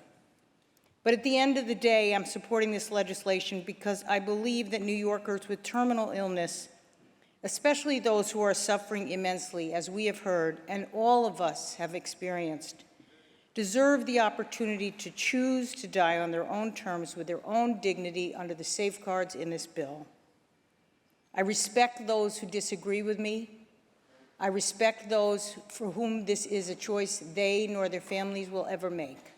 But today we say to those who are able and want to make this choice, we will make it available under certain circumstances. We are extending our compassion to current and future New Yorkers facing devastating diagnosis. Many will choose not to go down this path, but for those who do, this bill offers self-determination and in some cases peace of mind as they navigate the end of their lives. I thank my colleagues. I vote aye. Senator Mayer to be recorded in the affirmative. Senator Chan to explain his vote. Thank you, Mr. President. I just want to remind everyone that we live in a state where we can't even take pentobarbital home to put our dogs down, our cats. But we're going to do it with humans? I heard the overwhelming rejection of this bill from the people of South Brooklyn.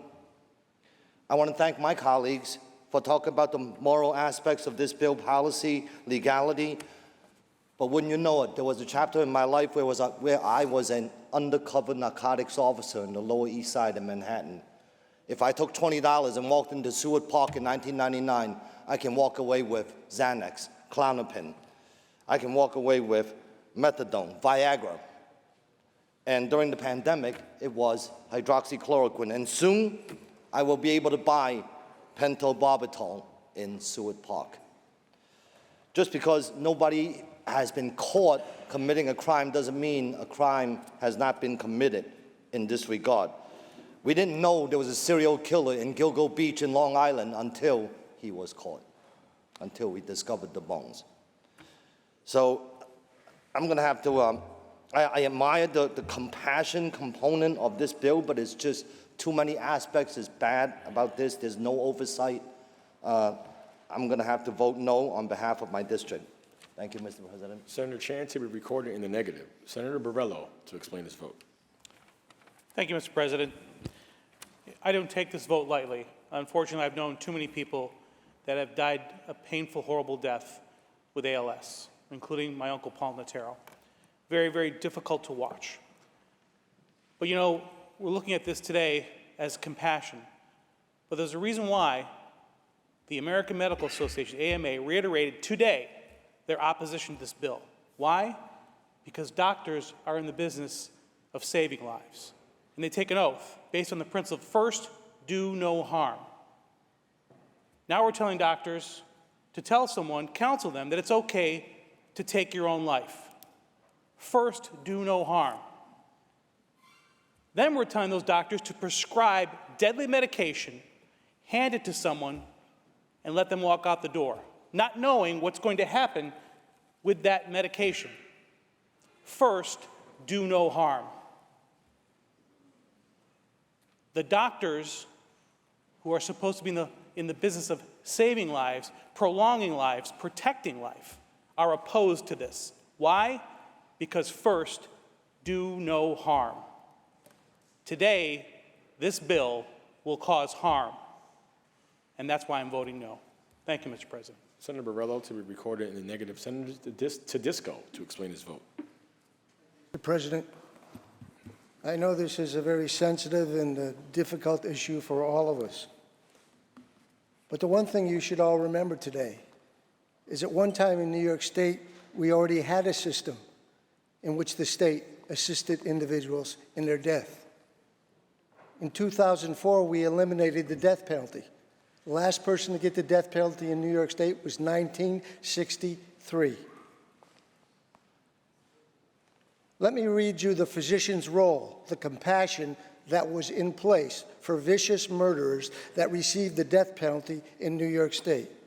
The prison physician was responsible for both officiating at capital punishment and monitoring condemned inmates prior to their executions. This responsibility encompassed observing the health of prisoners in the holding cells and treating acute illnesses. Post-mortem, the physician performed an autopsy to confirm the cause of death and analyze the efficiency of what took place. The physician became the primary employee involved with capital punishment, bearing both psychological and physical responsibilities. Whether you believed in the death penalty or didn't believe in it for vicious murderers in New York State, the state had the compassion to put a physician in the room and help that individual with compassion not suffer during the course of an execution of murderers. You're allowing the execution and death of an individual by themselves without requiring and mandating the psychological and emotional physical involvement of an important licensed physician in New York State. But this is a state, and many other states right now still do that. Put a physician in a room with murderers so they have the compassion to make sure they go peacefully and comfortably. How do you vote, That's sir? not mandated in this bill, and that is shameful. I vote no. Senator Tedisco to be recorded in the negative. Senator Fahey to explain her vote. Thank you, Mr. President. I rise to vote aye on this bill, or A. This is probably as well the most difficult vote I have taken in many years, if not all of my years here in the Assembly.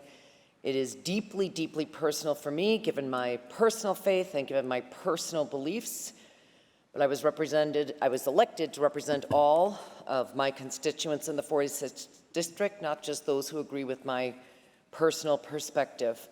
While I am voting in the affirmative, I am also troubled on a few fronts. One with the progression in Canada and how it has moved to non-terminal illnesses who have access to life-ending drugs, as well as the concerns of the disabled, and I am the disabilities chair, as well as those who are vulnerable populations. In the end, I am supporting this, however, because there are patients who still suffer while dying. And I reached out to one of my son's doctors because to ask about palliative care. My understanding is that we've made a lot of strides on palliative care. But this doctor responded by saying, as much as they attempt to relieve suffering, they cannot fix all pain in death, or as an individual is facing death. They cannot do much for the shortness of breath, which is, and I'm quoting some of the comments from this doctor. They cannot do much to address the shortage of breath, which can be unbearable, and particularly in some lung cases, as well as blood cancers that can give profound anemias. So again, while trying to relieve pain, they can face, in those types of cancers, catastrophic erosion of tumors in major blood vessels, which can result in acute hemorrhaging and bleeding out, which can be devastatingly traumatic to everyone. Senator Fahey, Again, while if you this could conclude a bill little bit. does have guardrails, I remain troubled on those three fronts, but in the end, I cannot, in good conscience, vote for those who may face terminal illnesses, to have them suffer in death, and with that, I will vote in the Senator affirmative. Fahey to Thank you. record in the affirmative. Senator Martins to explain his vote. Thank you, Mr. President. As has been said multiple times this evening, Mr. President, this is about personal choice and dignity. I believe that. I've had the opportunity to meet with advocates and opponents. I've had the opportunity to meet with physicians who have both supported and opposed this bill. The one thing I came away with is this bill isn't ready. The idea of doctor shopping, and we've seen examples of doctor shopping where a person will go from doctor to doctor to doctor until they find one who will finally sign off and allow them the opportunity that they're asking for. The idea that we don't have mental health evaluations built into this as a mandatory component because someone who looks to end their life by necessity needs to have that evaluation. I'm sympathetic, and I think everyone here in the chamber understands that I am sympathetic given my own personal experiences with this issue.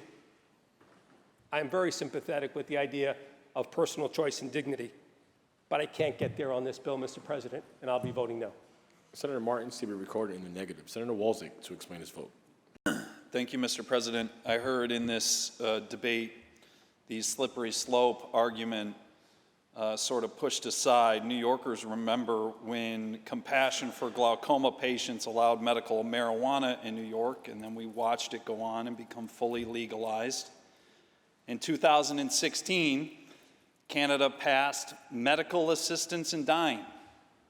It included 2 physicians. It included a foreseeable death criteria and protections for vulnerable citizens in Canada. Canada now has an assisted suicide which accounts for 1 in 20 deaths in their country. This is where we're headed. David Balzer served 2 tours in Afghanistan with the Canadian Armed Forces. The Veterans Affairs Canada told him, I would like to make a suggestion for you. Keep an open mind. Think about it. You've tried all this and nothing seems to be working. But have you thought about medical-assisted suicide? The veteran said, "It was my lowest down point just before Christmas.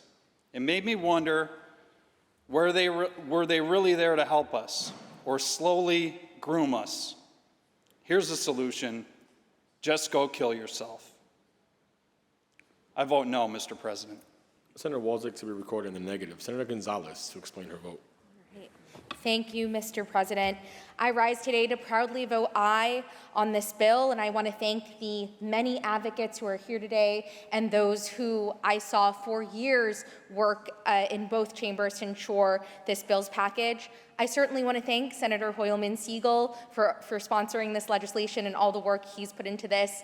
And of course, I want to thank Senator Jessica Scarcella-Stanton, my seatmate, but also someone who I know has truly and deeply championed this issue since the day that we started in the chamber together.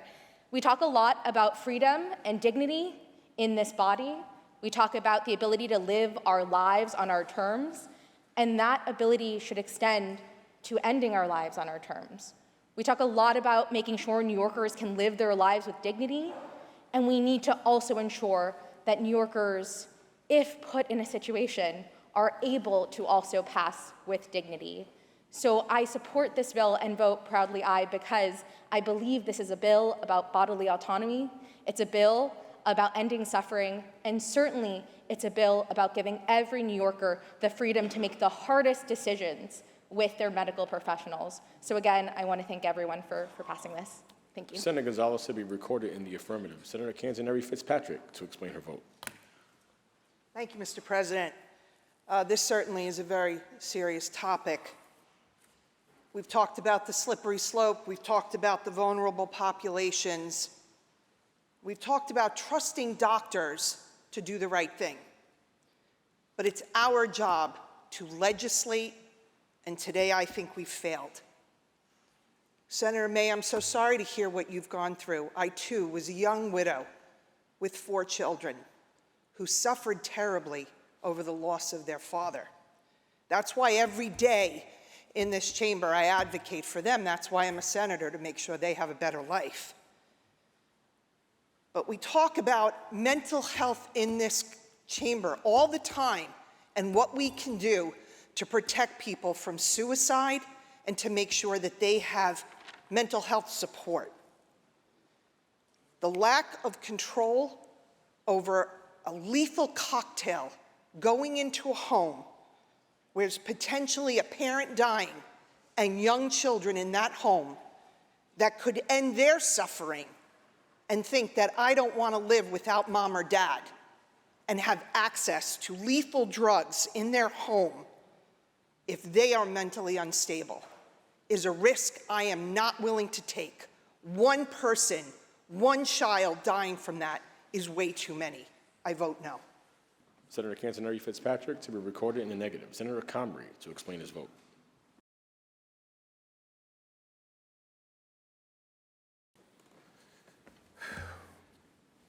Thank you, Mr. President. I rise today to support the medical aid and dying bill. I won't tell personal stories, but I want to just thank all of the advocates on both sides for their outreach and their concern and their compassion. I want to thank Diane Savino and everyone that has been working many years. Jackie Williams, who's in Atlanta now, was the first person to come to me when I first got here to talk to me about medical aid and dying when I came here 10 years ago. I appreciate the concerns and the fears, but I don't appreciate the fear-mongering. This is only going to happen to a small segment of people that want to take this action. This is a country that should allow people to do the things that they want to do. We should be a body that gives people an opportunity to do things that they want to do. This is not something that's going to turn into Dr. Kevorkian or children slipping and taking drugs from people, because this will be done in a way that for people that really want to do this, that are really in pain and suffering, that they know their lifetime is over, and they want to die with dignity. They want to go out on their own terms. They want to not have people look at them in their final days pitying them or coming to visit them that never visited them while they were sick, and all of a sudden they want to see them while they're dying. This is for people that want to take a choice, a hard choice. And it will be an informed choice. It will be a choice that will be deliberated over. But for somebody to want to do this, it's only going to be a small segment of our society. We will all monitor to make sure that there are no Dr. Kevorkians or no hospitals that specialize in this, because we're responsible legislators, and if we hear of any sign of that, we will Senator tamp it Conway, down. how do you vote? Is it 2 minutes already? Indeed. I vote aye. Thank you, Mr. President. Senator Conway to be recorded in the affirmative, and Senator Hoyman Siegel to close. Mr. President, I want to share this stone that I had in my desk for the last year. It was from a young woman named Jules who has metastatic breast cancer and gave it to me a year ago as we were working on this bill. It was her worry stone, and she said I could return it to her if, in fact, she survived. And I'm happy to say she's still alive. And that's really what medical aid in dying is about for so many patients. It's about living. It's about planning your life in a way that you can end it peacefully. And to the advocates who are here, we owe you such a debt of gratitude, because you have propelled us to a great social reform for other New Yorkers. And what's so important that I think my colleagues share, we understand the moral concerns on the other side of the aisle, but we choose to act independently for our own, within our own moral code. And whether it's been abortion, gay marriage, adultery, gestational surrogacy, complicated moral issues that we've addressed in this chamber, we have viewed through the lens of personal autonomy and liberty. And Mr. President, I think that's what we're doing today, and I'm so proud to vote aye. Senator Hoyman Siegel to be recorded in the affirmative. Announce the results. In relation to calendar 1674, those senators voting in the negative are Senators Ashby, Baskin, Borrello, Bino, Kanzler, Fitzpatrick, Chan, Claire, Gallivan, Griffo, Helming, Lanza, Martinez, Martins, Matera, Oberacker, O'Mara, Ort, Palumbo, Broussard, Rhodes, Rawson, Steck, Sutton, Tedisco, Walzett, Weber, and White, ayes 35, nays 27. The bill is passed.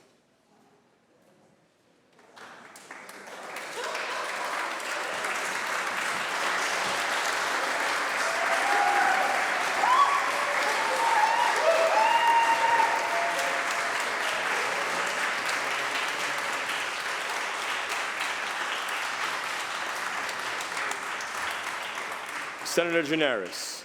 Mr. President, if we could return to motions and resolutions for a moment. I have several here. Amendments are offered to the following third reading calendar bills. On behalf of Senator Gurnardis, calendar 1419. On behalf of Senator Gonzalez, calendar 1510. Senator Bailey, calendar 580. Senator Liu, calendar 1679. Senator Hinchey, calendar 1653. Senator Bailey, calendar 1644. Senator Bino, calendar 920. Senator Gonzalez, calendar 1516. Senator Skoufis, calendar 1434. Senator May, calendar 403. Senator Hoyman Siegel, calendar 1390. Senator Bino, calendar 1549. Senator Fahey, calendar 1129. Senator Webb, calendar 621. Senator Chris Ryan, calendar 917. Senator Webb, calendar 1695. Those amendments are received and those bills will retain their places on the third reading calendar. Senator Gianaris. I also wish to call up the following bills, which are recalled from the Assembly and are now at the desk. Senate print numbers 1349B, 2236, 620, 7944, 54, and 934. Secretary Reed. Calendar number 225, Senate Print 620 by Senator Stavisky, an act to amend the education law. Calendar number 1300, Senate Print 7944 by Senator Ramos, an act to amend the labor law. Calendar number 499, Senate Print 54 by Senator Fernandez, an act to amend the penal law. Calendar number 297, Senate Print 934 by Senator Gonzalez, an act to amend the general business law. Calendar number 445, Senate Print 2236 by Senator Gurnardis, an act to amend the labor law. Calendar number 936, Senate Print 1349B by Senator Claire, an act to amend the education law. Consider the vote by which these bills were passed. Call the roll on reconsideration. Addabbo, Gianaris, Kruger, Ort, Sue Cousins White, I-62. The bills are restored to their place on the third reading calendar. I offer the following amendments. The amendments are received. Mr. President, at this time, let me reset Okay, well, wait, excuse me. If we can have some order in the chamber, please. Thank you. Senator Gianaris. Thank you, Mr. President. If I could reset the evening for my colleagues. It is almost 9 p.m. We have 7 more bills to be debated. So obviously, we want everyone to have the opportunity to ask their questions and be heard, but we have a long night ahead of us. So let us move on next to calendar 182 by Senator Harkin. Secretary, ring the bell. Secretary Reed. Calendar number 182, Senate Print 1985A by Senator Harkin, an act to amend the criminal procedure law. Senator Walczyk, why do you rise? Mr. President, will the sponsor yield for some questions? Will the sponsor yield? The sponsor yields. Through you, Mr. President.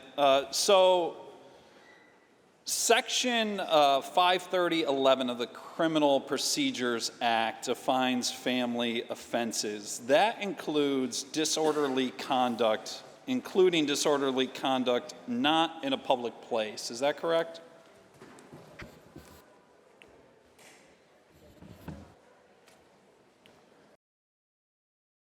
Thank you, Mr. President. If you'll give us a second, we're checking on that. This bill does not speak specifically to that code.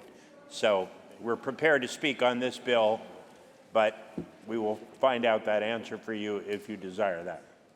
Through you, Mr. President, if the sponsor would continue to yield. Will the sponsor yield? Yes. The sponsor yields. Yeah, so this bill addresses specifically family offenses in that section 530.11 of the Criminal Procedures Act. I'm just looking for some clarification. Disorderly conduct not including in a public place is included in that section.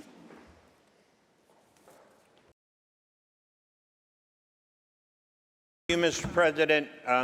To our knowledge, that is not a crime, it's a violation. Through you, Mr. President, the sponsor continue to yield? Will the sponsor yield? Yes. Sponsor yield.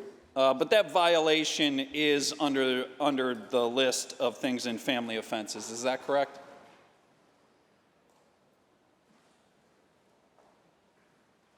Checking, but through you, Mr. President, this bill has to do with the threats of domestic violence and firearms.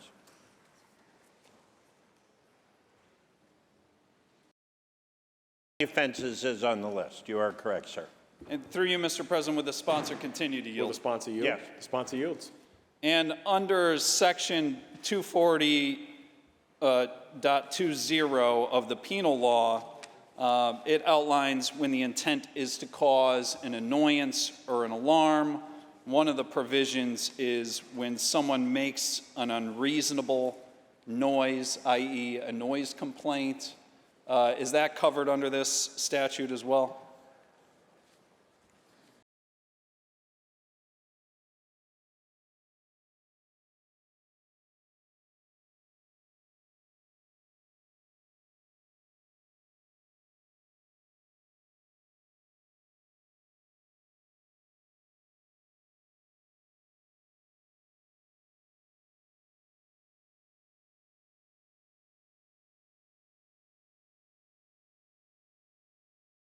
Through you, Mr. President, that is a violation.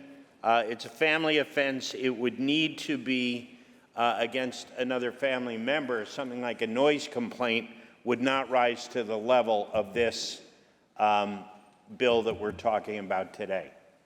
Through you, Mr. President, will the sponsor continue to yield? Will the sponsor yield? Yes. The sponsor yields.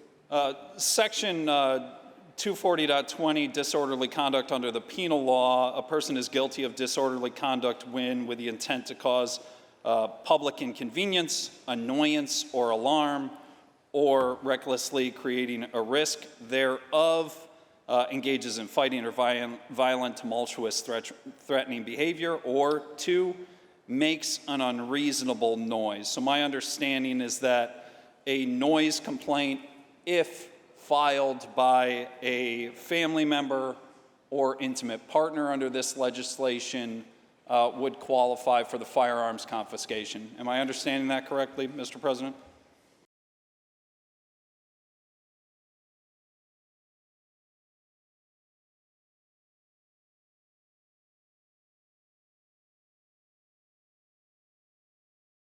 Mr. President, while theoretically correct, the point of a DV call really is violence, and that's what we're talking about here, and the threat of violence, not just annoyance.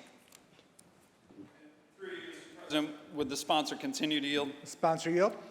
Yes. Sponsor yields. Yeah, it's not necessarily a theory if it's already written in statute and your bill directly addresses that statute. It would be how your bill plays out in practice, which is why I wanted to bring that up.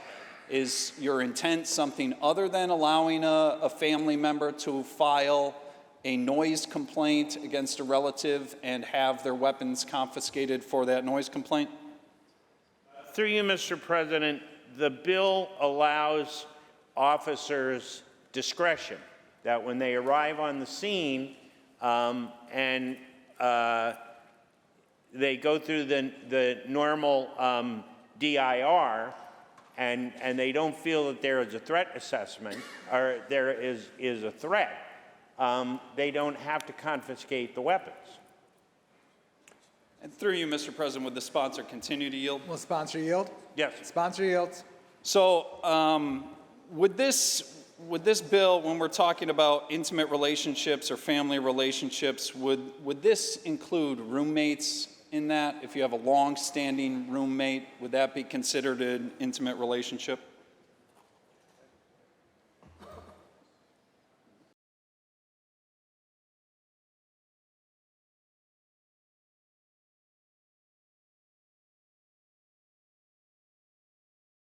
Thank you, Mr. President. There has to be more than just a roommate relationship. There has to be some sort of an intimate family bond. And if I may take a moment to back up as to the importance of this change to the bill, is that domestic violence and firearms are not a good mix. In a 6-week period in Westchester County, we had 3 incidents, 2 in my district, 1 in Senator Mayor's district, resulted in 6 fatalities, several other people, including children, gravely wounded. And in fact, reports show that 20% of women who are killed with a restraining order are killed within the first 2 days. And that's why the 5 days that we are calling for in this law are so important, to give time for safety plans to be put in place. So I would suggest that while we can talk about, noise complaints and things like that, this is about something much more serious and buying time to save victims and buy them time for safety plans to be put in place. Mr. President, would the sponsor continue to yield? Will the sponsor yield? Yes. Sponsor yields. I'm very sorry to hear about those situations. You said the homicides were within the first 2 days? The study that we saw showed that 20% of women who are killed in a domestic violence incident, 20% of those women are killed within the first 2 days of the filing of that order of protection. And so that's why, one of the reasons why we feel these 5 days that are in this statute are so important. Mr. President, would the sponsor continue to yield? Sponsor yield? Yes. Sponsor yields. But if they're killed within the first 2 days is already in statute. Can't they confiscate weapons for up to 48 hours in current law? They may, they are not required to. So this bill sort of bifurcates. That gives officers discretions in certain areas and requires them, it says shall, in other areas. So for instance, if they have to make they may, if their determination when they arrive on scene and they see firearms out, they can't go looking for them, but if they see them, depending on the situation, current law says they may. What this says is if the suspect is arrested, then the officer shall, And then if in the DIR, there's a third section in the victim interview, if there are affirmative responses to things like, did suspect make victim fearful, weapon used, access to guns, suspect threats, and then there is a whole section on strangulation because there is a very strong correlation between strangulation and later murder. So if there are positive responses in the victim interview section, that would also trigger the shall clause for 5 days. And through you, Mr. President, would the sponsor continue to yield? Sponsor yield. Sponsor yields. I don't have it in front of me, but that DIR, I think, also has a provision saying if they've made them fearful in the past. Is that one of the requirements in front of you? Yeah, there is a section on that. You are correct, sir. And through you, Mr. President, would the sponsor continue to yield? Absolutely. Sponsor yields. I had asked a few questions ago about roommates. Would the intimate relationship also include ex-boyfriends, ex-girlfriends? Would that qualify as an intimate relationship under family offense matters? I believe so, Mr. President, through you. In fact, there are questions about that on the DIR as well. Through you, Mr. President, would the sponsor continue to yield? Sponsor yield. Yes. Sponsor yields. Ex-spouses also included? Through you, Mr. President, yes. Through you, Mr. President, would the sponsor continue to yield? Sponsor yields. Yes. Sponsor yields. That would be even if they no longer live in the same residence?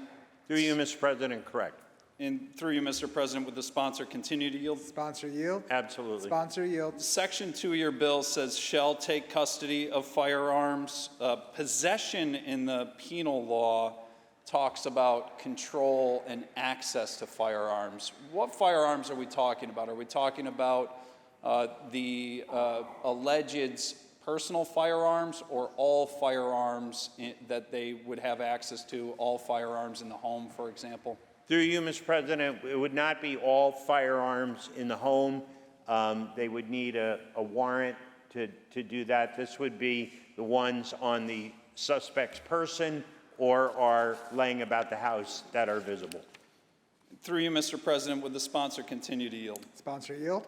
Yes. Sponsor yields. Yeah, so that was one of the significant changes that I saw in your legislation here is that currently in statute, a officer may take temporary custody of a host of firearms that are in plain sight or discovered when they go into the home.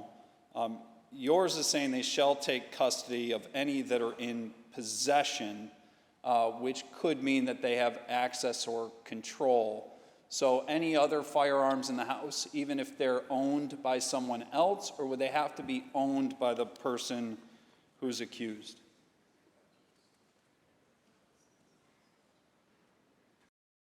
Mr. President, it's not another person, it's not the spouse, it's not the adult children, it's just that individual, and it would temporarily, for that 5-day period, unless a judge rules in a shorter amount of time, it would also be their license as well.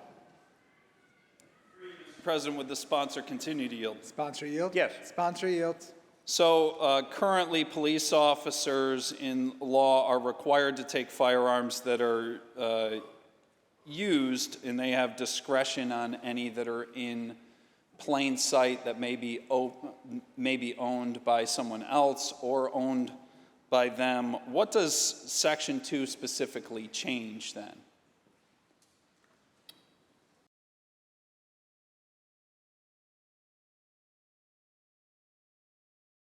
Thank you, Mr. President. Through you, Mr. President, as I said before, it changes from may to shall.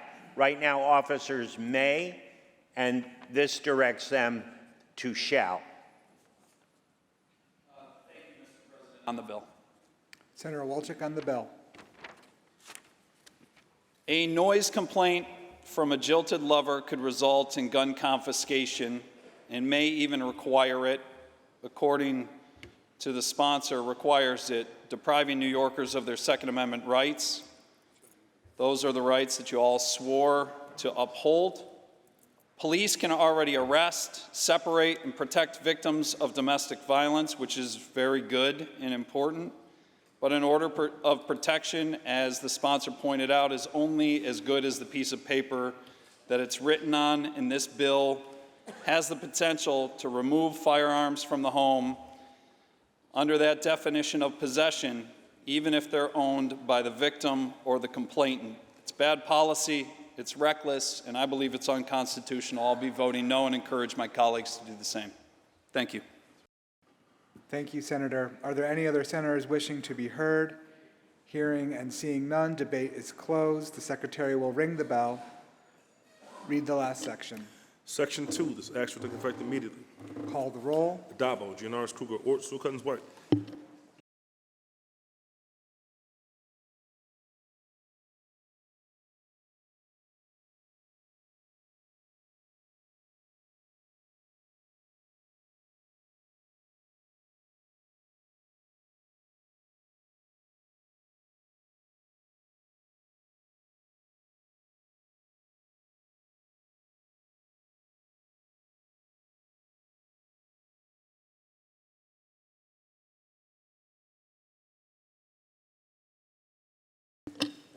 Announce the result. In relation to calendar 182, vote in the negative are Senators Borrello, Cancer Fitzpatrick, Chan, Ashby, Gallivan, Griffo, Hellman, Lanza, Matera, Oberacker, O'Mara, Ort, Palumbo, Rhodes, Steck, Tedisco, Walls, Weber, and White. Ayes 43 and nays 19. The bill is passed. Senator Gianaris. Thank you, Mr. President. Let's move on next to calendar 511 by Senator Myrie. Secretary will ring the bell. Secretary will read. Calendar number 511, Senate Print 397 by Senator Myrie, enactment of the General Business Law. Senator Borrello, why do you rise? Mr. President, will the sponsor yield for a question? Will the sponsor yield? Yes. The sponsor yields.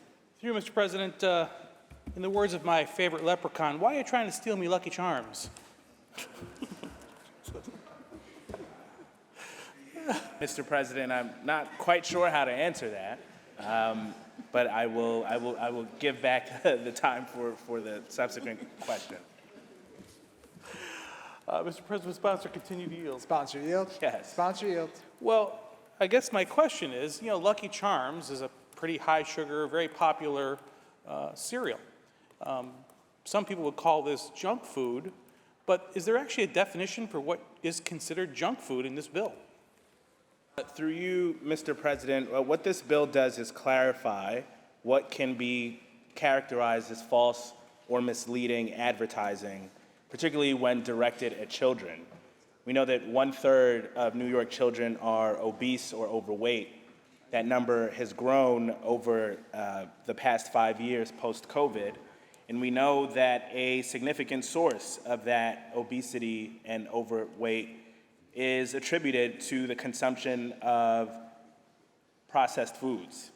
What this bill does is align with the Federal Trade Commission's definitions of false and misleading advertising and gives courts and the Attorney General clarity on how to enforce that.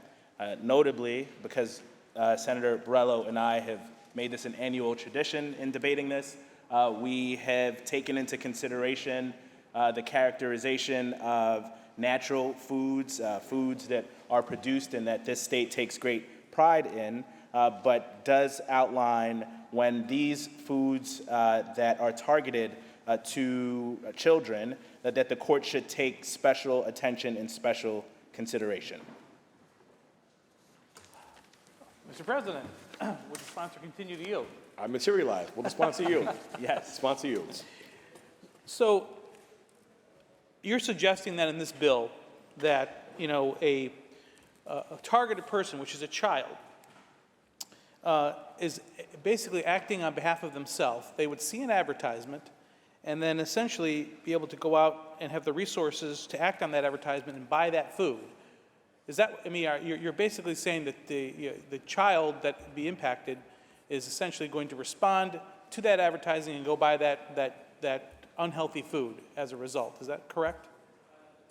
Mr. President, not exactly. So the research has told us that children are particularly susceptible to advertising, and the distinguishing factor here is the inability to determine what is fact or what is fiction. That is something that comes along with maturation, and what we have seen is that the advertising that is targeted to children blurs that line, and it's not unusual in our laws to protect particularly vulnerable populations that may not be able to make that distinction. And so what we have done in this bill is simply to say if you are targeting children, that you are going to be under special consideration given this extra susceptibility that children have. This is not to say that children have no agency or that they can go out and buy Lucky Charms at will. But we do know that they are a great source of wealth for food corporations, and the reason we know that is because they spend $14 billion a year targeting children. So if you are going to spend that amount of money, we should ensure that our children are being protected in that context, and that is the protection we're seeking in this bill. Yield? Will the sponsor yield? Yes. The sponsor yields. You know, unlike when I was a child, I mean, you know, advertisement now, you know, are everywhere. They're on your phones. They're on your searches online. You know, there's, you know, we're New York State, but most of these ads originate from outside of New York State, I would imagine. How are we going to control that? And who are we going to hold responsible if someone is, you know, producing an ad for something we've deemed to be false advertising, and they're beyond our jurisdiction here in New York State? President, this bill does not change what is currently the law in our general business law, that false advertising, false and misleading advertising is illegal, and you can be held accountable in court for that. What this does is give clarification on what false and misleading can be in the context of children. So for purposes of jurisdiction, it changes nothing about the jurisdiction that we currently have. It reaches the same entities that would be reached otherwise by our general business law. It simply gives more clarification and matches it to what the Federal Trade Commission examines. Mr. President, sponsor continue to yield. Will the sponsor yield? Yes. The sponsor yields. Well, if the Federal Trade Commission has been, you know, essentially acting in this manner already, I guess number one, why do we need to do this? But my real question is, you're defining something as false and misleading advertising. I'll go back to my Lucky Charms example. He also said that they're magically delicious. Now, if we magically delicious, isn't that false advertising? They're not really magically delicious, right? Through you, Mr. President, that is precisely the point that we are making. That you may be able to make that determination, I would hope, that they are not magically delicious, but for some children, that may not be as easy a distinction to make. And as you also referenced, these advertisements aren't similar to what you and I went through when we were younger, just seeing it on television. Our children are being bombarded on their phones, on social media, and in some cases by influencers who don't disclose that this is an advertisement and are instead trying to portray that this is just something cool for them to do. And so we are, at bottom, trying to protect our children to ensure that they are making the best choices possible, the most informed choices possible, and that corporations aren't making billions of dollars off of our children becoming more and more unhealthy. Mr. President, sponsor continue to yield. Will the sponsor yield? Yes. Sponsor yields. Okay, so magically delicious, that's no good, we can't do that. What about Red Bull gives you wings? I mean, I've drank it, I've never sprouted wings. What about that? Would that be considered false advertising? Through you, Mr. President, and I'm happy, I know the hour is late, but I'm happy to go through all of the hypotheticals with you. But the point remains that the determination that you can make is inherently different than the determination that a child can make. And you can run the hypotheticals through the factors outlined in this bill. We look at the subject matter, the visual content, the age of who's involved, the music or audio content. These are factors for the court to examine. There's no one dispositive factor. All of them are taken into consideration and may include others. But that is the point. There needs to be some built-in flexibility because, as you are alluding to, there are many examples that might require a different analysis. Mr. President, on the bill. Senator Borrello on the bill. First of all, Senator Myrie, thank you once again. I think this is like number 5 that we've done this together. So, look, I make light of this because I want people to realize that we might have the best of intentions here in this chamber to impact and influence how children are, I guess, drawn to certain things. But the reality is, this is a personal choice that's made between, I think, the parents and their children.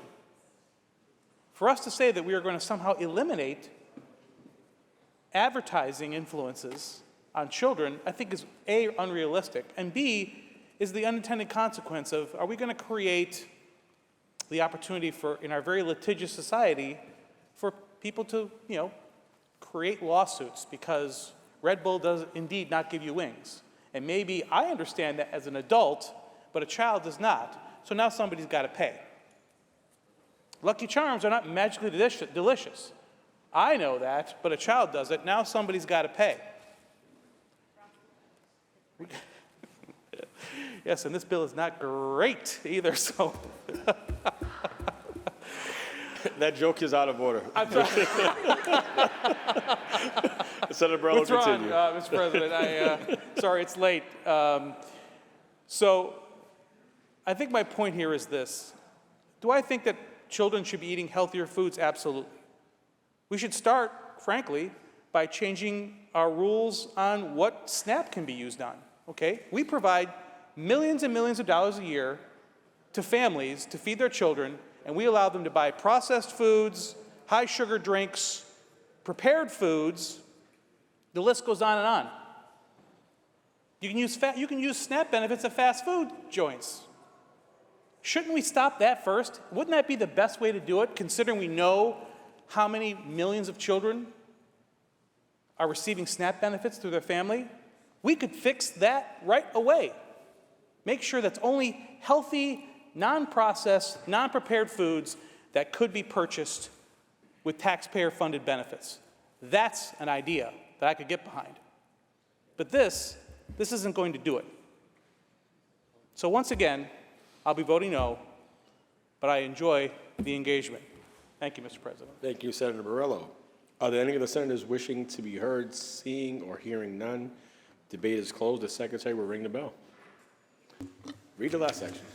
Section 6, this action will take effect on the 30th day. Shall become a law. Call the roll. Dabo, GNR's Kruger, Ort, Sue Cousins White.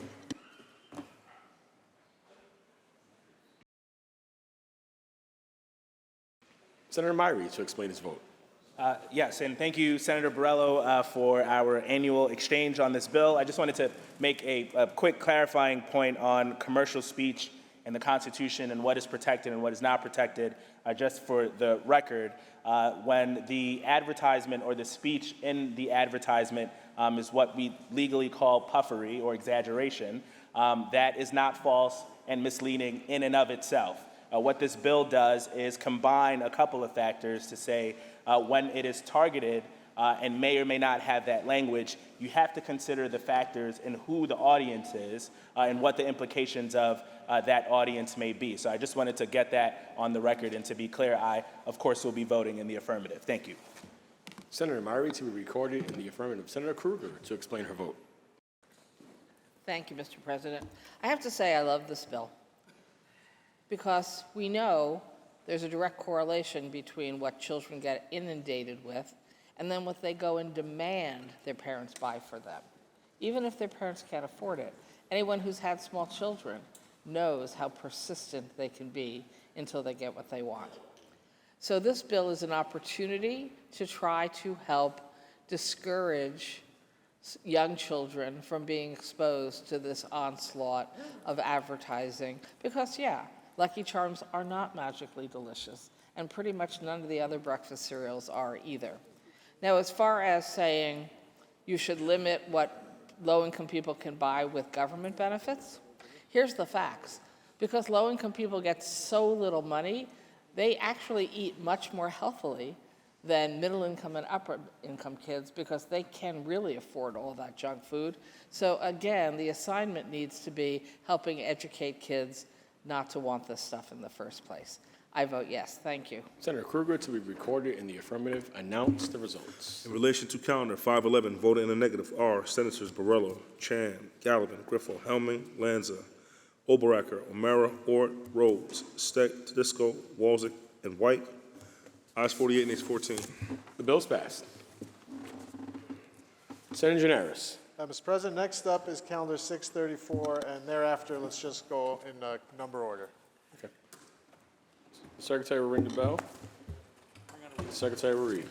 Calendar number 634, Senate Print 2433A by Senator Krueger, enactment of real property law. Senator Martins, why do you rise? Mr. President, if the sponsor would yield for a few questions. Certainly. Will the sponsor yield? Through you, Mr. President, I would like to actually go on the bill first and then be happy to yield to questions, if that's okay. Do you consent? Senator Krueger on the bill, then she yields. Thank you. We're trying a little theory to shorten the debates tonight because there's so many of them. So I thought if I asked the question and answer it for you, it might save us all some time. So, no, this bill does not only help rich people. This is not a population who needs protection. Actually, over 50% of the ground lease co-ops are in the borough of Queens, Brooklyn, the Bronx, and some in Westchester. Census data shows the majority of ground lease co-op units are in locations falling slightly under the median income. And so the rich people who are entrenching intergenerational wealth at the expense of housing stability and affordability are the wealthy ground owners, many of whom don't live in New York. Does this interfere with existing contracts? No, it doesn't, because the bill doesn't change any material terms of a lease. Does forcing ground owners to provide leases under rent stabilization unfair and radical? Actually, that's already the existing law. This simply clarifies that if there is a deconversion of a building with more than 6 units built before 1974, it would return to rent stabilization. So it's not changing the contract. It's what do we do if the owner of the ground lease charges such a high new rent cost that the building defaults and the owners of those co-ops, of which there are about 12,000 units, 30,000 people, they already would lose their equity in the apartments, but it would allow them to actually stay there at a rent-regulated price. Does it create an unfair windfall for co-op shareholders? No, just the opposite. They would lose their equity in the co-ops they have purchased and they have been living in sometimes for decades, but at least it would make sure that these 30,000 people didn't end up with no place to live. Does it violate a New York Court of Appeals decision in 2019 that you can't apply the law retroactively? And this is some kind of illegal retroactive change in law? No, because that case was an overcharge case that totally applies, that's totally apples versus oranges, the Regina case, and it dealt with damages to landlords, and so there's no retroactive damages to landlords in this bill. And why would the legislature need to set who sets the first rent if the building goes from co-op to a rent-regulated apartment? Well, someone has to do it. So there's a model within this bill, but DHCR, the state housing agency, can also choose to do it. I have a lot more answers, but I think I'll stop there and let my colleague ask me more questions. Senator Krueger Thank you. yields to you, Senator Martins. Thank you. Thank you. You know, Mr. President, I want to thank the sponsor for taking the time to write questions and answer them for all of us in advance. But unfortunately, there are very few of my questions that are included in those that you wrote. So we'll start with a few, if you don't mind. Mr. President, if the sponsor would yield. Will the sponsor yield? I will. The sponsor yields. Thank you. As I understand it, this bill would address a situation where you have a property owner, in some instances decades ago, 40, 50, 60 years ago, who made a deal with a developer to put up a building on terms that they agreed on. Would you agree? Through you, Mr. President, the sponsor would continue to yield? Will the sponsor yield? Yes. The sponsor yields. And so according to that agreement, there was a term within which that property would pay a certain amount to the property owner. And like I said, probably decades into the future, 40, 50, 60 years are not unusual. Would you agree to that? Yes. Thank you. Through you, Mr. President, the sponsor would yield. Will the sponsor yield? No. 99-year period. Through you, Mr. President. That was in response to your prior question. Senator Krueger, will you yield? Absolutely. Sponsor yields. Thank you, Mr. President. A long time, 50 years, 99 years, however it may be, but it's all part of an agreement where the developer, subsequently the co-op, agreed to make certain payments through a date certain, at which point they knew that they would be returning the property to the developer landowner. Excuse me, to the landowner. My apologies, Senator. Is that right? Through you, Mr. President, I'm not sure if the understanding was that they would return the property, because I think most times when people build a building on land, they don't imagine they'll be asked to move the building off at a future date. So I think there was an assumption that there would continue to be future negotiations on what the underlying lease value was. But I think most people who bought into these co-ops and the people who built the buildings didn't imagine a storyline where one day somebody would say, take your building and get out. Thank you, Senator. Mr. President, through you, if the sponsor would continue to. Will the sponsor yield? Yes. The sponsor yields. So that was the agreement. At some point between these two parties, they agreed that one of them who had land would allow the other one to build something on it for a period of time, with the unspoken reality, but otherwise reality, that at some point that building would either have to renegotiate the terms or would have to literally leave. Isn't that right? Through you, Mr. President, certainly the former, that there would be negotiations over increasing lease costs over time, and we have seen that over and over again on many of these parcels of land. But the concept that now, for the first time ever, we're hearing various landowners saying, we would just like you to leave so that we can have the land back, and we'll keep that building too, because it's on it, because you obviously can't take it, and if we claim it back, you have no equity, rights, or protection in any part of the buildings on the land. Mr. President, through you, if the sponsor would continue to yield. Will the sponsor yield? Yes. Sponsor yields. Are you familiar with the term land lease apartment? Land lease apartment.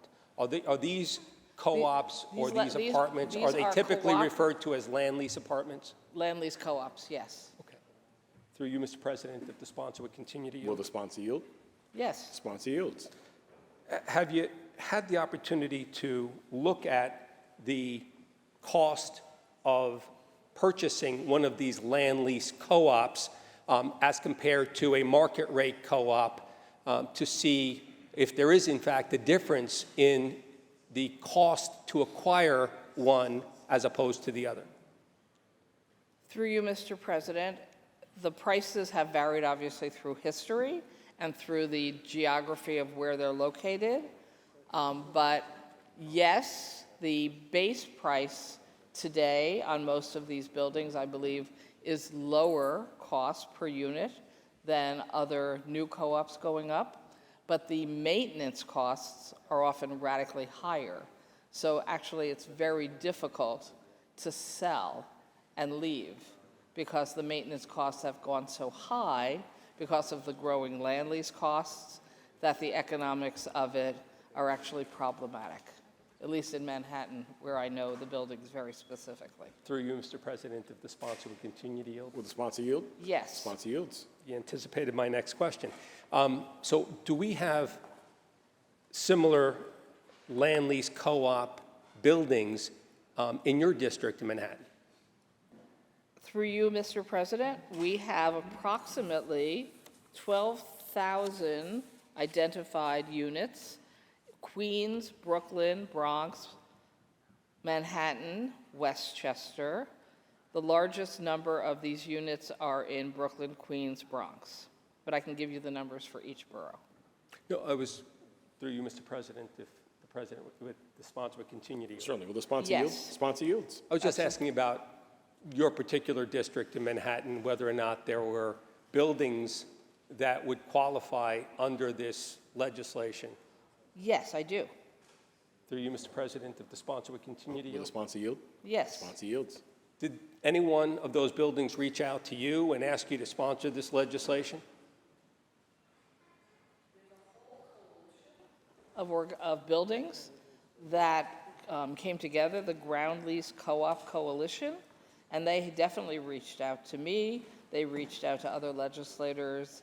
Linda Rosenthal's carrying it in the Assembly. So yes. Through you, Mr. President, if the sponsor would continue to yield. Will the sponsor yield? Yes. The sponsor yields. Are any of these buildings coming off leases in your district where it would impact residents in your district currently? Are any of them coming off where the, just finish the last word one more time? Where it would impact residents of your district currently? Yes, actually, many of these buildings are getting close enough to the deadline for negotiating leases that they find themselves in situations where they can't even go for mortgage, new mortgages or continuation of mortgages because banks don't want to give you mortgages unless you can show that you're going to actually have control of that property within, what, for at least 40 years? What's the time frame? 35 to 40 years. So many, many of these buildings, because of when they were built, are now at the point where they're within a 3-year or up to 20-year, I think, time frame, and so they cannot get refinancings. So the costs keep going up. These are getting older as buildings. They can't go back to the banks and get ability to borrow for required repairs and capital improvements. That's why we address that in this bill as well. So yes, buildings in my district, buildings in the other boroughs. If the sponsor would continue to yield? Will the sponsor yield? Yes. The sponsor yields.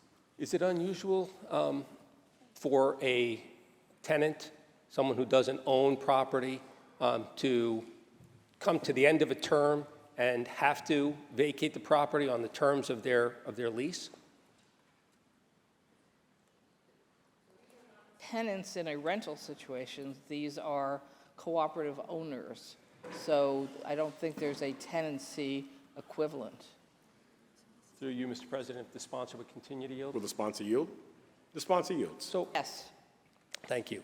So the original deal, whether it's 99 years ago, whether it's 50 years ago, the original deal was one where a property owner, landowner, leased the property for someone else to put a building on, and they received rent over a period of time. And I understand that there's also a component where you have co-ops in the building, each of the individual apartments that are contributing to paying a portion of the land lease and obviously the maintenance and operation of the building itself. So there are two components here of leasing. Would you agree? Yes. Okay. Yes. So through you, Mr. President, if the sponsor would continue. Will the sponsor yield? Yes. The sponsor yields. So my question was, at the end of the land lease, there was an agreement. They would lease the land for a period of time. We've already discussed it could be 50 years, it could be 99 years. But there comes a point where that lease ends, and they knew all along, whoever purchased a piece of property or a co-op in that unit, that they would eventually have to give it back. It's clear on all of the documents that have to do with that co-op. So isn't there a point where a lease ends when the person has to hand back a property or renegotiate the lease? Isn't that what we're dealing with here? Well, that's what we're trying to deal with, ensuring a renegotiation on the property. And as far as giving it back, again, I think it's a bit more parallel to the law we addressed in this legislative body a few years ago about pre-manufactured homes being on property that they do not own. They're called, What are they called? They're all over upstate. Sorry. Trailer parks, but there's a nicer name for them nowadays. I apologize. Manufactured home parks? Manufactured home parks. I'm checking with my upstate colleague. And so there was the issue that people bought these manufactured homes, which really can't be moved, but they didn't own the land. They were renting the land underneath, and then the developer decides they're going to go and sell this land, and so the people were losing their homes, any equity value in their homes, and had nowhere to go. And this legislature said, that's bad public policy. We have huge numbers of disproportionately seniors living in these manufactured home parks all over the state of New York, losing the equity they have in their manufactured home with nothing to do about it, so we changed the law. And that's to some degree the exact parallel model for this law. We want to protect those 30,000 people in those 12,000 units from losing their homes because it's good public policy to protect them. If the sponsor would continue to yield. Will the sponsor yield? Yes. The sponsor yields. Thank you, Mr. President. Homes that they never owned, that they were leasing, and that the lease ran out. And so from a public policy standpoint, I'll ask, since they didn't own the homes, and they knew when they purchased their interest in the co-op that they did not own the homes and they were buying a limited period of time within that building, they knew that when they bought it. What is the public policy of this state, and how is it fostered by us interfering in what is a private transaction and interfering in a contract? So, I don't think most people thought they weren't buying their apartment. It's called a co-op. They were going through legal paperwork that said they were becoming share owners in the co-op. I have a co-op. I live in a co-op. I actually think I bought it. And I have shares, right, in the corporation. I don't happen to have a land lease co-op. I'm not sure I would advise anyone to go that direction. But they didn't think that there was going to be a day where the underlying landowner would come along and say, we don't even want to continue with you. We'd like to keep the building. It's worth something. You guys get out. You have no equity rights here. And that's what we're trying to address. So we're not trying to, by the way, take it from the landlords. We're, one, asking them to agree to make some adjustments so that the building co-op owners on their land can borrow for required repairs and capital improvements. We're asking them to offer right of first refusal if they decide they do want to sell the land, so that if possible, the people who own and have the equity in the actual building can try to buy the land from them. But it might be way too expensive, particularly with today's market prices. And third, if that can't be possible, to clarify what already exists in the law, that they should, unfortunately, they would lose their equity ownership value of their units, but they would shift into being rent-regulated tenants in that building. Through you, if the sponsor would continue to yield. Will the sponsor yield? Yes. The sponsor yields. Senator, you keep using the term equity ownership interest in the co-op, but I think you and I have already agreed that they didn't have an ownership interest in that property. They were renting the co-op for as long as the land lease is in place. So they didn't give anything up because they never had it to begin with. Isn't that right? I don't have any of the paperwork of any individual deals, but my understanding it was the developer went into a lease agreement with the landowner, the developer built the building, and the developer sold that off as a co-op building with equity shares in those apartments like most other co-op arrangements. Through you, Mr. President, if the sponsor would continue to yield. Will the sponsor yield? Yes. The sponsor yields. So if I understand, there's a portion of the bill that would require that the units in the co-op at the end of the land lease would be subject to rent stabilization. Is that right? Through you, Mr. President, if the sponsor would continue to yield. Will the sponsor Yes. yield? Sponsor yields. Thank you. Is there any means testing required with regard to a rent stabilization, affordability? We're going to use the laws of the state that were meant to provide affordable housing for people who would qualify for it and had certain tests with regard to their income. Are we going to make these units available for people who qualify and earn less than a certain amount, or are we just going to make it available to whoever happens to have been able to pay for this unit, regardless of how much money they have and how much money they earn? You, Mr. President, while I personally might have liked the idea that we lived in a world where rent regulation or rent stabilization was based on means testing, it is not for anyone. There is no means testing. There is a rent regulation system that over 1 million apartments in New York City operate under, and this would put those units into that system. Somebody would set a base rent, likely the court or the state housing agency, and then all the standard rules of rent regulation would apply. And if the sponsor would continue to yield. Will the sponsor yield? Yes. Sponsor yields. So in certain communities, and I understand there are land leases in different boroughs in New York City, but when we're talking about some of the most affluent communities in the city of New York, and people are being, I guess through this bill, provided an opportunity not only to stay in those apartments, but to stay there at below market rates. We're talking about affluent people living in some of the richest areas, perhaps in the world, but certainly in New York City, now being told that they're going to live there at below market rates, which doesn't provide affordability to anyone other than a rich person being able to stay inside an apartment. Isn't that what this bill does? Mr. President, there are buildings that are in my district. My district is a high-cost district. Those buildings are filled with people, some of whom have lived there for 40 and 50 years, many of whom are older New Yorkers who are now on fixed incomes. All these people invested equity money in what they believed, even if they weren't right, was a co-op that they would be owning and could resell.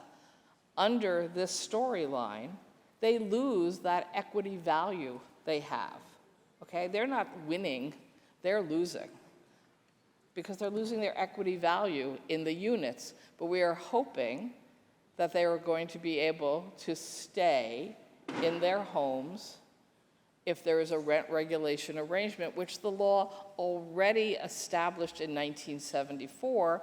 It's just that nobody has tried to use it because this issue is new, because the people who are really trying to make enormous money on this storyline are the owners of the land, the vast majority of whom don't even live in New York State, who have been making disproportionate increased money on this land for decades and decades. We're just trying to continue to make sure we have stable housing for this group of people, the vast majority of whom we would call middle income, and in some cases in neighborhoods, low income people. We don't want them to lose their homes. Thank you, Mr. President, and thank you, Senator Krueger, on the bill. Senator Martins on the bill. You know, two sophisticated groups reach an agreement. They make a deal. In this case, very sophisticated people, so much so that they actually came up with a construct that allows for the building of an entire co-op building, dozens, if not hundreds of units on land they don't own. And now, when it runs its course, after decades, up to 99 years, somehow there's a state interest in intervening to make sure that very affluent people who knew what they were buying, who got the benefit of the bargain by investing at much lower rates than market rate. Where is the state interest in interfering with a contract. Frankly, it's unconstitutional. We've been down this road before. It's clearly unconstitutional, and yet here we are again as a state being asked to create winners and losers. The idea that we have people who live in these apartments who don't know that they were buying an interest in a co-op that was built on a land lease, frankly, is unfortunate, because there is no way that anyone is going to buy a unit and not know, either through a title search or through a closing or through their attorneys or basically through the purchase price itself. Because 2 units side by side, 2 buildings next door to each other, one is market rate, the other one is one of these land lease co-ops. The land lease co-op was sold, you can go look, for up to 30 to 50% less. So they got the benefit of buying it. You know why they can't finance it? Because no bank's going to finance it if you only have less than 20 or 25 years left. So you're paying 50 cents on the dollar to live where you want to live, and then when the money comes due, because the deal you cut comes due, rather than getting the benefit of the bargain and moving on, you come to the New York State Legislature and ask to pass a law because someone else is greedy. Someone else is greedy, not the people who are living there, not the people who got the benefit of paying less. No, we're going to pass a law, we're going to interfere with another contract because someone believes it's not fair. When are we going to start legislating based on people being sophisticated, making a deal, understanding the consequences, and having the benefit of the bargain they made?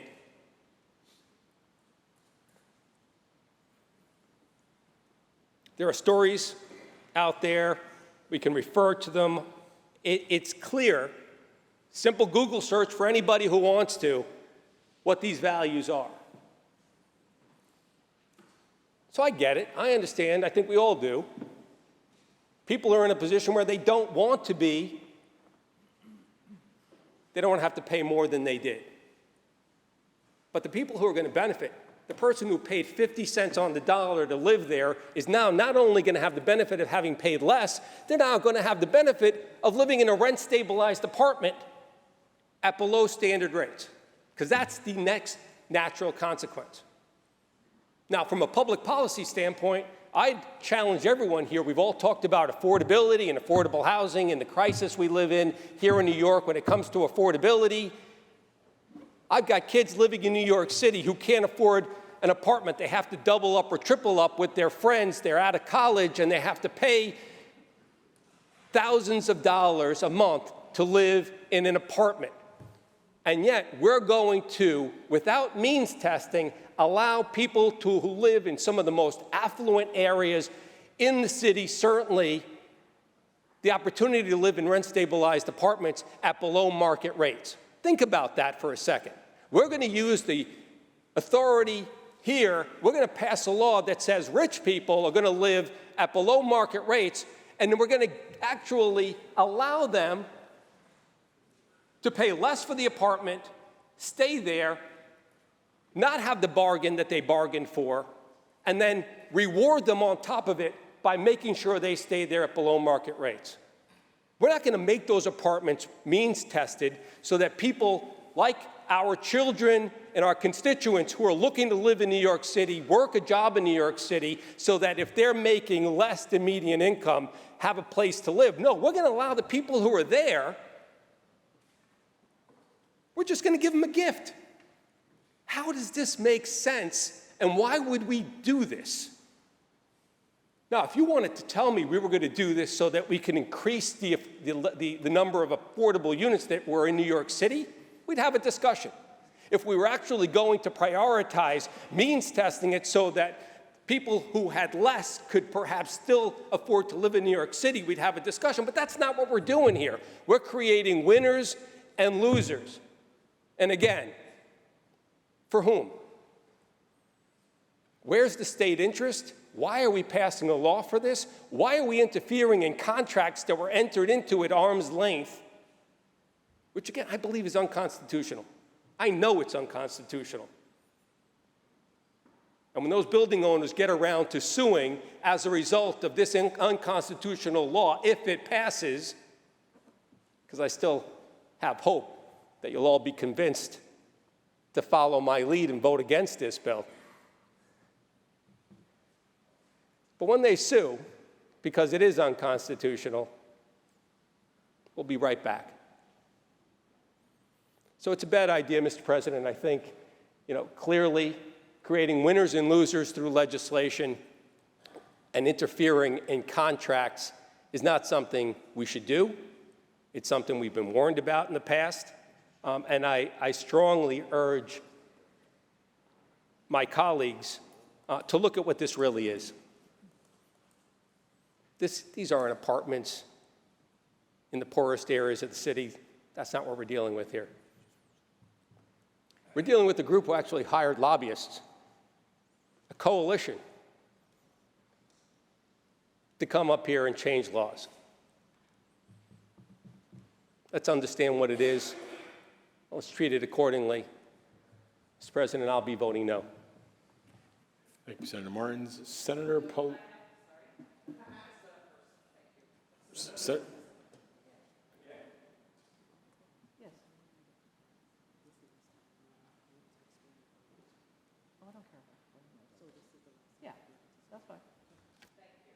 I'd like to respond to my colleague. First Senator off, Krueger on the bill. thank you. There's nothing in this bill that says the rent regulation will be below market rate. Many of us who live in a world of rent regulation know that very often the rent-regulated levels of rent are pretty much exactly what market rate is. We've even created programs in this state, 421A, for example, where you can get more than market rate under what we call affordable housing.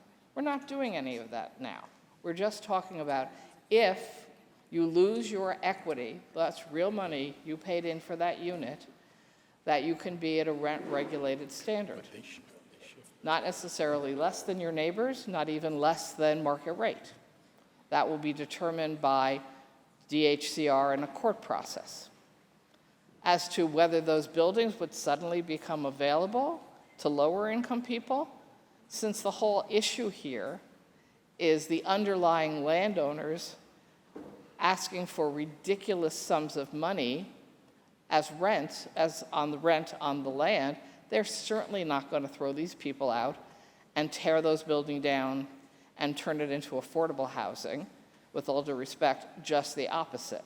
So the result will be even more luxury housing in certain areas of the city, probably my district, where nobody ever seems to want to put in affordable housing, and a loss to the middle income people and the older people who put their life savings into these units and will lose their buildings.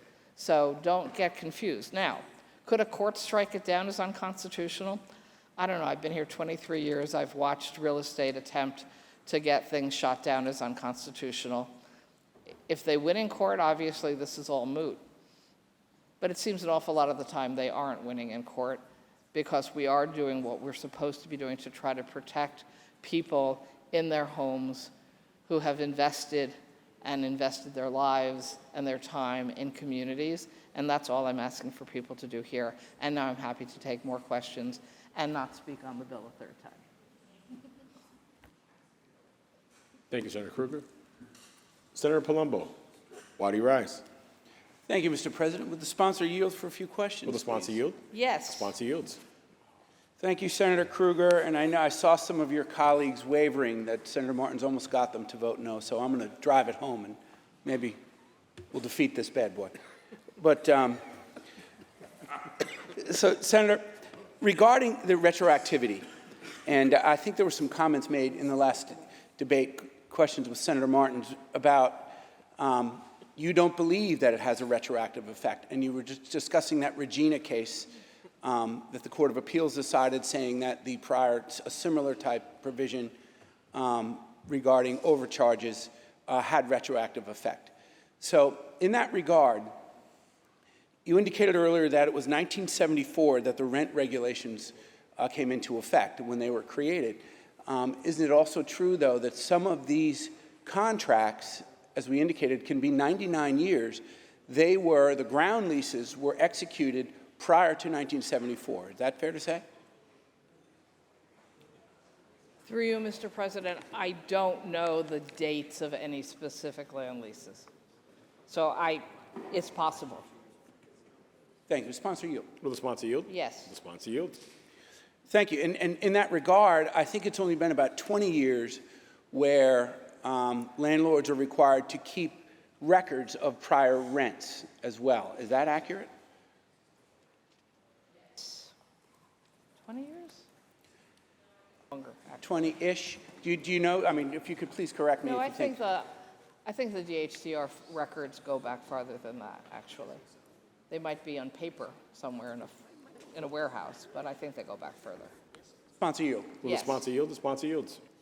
To that point, Senator, through you, Mr. President, there are certainly the likelihood of some of these ground leases, though, that were executed prior to the provisions requiring rent records to be maintained. Similar to the first question I just asked you, that prior to rent regulation and prior to the requirement to maintain those records, because some of them are so old. Through you, Mr. President, I just want to clarify, these were not rent buildings prior, so there wouldn't have been rent records. These were empty pieces of land that cooperative apartment buildings were built on, so I don't know what the back rent question might be, so I just want to make sure I'm understanding the questioner. Sure. Will the sponsor yield? Will the sponsor yield? Yes. Sponsor yields. Well, so Senator, if I could direct you to, I believe it's page 4, Section 3 of the bill, right above the severability clause, which is Section 4. Pursuant to subdivision 3 of Section 233C of the real property law, the initial rent shall be the most recent legal regulated rent for the housing accommodation, adjusted by all lawful annual guideline amounts for one-year leases established by the Rent Guidelines Board that would have been permitted had they been continuously subject to this law. But if the documentation necessary to reliably identify the most recent legal regulated rent for the housing accommodation, if it's not available or is inappropriate, such initial amount shall be determined by DHCR. So directing you to that section, that's really, I'm just trying to get some clarification. Maybe you can explain it a little bit regarding what the obligations are. And my question is that I believe that many of these leases were executed prior to the requirement to maintain those rent records, if in fact they were previously rent regulated. Does that make sense? President, again, the leases the underlying ground lease may in fact be from pre-1974, but these buildings were never rental buildings, so there is no rent history on these buildings. Will the sponsor yield? Yes. Sponsor yields. So then the adequate rent would be decided by DHCR? Understanding, yes. Thank you. Sponsor, continue Will the to yield. sponsor yield? Yes. Sponsor yields. And just one other area that I'd like to inquire. I want to keep this moving because the hour is late. You indicated that the owner of the co-op share, so just so our colleagues understand, there's a ground lease that they lease from, of course, the landowner. However, there's a cooperative corporation that owns the building, and the people actually purchase a share to occupy their apartment. Is that accurate? Correct. The sponsor yield. Will the sponsor yield? Through you, yes. The sponsor yields. So upon deregulation with this bill, you said they lose their equity, meaning they no longer will have an opportunity to sell the cooperative share on the free market, but in exchange they get a good lease, or a lease that must be, that's rent regulated, that must be offered to them. Is that accurate? Sponsor yield. Will the sponsor yield? Yes. Sponsor yields. So there's another aspect of our Constitution, Mr. President, called the Takings Clause, where when you enact legislation and you take something from someone, which also is retroactive, because some of these apartments,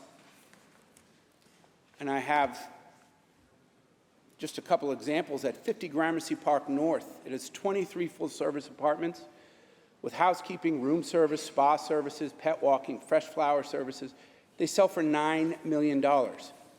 At 995 Fifth Avenue, Stanhope, which is one of these ground lease buildings, the penthouse apartment is 7,000 square feet, 11-room units with 5 terraces, listed for $50 million.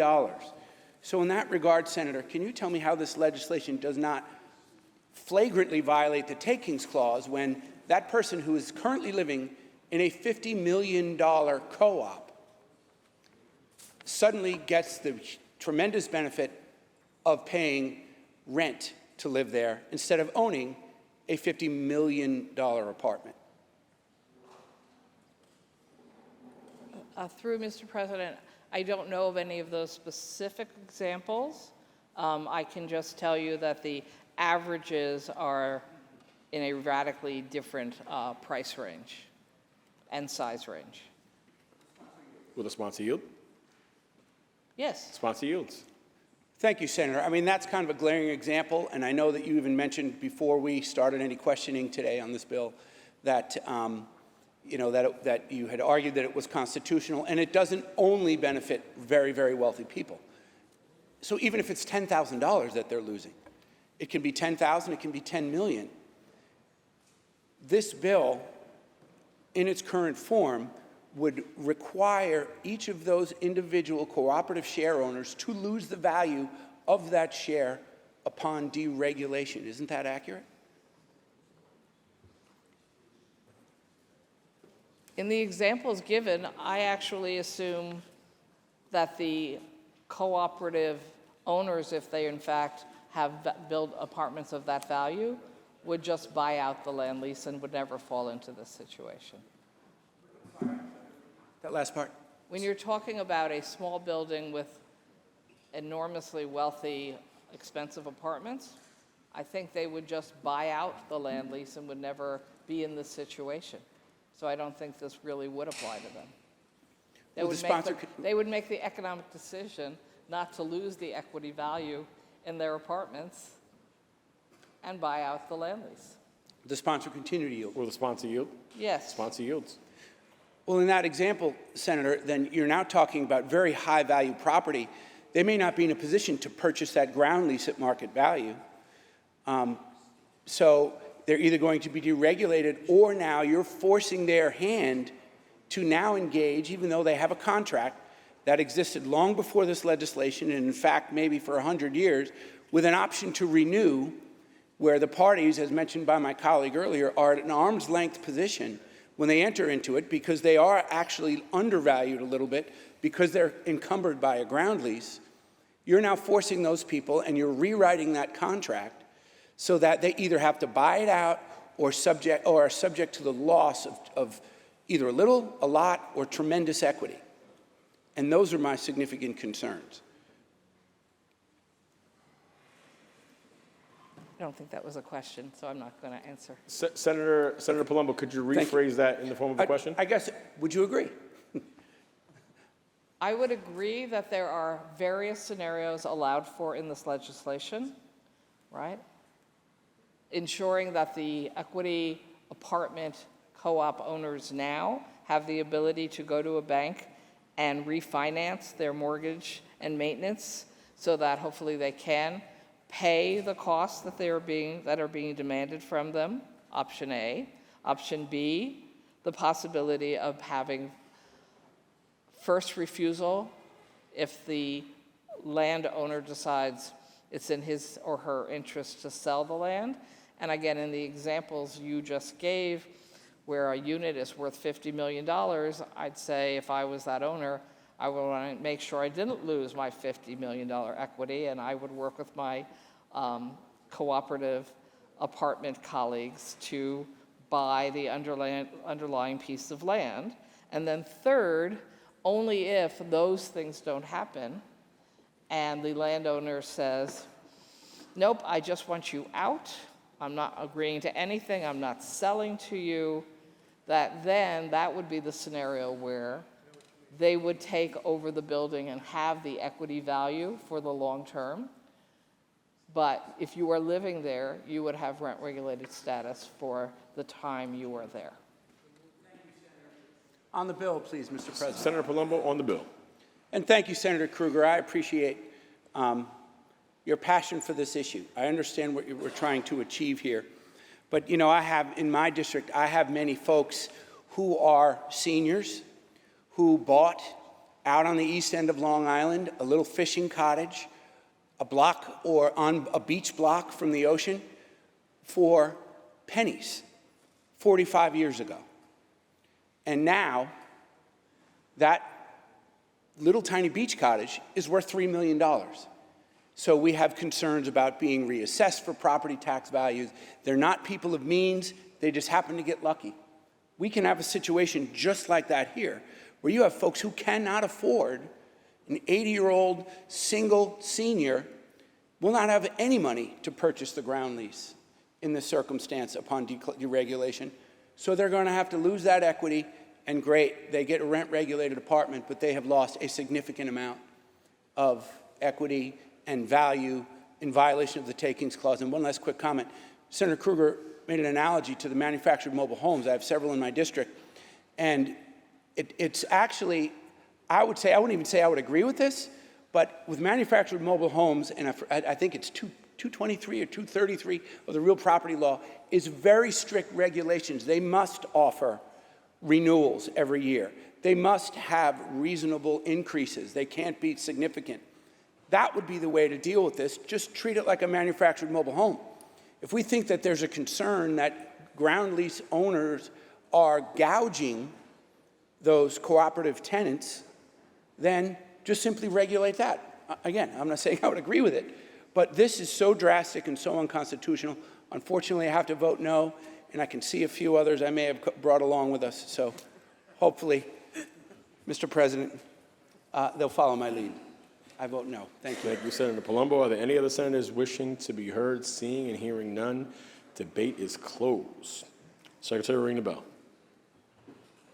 Read the last section.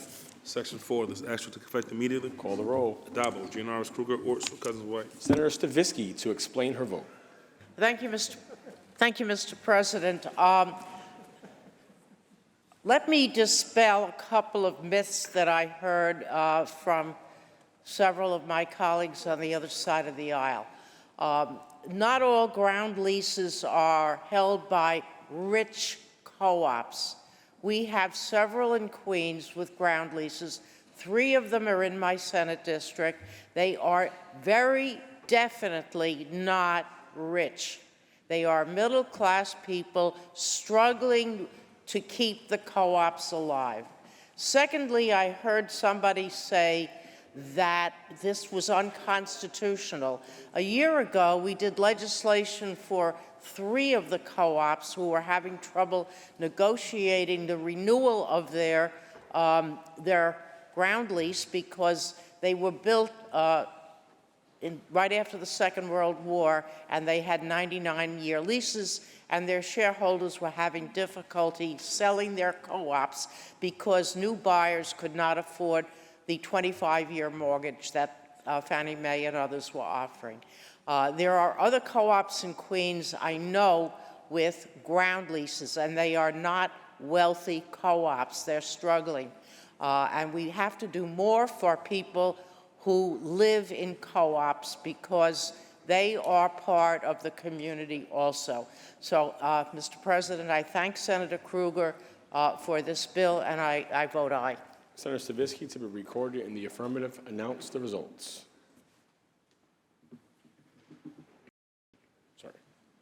Sorry about that. Pardon me.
Announce the results.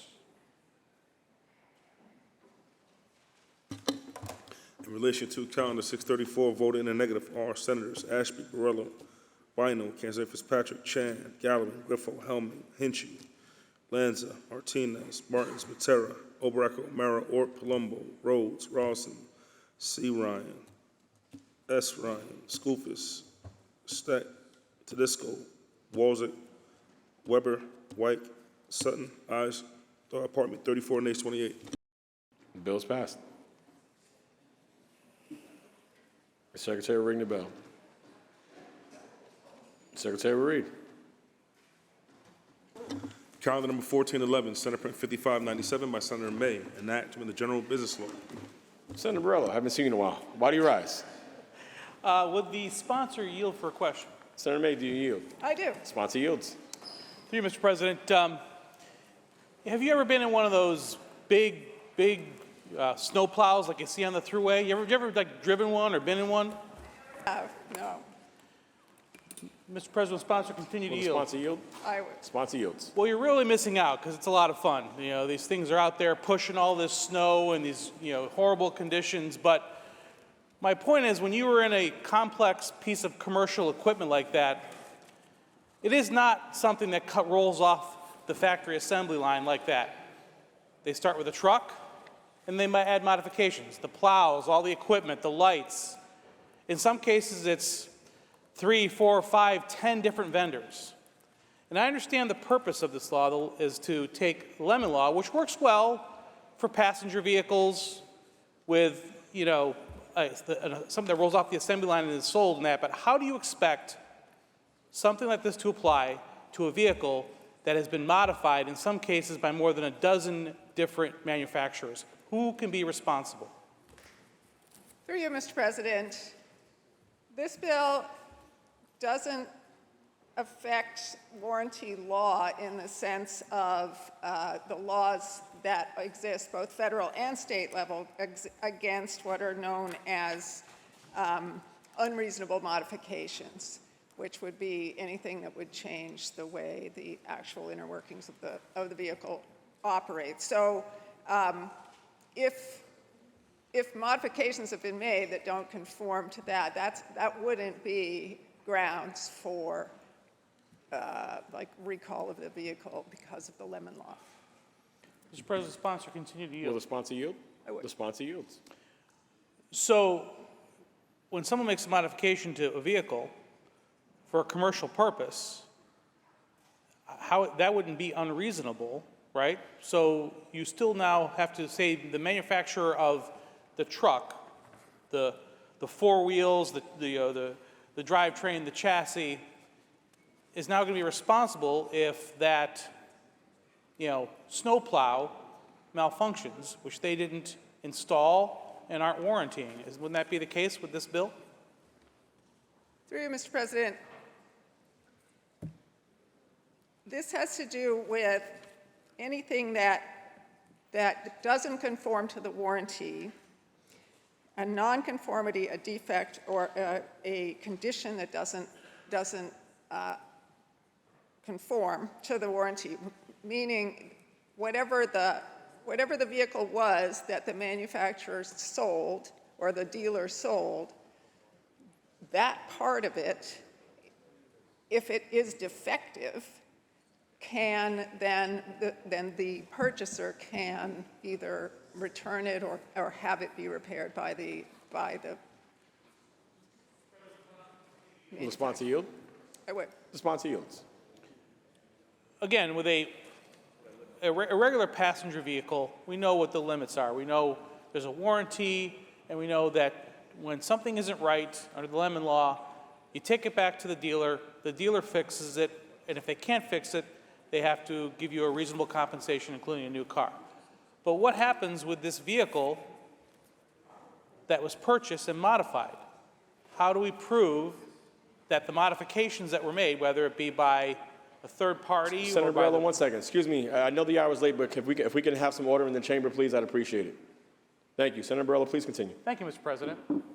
How do we know, how are we supposed to determine that is indeed something that the manufacturer should be responsible for. Through you, Mr. President. So you can modify a passenger vehicle. You can put new lights on it. You can put a trailer hitch on it. There are all kinds of things you can do to it, and that don't void the warranty. This applies specifically to the parts of the vehicle that were sold under that warranty. I do think if you're adding a bucket or a snowplow or something like that, that might cause the whole vehicle to function differently, that would be up for question in this process. But in general, if you're sold a defective vehicle, then you deserve restitution. Mr. President, the sponsor continue to yield. Will the sponsor yield? I will. The sponsor yield. We understand compensation, but again, there are so many people involved in what turns out to be the final product. I don't care if it's a snowplow or a fire engine or a food truck. If we're holding somebody responsible for something that they ultimately did not either design that vehicle for or in the end approve the final spec that went into that vehicle, how are we determining what percentage of responsibility there is versus the person? For example, in a food truck, you've got the truck, and you got somebody that installed a grill and an Ansel system, a vent. If those things are defective, who is going to be responsible for that? Mr. President, again, it operates the same way that it would with a passenger vehicle, that it would apply to what the law determines is the part of the vehicle that came from the manufacturer that has the defect. Continue to yield? Will the sponsor yield? Yes. The sponsor yields. Look, I know that most of the time, bills that come before us like this aren't something that we woke up and dreamed up and wrote a bill and submitted. Some are, but most of the time, there's somebody that has either requested it or has come to someone and said, this is a problem that needs to be fixed. What happened here? Who needs this bill?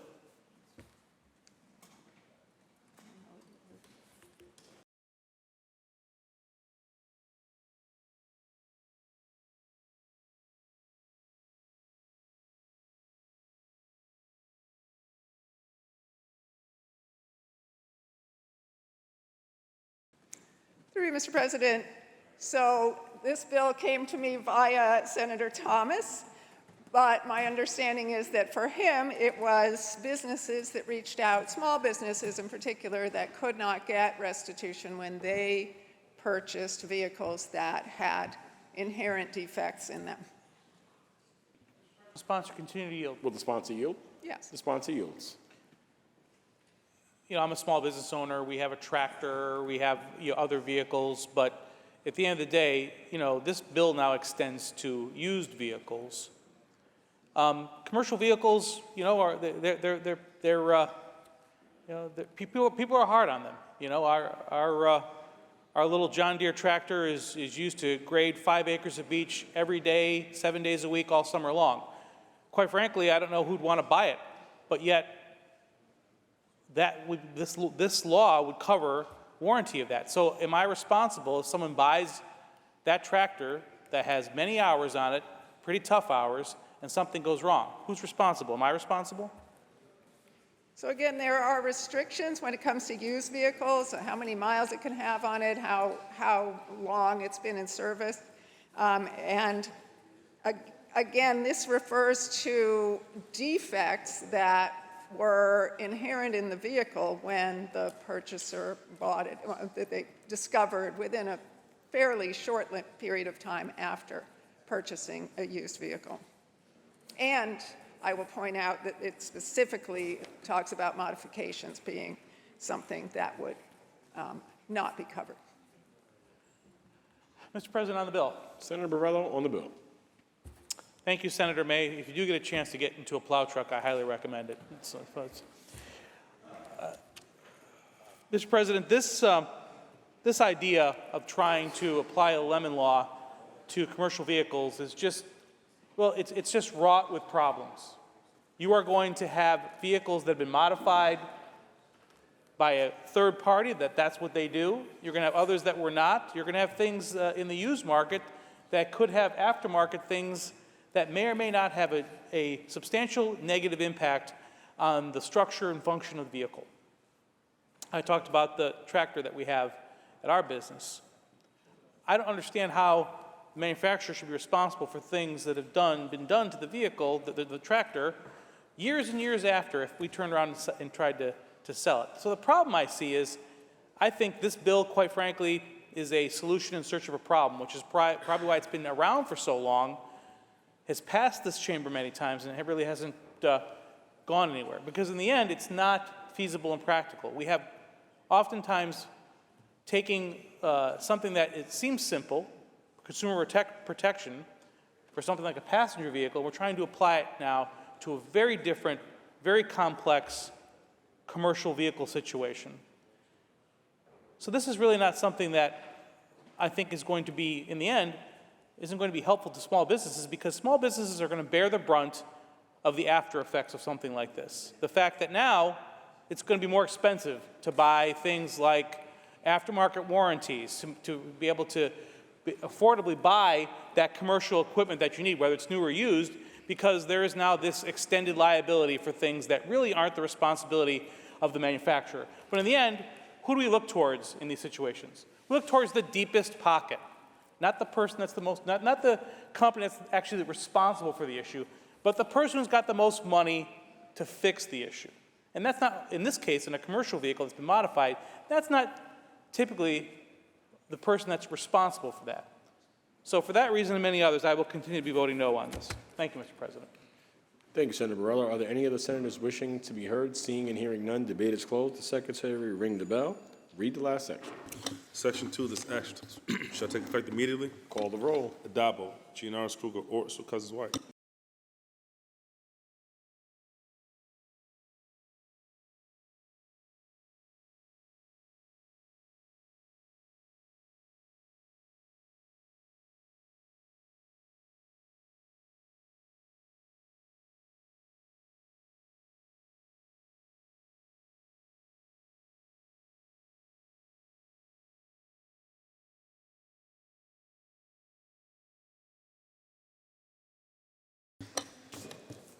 Announce the results.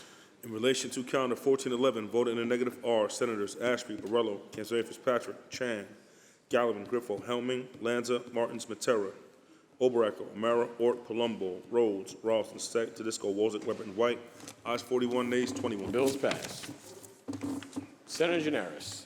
Mr. President, the next bill on the list, calendar 1681, had the lay-aside removed, so can we please take that up non-controversial, please? Upon consent, the lay-aside has been removed, and the bill will be taken up in a non-controversial manner. Read the last section. Secretary Reed. Sorry. Calendar number 1681, Senate Print 1986 by Senator Hartram, an act to amend the education law. Read the last section. Section 2, this action will take effect immediately. Call the roll. Adabo, Gianaris Kruger, Orts, Cousins White.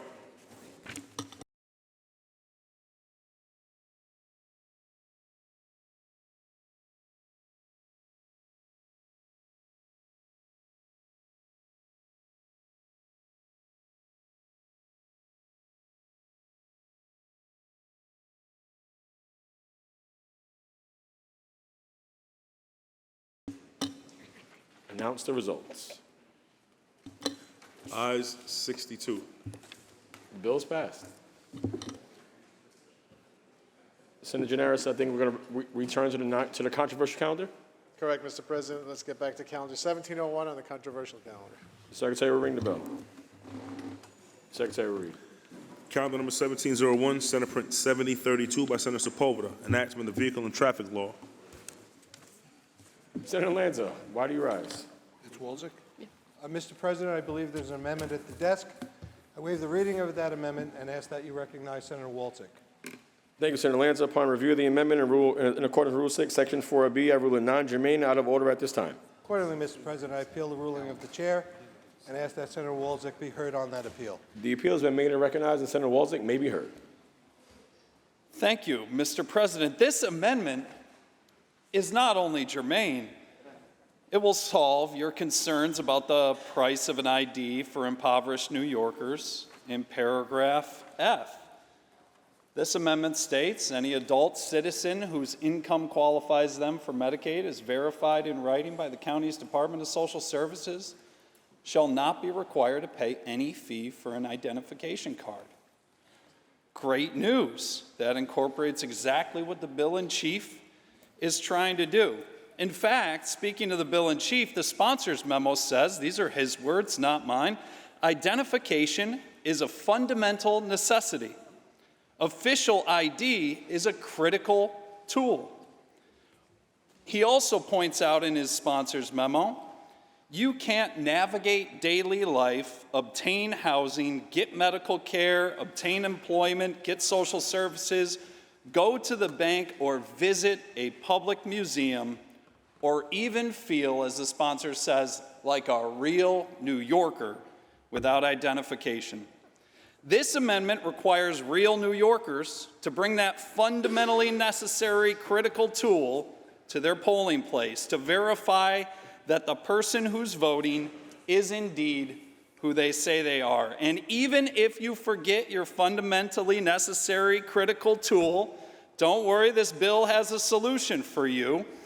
You real New Yorkers, in this amendment, ensures you can cast an affidavit ballot so no New Yorker is denied their right to vote. The only reason to vote against this amendment or its germaneness would be if you think non-New Yorkers and non-real New Yorkers should be voting in our elections. There's a reason that 70% of New Yorkers support this amendment, and so should you. Thank you, Mr. President.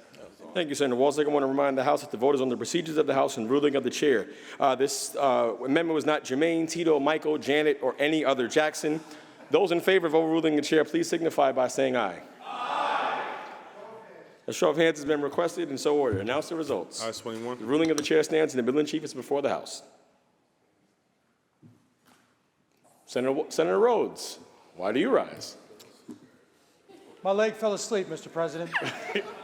But while I'm up, Somebody get the nurse for Senator Rhodes. but while I'm up, I was hoping that the sponsor might yield for a couple of questions. Will the sponsor yield? Through you, Mr. President, I do. The sponsor yields. Thank you, Senator Sepulveda. Through you, Mr. President, my understanding is that the purpose of this bill is to allow homeless individuals to access non-driver identification. Is that correct?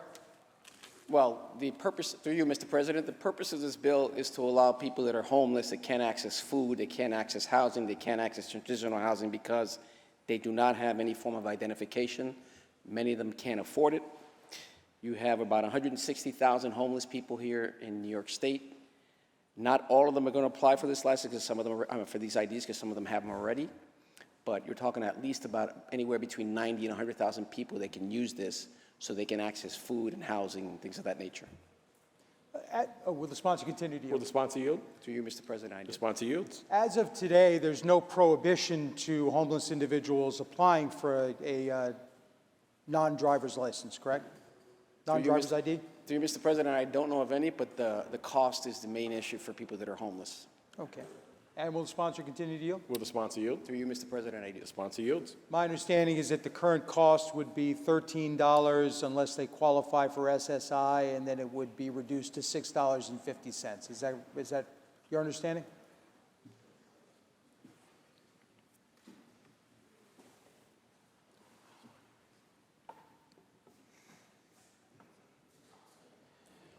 Through you, Mr. President, yes, that is the cost now, but through our bill, we will make this free to anyone who's homeless. Understood, and I appreciate that. Will the sponsor continue to yield? Will the sponsor yield? Through you, Mr. President, I do. The sponsor Just so I'm correct in my understanding, though, I want to make sure that the bill doesn't change any of the other qualifications to be able to qualify for non-voter ID, for non-driver's license. Through you, Mr. President, I don't think it does. Okay. So in other words, Senator will Rhodes, the are you asking sponsor continue to yield? Will the sponsor yield? Through you, Mr. President, I did. The sponsor yields. So to qualify for the non-driver ID card, the individual would still have to provide proof of citizenship or lawful status? No, through you, Mr. President, the individual has to establish that they are homeless, especially if it involves children. Will the sponsor continue to yield? Will the sponsor yield? Through you, Mr. President, I do. The sponsor yields. Thank you for that answer. They have to establish that they're homeless. I was going through the other qualifications for what you would need to be able to establish your entitlement to the non-driver ID card. So it doesn't. Establish that they're homeless. Okay. Under current, will the sponsor continue to yield? Will the sponsor yield? Through you, Mr. President, I do. The sponsor yields. Okay. In addition to the individual establishing that they're homeless by providing one of the enumerated identified proofs of establishing they're being homeless, my understanding under the bill is that they would still have to provide what you would normally have to provide for a non-driver ID. In other words, you have to provide proof of citizenship or lawful status. You do not have to establish, obviously, proof of residency. They merely have to establish the fact that they're homeless by one of the enumerated. None of the requirements change. Okay. On the application, will the sponsor continue to yield? Will the sponsor yield? Through you, Mr. President, I do. The sponsor yields. And I certainly understand and I applaud the purpose of the bill. I just had a question with regard to perhaps one unintended consequence and how this legislation would actually handle it. On the application for the non-driver ID card, it does have the box for voter registration. Would a form for a non-voter ID for a homeless, for a non-driver ID card for a homeless individual have that voter registration box on it as well? Through you, Mr. President, can you repeat the question? Sure. Yeah, please. Would the application for a non-driver ID card also include the voter registration question on the bottom? President, it will. There's nothing here that's going to change the voting requirements for any homeless person, so that's not going to change. And will the sponsor continue to yield? Will the sponsor yield? Through you, Mr. President, I do. Sponsor yields. My only question with respect to that is, if the individual is not identifying an address where's their permanent residence, if they register to vote, where would they be assigned to vote? If the person, I'm sorry. So in other words, if an individual who is homeless and is receiving an ID card without their having a permanent residence, and they check the box for to register to vote, where would the Board of Elections assign that individual to actually be able to go and vote if there's no address?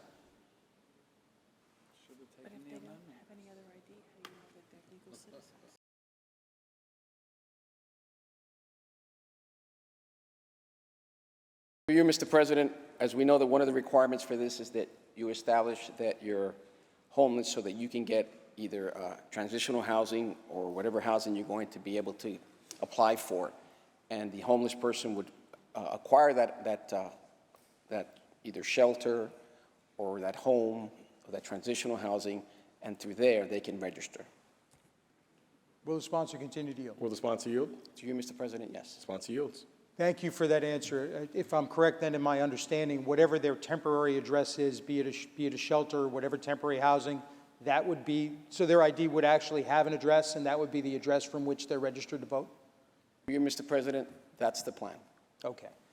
Will the sponsor continue to yield? Will the sponsor yield? To you, Mr. President, yes. Sponsor yields.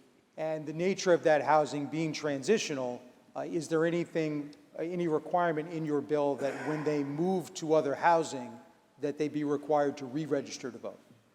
To you, Mr. President, none of the registration laws or election laws are going to be changed by this bill. If anyone moves into another residency, then obviously they're required to re-register from that residency. And will the sponsor continue to yield? Will the sponsor yield? To you, Mr. President, yes. The sponsor yields. But just so I'm correct in my understanding then, the non-driver ID card will have an actual address. Through you, Mr. President, yes. Thank you, Senator. I appreciate it. Thank you, Senator Thank Rhodes. Are there any other senators wishing to be heard? Seeing and hearing none, debate is closed. The Secretary will ring the bell. Read the last section. Section 2, this action will take effect on the 90th day and shall become a law. Call the roll. Dabo, Giannaris Kruger, Ort, Stewart Cousins, White.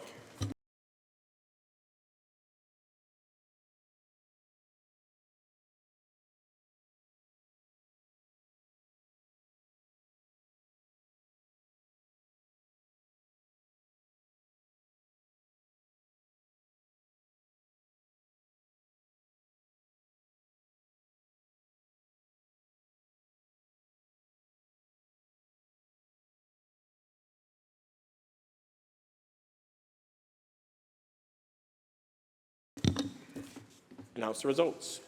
In relation to calendar 1701, voted in the negative are Senators Morello, Chan, Gallivan, Helming, Martins, Oberacker, Ort, Steck, Tedisco, Walzett, Weber, and White. Ayes 50, nays 12. The bills pass.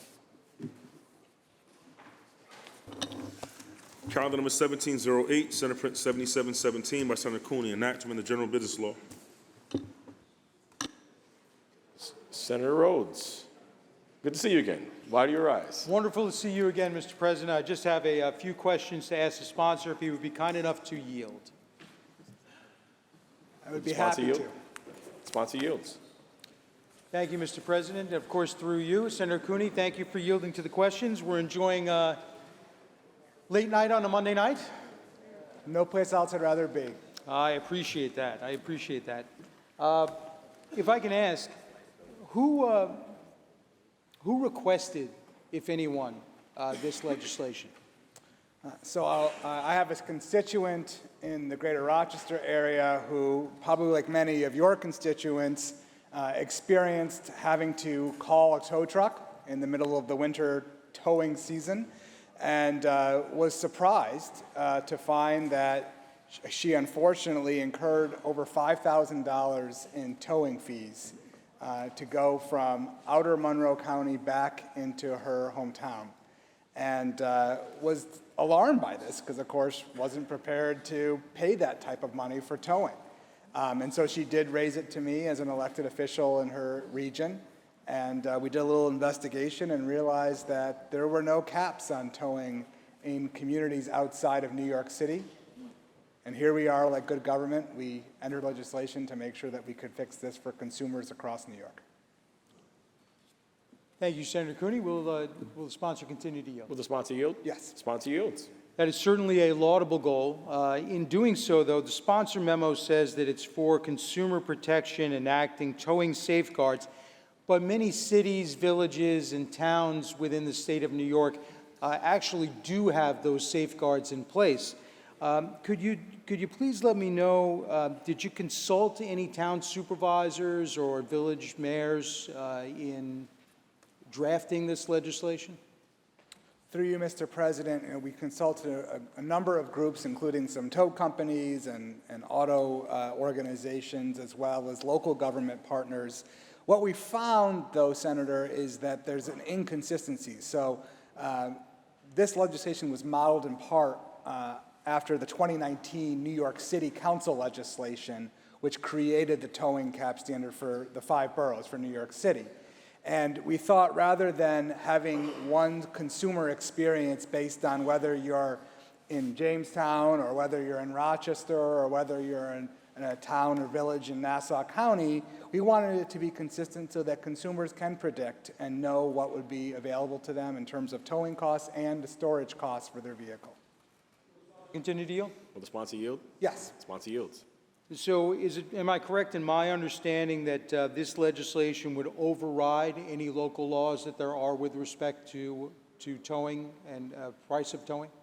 Through you, Mr. President, that's correct. So this would be a preemption, if you will, for a statewide standard, just as much as Kings County cannot set a different towing rate than Queens County can set. So similar in modeling.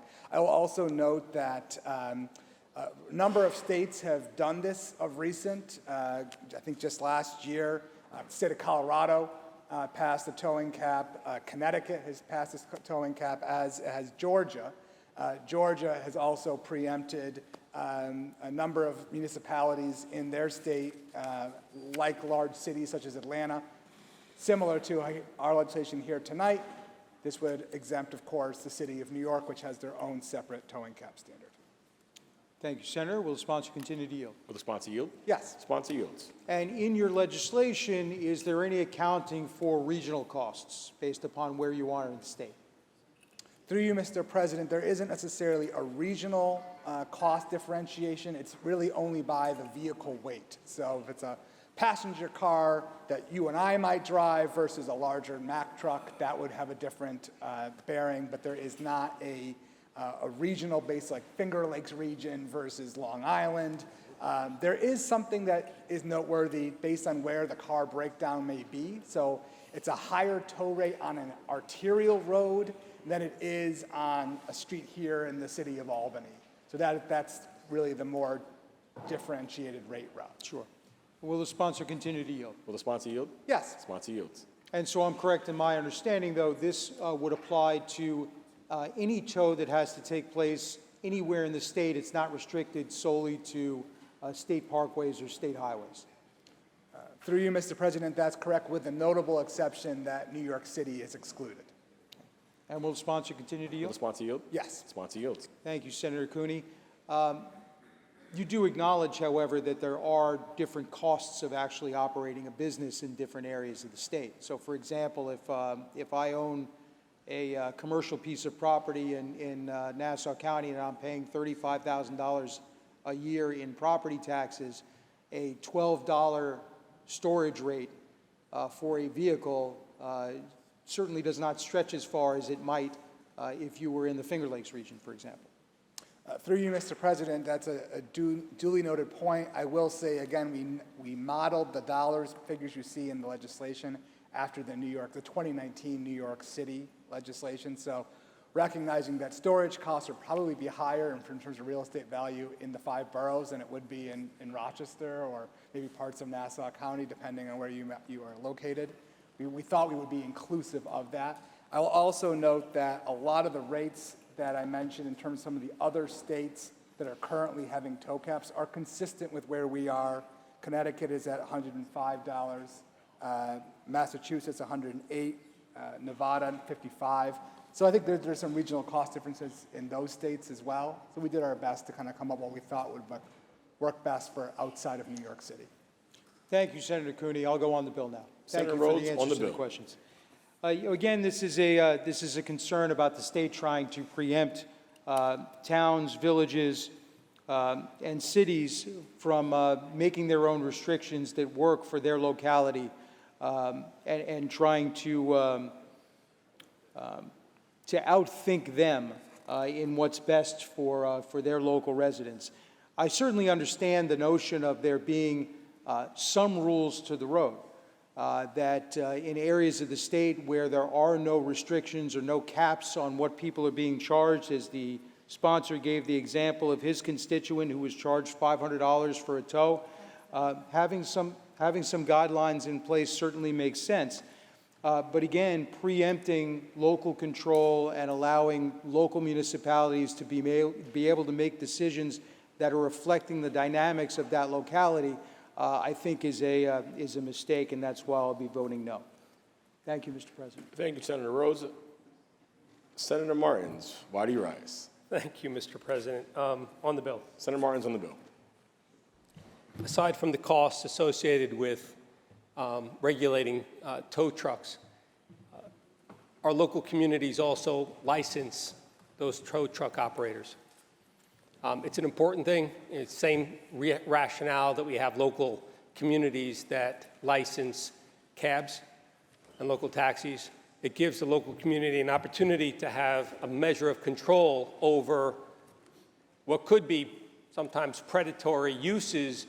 And so taking away the ability of our local communities to actually regulate certain industries is counterintuitive. It's not just about the dollars and cents. It's not just about whether or not it's $100. It's actually about each local community being able to decide and to actually license who can or cannot operate within that community. And I would ask the sponsor if he would just allow a few questions. I know it's late, but I just need to clarify a couple of points with regard to that licensing. Through you, Mr. President, if the sponsor would yield. Will the sponsor yield? Yes. The sponsor yields. So would this bill do anything with regard to requiring a statewide list of licensed tow truck operators, and would it indicate where they can or cannot operate? The legislation does not require such a registry or list to be published, but that might be a natural consequence if the petition was to be passed. Through you, Mr. President, if the sponsor would continue to Will the yield. sponsor yield? Yes. Sponsor yields. Would it promote or require any state agency to promote terms and conditions or regulations with regard to operations of tow trucks in and around the state, so as to ensure public safety, consumer protection? Is there any component of this bill that would address those issues that are normally and historically addressed by our local communities, whether they're villages, towns, or counties? Through you, Mr. President, that's a great point, Senator Martins. In fact, when we started to do the initial research into towing procedures and the tow caps that resulted from it, we realized there's actually a whole criteria of these safety standards, best practices, ethical business behaviors that are recommended by consumer groups, whether Consumer Reports or AAA or other things that actually New York does not follow. So that may actually result in subsequent legislation, but we thought for the purposes of addressing the immediate consumer need, we would start with the price and the price gouging that we're seeing and moving to this. So open to that conversation in the future. Currently, through you, Mr. President, if the sponsor would continue Will to the sponsor yield? Yes. Sponsor yield. Currently, in many parts of the state, and I probably think most parts of the state, the local community would require tow truck operators to apply. There are fees associated because there's a governance structure to it, and there's a monitoring to it as well, to ensure local safety and make sure they're complying with those local regulations. Would your bill preempt local control in a way that would prevent those local communities from being able to make those decisions? Because integral to that is a decision by the local community to put limits and identify how much they can charge to actually tow a car or a truck within the jurisdiction of that community. So it's overall, I believe, for the benefit of the local community, that we trust our local communities to set regulations with regard to safety, with regard to who's allowed to operate within those local communities, and then to charge a fee for that, but also to regulate how much the tow truck operator can charge. That is the norm, certainly in the areas where we live, in Nassau County, I'm assuming on Long Island, and in other parts of the state. And I'm concerned that this will jeopardize that or create confusion. Do you share that concern? Through you, Mr. President, I think I heard a couple of questions there. I'll just, to be clear, I answered Senator Rhodes' question about this earlier. In terms of the preemption, yes, Senator Martins, it does create that preemption standard so that if a local municipality, if a village or township in Nassau County had a tow rate, this would then replace that.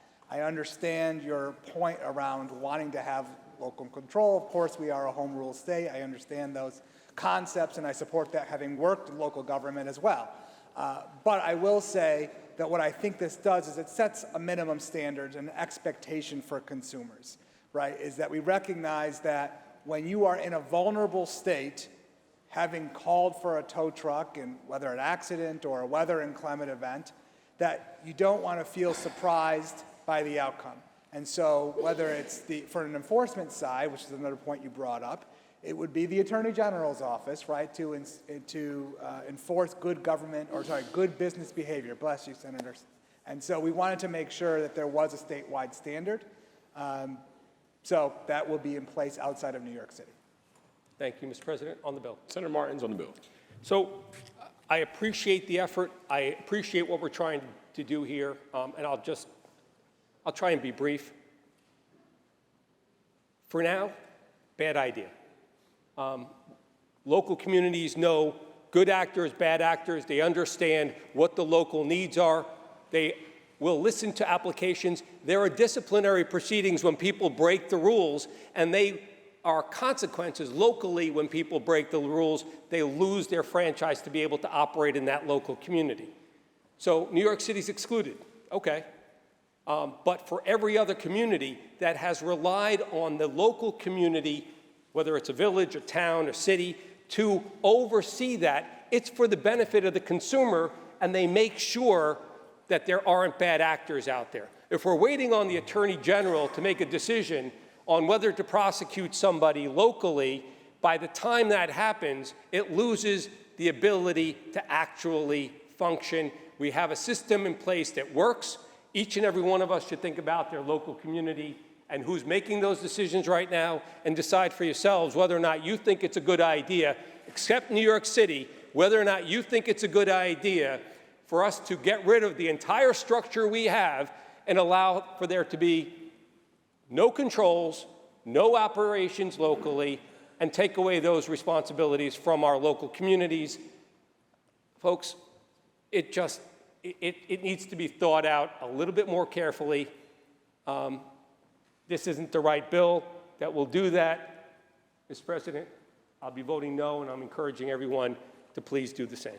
Thank you, Senator Martins. Are there any other senators wishing to be heard? Seeing and hearing none, debate is closed. The secretary will ring the bell.